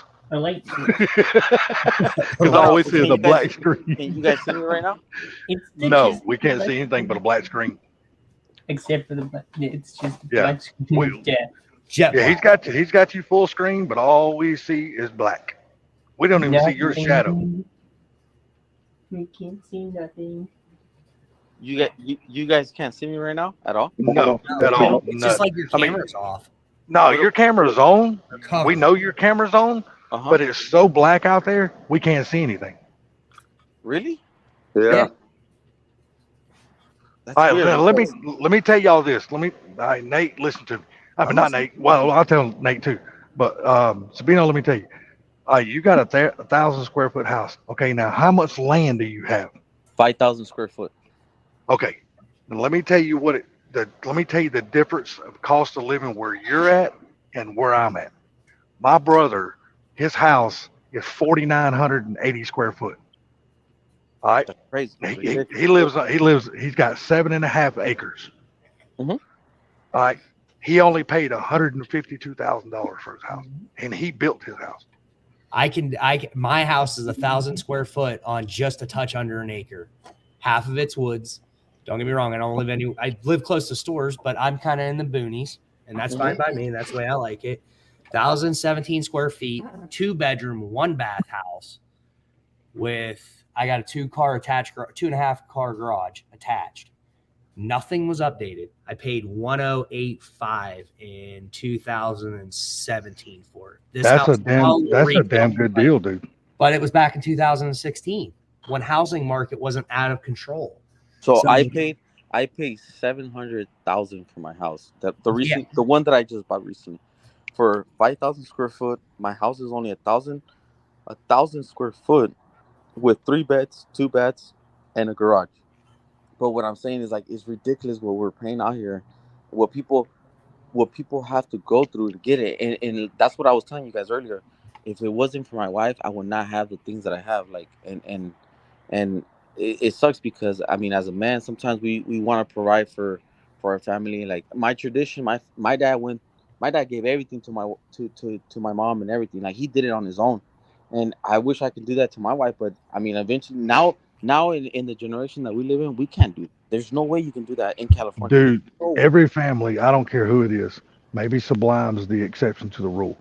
But anymore in this day and time and the cost of living, the way things are, dude, you have to have a 2-income family. You have to have a 2-income household, dude. Definitely. It's hard to do it on 1 income anymore.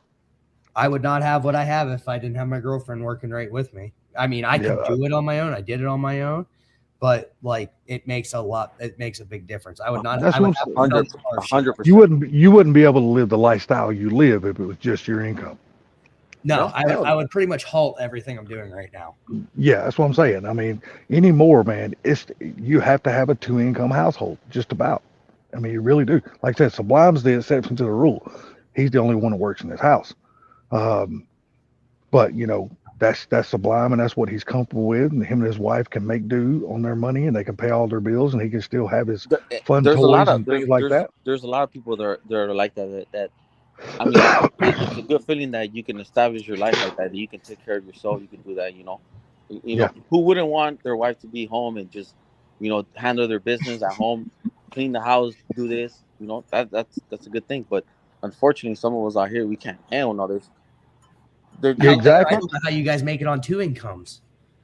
Dude, sometimes it's even hard to make it on. Like now, say if Sabino was to take him and his wife, and they moved to Arizona, just say they want a complete change. Let's move to North Carolina. They move all the way across country, and they're able to land the same amount of money they're making out there in North Carolina. They would live like kings.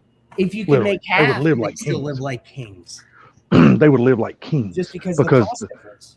because the same house they just bought and the square footage he's got on his land, his lot, he would probably, the $700,000 that he's paying, he would probably pay $110,000 for that house, maybe $110,000. Yeah, I bet it would still be 150 to 2. Let me tell you, I bought a house. Now, don't get me wrong, my house is not a house. Let's just go and say it. Mine, I bought a double wide trailer. You're Salty. Your mom's still around? She still has a house over there, or she's with you right now? We're still in the apartment. We hadn't moved yet. Everything's packed up. We're ready to move. We're just waiting on the movers to come move us. But I bought a double wide trailer. Let's just face it. I didn't buy a house. I bought a double wide. I bought it, and it's got 1.76 acres. I only paid $77,000 for the place. Yeah, I remember you were telling us. But I completely redone the entire inside of the house. I tore out the kitchen, redone the kitchen, tore out the bathrooms, redone the bathrooms. I widened the doors in the house because my mom's 77, and the chances of my mom going into a wheelchair in the next year is probably a really good chance. So I widened all the doors to make the house a wheelchair accessible. I built handicap ramps on the front, on the rear. I mean, I done everything.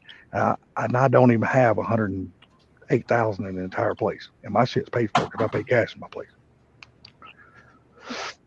But I can turn around and resell it if I wanted to. Right now, I've already had an investment company, like a real estate investment company. They've already done offered me $185,000 for the place, just like it says right now. And that's what I'm trying to do with my house too, Salty. Is like, I bought it. It's my first house, 2 bedroom, 1 bath. When I bought it, it was just me. That's fine. Now I got a girlfriend. I'll probably propose at some point in the near future. Now we're going to probably want kids at some point. So now I got to turn around and sell this place. Well, I can tell you what, you don't resell places. You can now by accident buy a place and turn around and sell it and did absolutely zero. Cause I know people that have done it. Oh yeah. And made money. That's fine. But as far as I'm concerned, by the time I'm ready to sell this, the market will be probably a lot closer to what it was. So I've been just kind of going through for the last 5 years, cleaning this place up. Yeah. And that's all a lot of people don't understand. When you buy a place, you don't have to completely redo the entire house. Right. All you got to do is really just modernize it. If you take it from what it was and bring it up to a more modern house, and that's all you really have to do. You have to. A lot of times you can still keep the same kitchen cabinets. You just change out the countertops, change out the hardware and stuff like that, and you got a whole new kitchen all over again because it looks completely different and it's modern. And somebody attempted to do that with my house, but they sucked. They didn't know how to use a level. So I had twin brothers that owned the house before me. One of them, I don't know what he did. The other one was a massage therapist. Tell me what massage therapist knows how to use a level or a tape measure. None. I don't know, because nothing they touch in their life is flat. Yes. Unless they touch. Exactly. You know what I mean? They have no clue how to run anything. So now they took a house that was from the 60s, and now they completely tried to upgrade it all by themselves. They made a mess. I wish they'd have just left it the way it was and let me come in and do it, because they did a horrible job. Because I'm redoing. I literally just completely redid my whole bathroom. I've redone the whole living room twice to get it right. Yeah, a lot of times, man, people think they're doing good to their home and they're actually doing more harm than good. Do more detriment than anything. But most people these days they buy with their eyes. To be totally honest with you, that's what they buy with. They don't get the proper home inspector to come in and do the inspection on the house before they buy it, before they close, before they make the deal on it. So they buy with their eyes. They walk in and look at it and say, "Oh man, I like this, but I can change this and I can change that." But they don't look at the bones of the structure that they're buying. I knew what I was getting myself into when I You know got what I it. mean? Because and that was the thing is I had an inspector come. He's like, "Man, this place is in good shape." And I looked at him and I went, "You're a moron, but you're going to let me get this place because it had to pass the inspection order for me to get a mortgage on it." So I was like, "Shut up, Nate. Don't say nothing. I know what's wrong with this place, and I know I'm the one doing it to fix it." Yeah, I'm paying for it, but at the same time, I'm like, if people take a little more time and stop buying with their eyes and they actually start looking at what they're buying, they can negotiate their price and buy what they're buying for a hell of a lot cheaper money. You guys can see me now, right? Yeah. Yeah, we can see can see you now. This is my backyard right here. Look, this is my backyard. Okay. Pool or whatever, you know, and Pool, like whatever. Yeah, I said that pool, whatever. yeah, and it look, I'll show you guys the house. It's not a big house, like, and I pay $700,000 for this, you know, like, look at the house. It's from here, from that fucking corner right there to that corner. That's 30 by 30 right here. That's basically 30 feet across. Well, let me ask you this, Sabino. If you was to put your house on the market and sell it right now, could you sell it for more than what you paid for it, the $700,000? So I'll probably get like maybe 20,000-30,000 right now out of it right now. That's it. 20,000, 30,000 more than what you paid At for the it. most 30. I got you. it's crazy, man. You people live a different life than the rest of us, and you know what? Sometimes I commend some of you for putting up with it. Yeah, no shit, dude. I mean, I just couldn't imagine. Even Sublime, I guarantee you, even though I know the cost of living in Illinois, especially he's just outside of the burbs of Chicago, guarantee you it's a hell of a lot more than what we pay down here. Yeah, and we get used to it. We like it and everything. I mean, look at Sublime. Like, he loves this house. I mean, it's nice. I see it in his garage, his car's in the garage and everything. Yeah, but he already done said once he retires, he's moving to Florida. Probably, yes. Or at least somewhere away from the snow. Yes, definitely. You know, at least somewhere away from the snow. It'll miss you. It could miss me all at once. Exactly. I guarantee you he ain't gonna miss one snowflake. Smiley faces. 140-degree day. It's like me. I know a lot of people are like, "Oh, what'd you buy a double wide for? What'd you buy a trailer for?" I'm like, look, I'm not picky because it don't take much for me to be happy. Yeah, I've already done own 3 or 4 or 5 houses and I've sold them and stuff like that. But to me, a home is what you make it. It's not what it is. It's not the material. You know what I mean? It's the people. No, man. I mean, once I get moved into my place, I know Sublime's gonna want to see the inside of it, and Gary and all of it, and I'll show them what it looks like. And when you walk inside, you will never think that it is a double wide trailer because it looks nothing like a fucking double wide trailer inside. Nothing. Nobody will ever be able to fucking know the difference. It looks like a fucking house because the walls that I had taken out because I opened up the kitchen, the living room, and the dining room. Now it's just one big open area. Is it a double trailer or is it the single ones? No, it's a double. Mm-hmm. It's believe it or not, it's almost 1,800 square foot. My father gave that was the first thing my dad purchased when he came here a long time ago, and he just recently gave that to my brother, and those things are, that house my dad bought it in 1989, and it's actually bigger than my house right now, like bigger than my house. It has more square. It's crazy. Those things are huge. Yeah, it's like the master bedroom. I'm gonna give that master bedroom to my mom because of her, her age, and I had the entire bathroom tore out because it had like a jet tub in it, almost like a jacuzzi jet tub, and I had that taken out, and I had the whole shower and all taken out, and I had a walk-in shower built so she could just walk right into it. And I had a seat made into the wall. You know, it's all ceramic tile and all that stuff now. But I had a seat made into the wall. That way she could just sit down inside the shower and take her shower. So I really put a lot of money into that bathroom because this is going to be my mom's last house. You know what I mean? I want to make the house as comfortable as I possibly can for her. Definitely. Now, where do you live in California at? So do you know the Long Beach port? Okay. I live probably like 20 minutes away. So I live in Cerritos. So it's probably like 20 minutes away from Long Beach port. So I mean, who's that? What was that comment, Sublime? Says Salty, you got a carport for your Mustang? ? That's all that matters, bro. Nope, because I don't own a Mustang. I done away with Mustangs, and now I'm into the Rangers. hey, Sublime, your house, you already finished paying it off? No, hell no. I got about another 9 years, I believe.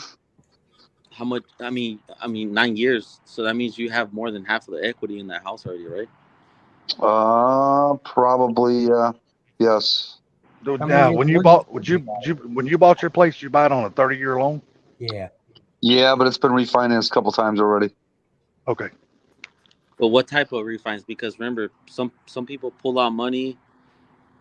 Yeah, one time when I refinanced to pay off my credit card, so that added a little bit to the loan. Because some people do it to lower the interest rate, you know. Yeah, and they'll lower their payments too sometimes. Yeah, dude, I actually did that too. But the funny part is because the value of my house went up twice in the last year, my escrow payments went up, which means my mortgage payment went up. Same here. Yeah. I mean, best believe when you refinance your house, you're gonna pay a little bit more unless you're gonna go a lower interest rate, you know. So between my homeowner's insurance and the taxes, property taxes and school taxes, those added up in the escrow account are almost half of the payment I make. Do you guys pay federal and state tax or just federal? I pay both here. I pay both here in Georgia. Are you talking about like for your your house? So in California we pay federal and state, right? So that's what I pay in Georgia, federal and state. Yeah, we pay both here.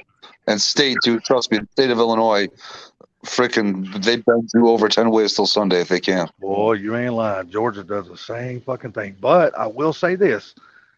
Now that our governor got reelected, which he was doing this even before the election came around, he is actually giving homeowners a huge break. And he's been doing it for like the last 5 years. Homeowners right now are getting a really cool break here in Georgia. And I'm happy because he's thinking about the homeowners and the property owners here. But my brother's got the almost 5,000 square foot house. His payment's only $1,400 a month, which a lot of people's like, man, that's dirt cheap. Well, to him, it's really expensive. Sublime. What's up? Look. Yeah. Oh, Two kitties. no, Sublime's happy. Twin pussies. Two of them. Here we go. Ready for this? So Sabino, when are you going to show us some more drag racing? Soon, man. Like it's been raining too much. Like right now, there's no rain or none of that. Oh, so yours is just chilling, ain't it? Yours is just chilling, ain't it, Sublime? Oh, your cow will get along with mine, same color. Yeah, a little butterscotch. Dude, I cannot have one of those things. I cannot have the right one, you kid. No, I can't. You don't understand. No, I can't either. I have a Pomeranian. No Pomeranian likes cats. My Pomeranian goes absolutely ape shit. She sees a cat. She goes ape shit. She is a crazy, crazy dog. And what I keep telling her all the time, I'm like, look, you don't want to fuck with a cat. That cat's going to whoop your ass, and you're going to make me spend $5,000 at the vet getting your ass fixed. Leave the cat alone. The cat whoop your ass, girl. Well, guys, I hate to do this. I got to get to bed. Why? You ain't got to work. You ain't got to work tomorrow, motherfucker. Okay, look who's talking, mister. I've been jumping out of streams at freaking random times. I get to say the same thing to Hey. you. But I'm hanging in here tonight, though, ain't I? Yeah, well, it's supposed to be a short live. It's 4 hours deep. We can make salty. We can make salty go on live right now. Yeah, there you Shit. When Sublime shuts this down, so Salty's going to take this little black Pomeranian out and let her water the grass. And this old man's going to bed. I'm probably gonna hop off. It is 2:28. I'm gonna start cleaning up the garage here and go to bed. What time is it? What time is it with you guys right now? 2:30. Oh, yeah, 2:30? it's 2:30. It's 2:30 in the morning. Subline, you working right now, or you're off right now because of the season? part time, just because of the weather. Sublime, you got to stay on. You got to stay on for one more cigarette. Oh my god! Just One one more. more. Those famous last words I've ever heard. Hey, crap. Subline. What's up? When you're, I literally just quit smoking, so I went into the vape, but Yeah. it's crazy, bro. Because I mean, I was stuck to cigarette. I was smoking almost 2 packs a week. A week? That's a week? A week. So now I'm vaping now, just straight vaping, and obviously we all know that vaping, it's. I mean, It's just as bad. Yeah, because the scary part is because there hasn't been enough time to research a vape. So doctors have said it that there's not enough, because vapes came out maybe like 10 years ago. Yeah, That's when it long started term coming out. study can fill out. But obviously I know that this is bad too. But like when I stopped smoking cigarettes, like it's hard. I know it's hard. But when I stopped doing that and I went to vape, you don't wake up in the morning with like cigarette breath and you don't go to sleep with you know. It's a little better in the beginning right now. But, this was like the next step for me to stop, because right now I'm like almost stopping with the vaping. Like I only vape when I drink. I had a couple beers tonight, probably like 3 or 4. But like I was vaping, but like now I'm like very close to stopping vaping. But like, I mean, it was hard in the beginning. Yeah, it was super hard for me to stop smoking cigarettes because, man, I was doing at least 2 packs a week. Literally at least 2 packs a week. Wait, So you're sitting here day. You're sitting here saying you done 2 packs a week. I was smoking 2 packs a day. That's I was So in my prime time, I was probably doing a pack a day. Yeah. Dude, I was doing 2 packs a day, and I have slowed down now. I'm trying to wean myself off of them too. I've slowed down to about a half a pack a day, which to me I think is very good. Going from 2 packs to a half a pack, I'm happy. It's doing something. I'm happy. That shit's all mental, man. Like, yeah, every single fucking bit of it's mental. But I tell you what, dude, I'm gonna tell you what. For somebody who has never smoked, smoking cigarettes is the hardest fucking thing you will ever try to quit in your damn life. Yeah, it's They worse are than freaking hard. than any fucking drug that you can think of. You ain't lying. There's people that can go and get counseling and get off of drugs. Dude, to get off fucking cigarettes, you have to fucking mentally beat your brain to death and make yourself not want a cigarette. Mm-hmm. It is so fucking hard, man. A buddy of ours quit chewing, and he said, I think it was a month into him quitting, because he quit because his brother passed away of smoking and chewing. And he said, I'm done. And he quit. And he said a month into it, he says, I would have kissed somebody to taste fucking chew. At that, Damn. It's anybody on the planet that had a chew in just to taste it again. My grandma, she fucking stopped smoking cigarettes, and 2 months later she fucking died. I was like, what? Like, dude, I'm telling you, people can sit here and say what you want, but smoking, believe this or not, you might not believe it, smoking fights off a lot of the shit that keeps you from getting sick a lot of times. People can say whatever, but that shit is scientifically proven. A lot of people that smoke don't get a whole lot of colds. Me and my dad are never sick compared to everybody around us are always sick. That's something I have noticed over the years. And I said, is it because you put so much toxins in your body all the time that it makes it, it's almost like people that can eat basically garbage food, like stuff that's left over that should make a dog's stomach turn. And it doesn't bother them because they eat it all the time. Versus somebody that don't, it makes them sick almost instantly. Yeah. Is it Yeah. is the same thing? It's the same thing when someone's trying to lose weight and trying to go on a diet. I remember a while back when Subline was like, "Oh, I quit eating Reese's and all this shit," and ask him if he's tried a Reese's in a couple of months. He's done really good. Now I have to give Sublime credit. I'd say in the last, I'm gonna go on record in about the last year, Sublime has really done good. He don't hardly even eat Reese's anymore. Nope. Now he's done himself. Now I'm proud of him. He's done really good on that Reese's thing, because when I first met Sublime on the live stream, dude, he was tearing those motherfuckers up. At least 4 or 5 every fucking. Yeah, oh live my stream. God! Every live stream he was eating the hell out of Reese's cups, but he's done good. He's done good. I have to give him all credit. Granted, I have had 2 Dunkin' chocolate glazed donuts today, so Yeah, but Have that's a you- little bit different than Have Reese's, you because Salty Reese's. and Subline? Have you tried the patches for the cigarettes? I did I that for one point in time, and it seemed to work a little bit, but man, it's like getting over that last hump is the hardest part. Do you Yeah. drink, Subline? Because I've never seen you drink. I don't drink very often. Like, I'll drink at Ford Takeover, I'll drink over at Carmob's house, but for the most part, no. See, Okay, see, don't Salty, ask me. that's a Don't real, ask me that question. that's a real hardcore person to stop smoking, because he just said it right now. He doesn't drink like that. Yeah. Yeah, Normally, see, don't. people that drink, they tend to smoke and they want to smoke. So if That's Subline's me. not smoking and he's still craving a cigarette, it's gonna be really hard for him. It's the same as And, me. Yeah, and I don't take nothing from you, Sublime. Like, if you, I know there's times when you think about it and you're like, I should stop, and then that shit fights you. That shit's hard, bro. It took me 2 years to stop, because I was like, fuck. Like, I would come home and my daughter would be like, "You smell like cigarette," and my wife would be like, "Hey, you stink." And there's times when my wife would, she'll do it with me, but to a certain extent. But I know that shit is hard. But now, like, I haven't had a cigarette in over 5 months. I'm only vaping it, and I'm slowing down already, and I'm already like not craving. I'm not craving it. I don't crave a cigarette at all anymore, at all. Like it, and it's crazy, because recently, probably like 2 months ago, I was like, I just want to try it, and I tried it, and I was like, God damn, this is disgusting. Yeah, but let me ask you something.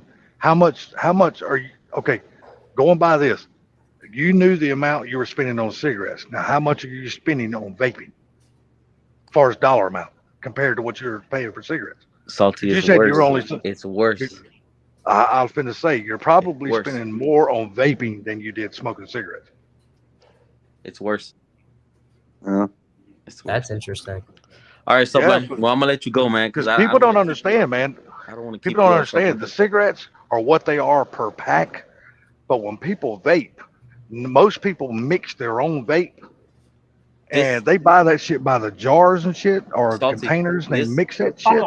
This shit is $29 right here, right? And I only get 3,000 puffs. If I'm drinking, or if I'm right here at home, I'm doing it right, and Mhm. then it'll last me 3-4 days, and then next thing I need to go buy another $30. So within like maybe 4 or 5 days, I have to spend another 30, and then another 2-3 days, another 30, and then a pack of cigarettes. If you're gonna control it, you can make it last a week, but Exactly. How much is a Exactly. pack of cigarettes in California? it's like almost $12 right now for your basic Marlboro Lights, Marlboro Reds, It's just the same as Newport. here in New York. Okay. They're between $12 and $13 a pack here in New York. Some places are 14, depending on if you're next to the highway or not. Yeah. See, I pay down here $7.40 a pack. Yep, that's what it is in West Virginia, too. That's where whenever I go to my dad's, I buy like 3 cartons. Oh, so you smoke, Nate? Yeah. Oh, I okay. don't I didn't know. smoke I didn't on know you people. smoked. Yeah, I don't smoke on a lot of the live streams just because I don't want. It's one of them things that's weird, I guess. Fuck that. I smoke. I don't give a shit if I'm on live stream or not. You want me? Here, I mean, show I'll you smoke one. when the camera's off. But I don't want All right. anybody getting demonetized or whatever for not smoke Yeah, because right. somebody's smoking. All right, Salty. Oh, Hey, fuck. Nate, I'll let you guys go. I don't want to keep up Subline awake, man. Thanks Oh, for man. I appreciate it, man. That Did you guys damn, meet yet? that damn Bloomer's boy ain't sleepy. He's just Oh, trying to shit. get off here so he can go watch something on TV. Oh my God! Stop! I'm Hey, going hey, with that, Salty, man. he's about to go take that blue pill right now. Yeah, it's cool. If he goes take that blue pill right now, he's gonna be fucking himself because Kim's already asleep. Exactly. He's gonna take the pill, just keep him rolling out of bed. Yeah. All right, you fucker. All right, Sublime. All right, Hey, all well, right, Salty. let me All right, Nate. before you leave, let me ask. I'm gonna tell y'all a joke, just real quick. I won't take but a second because Nate's never heard it, and I don't know if you've heard it yet. What's the difference between an old whore and a young whore? No idea. Sabino? Fuck, I honestly I don't know. Okay, young whore you need Vaseline. The old whore you need Polygrip. That's great. Oh my god.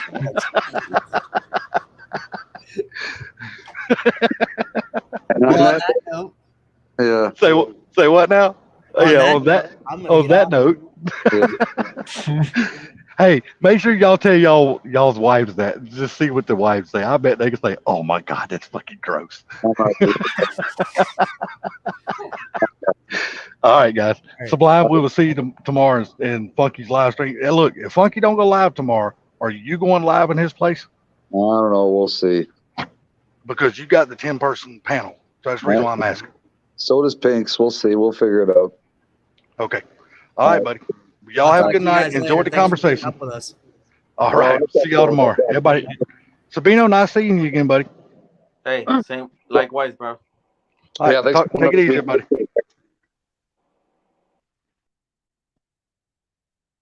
All right. You guys all have a good one. Peace.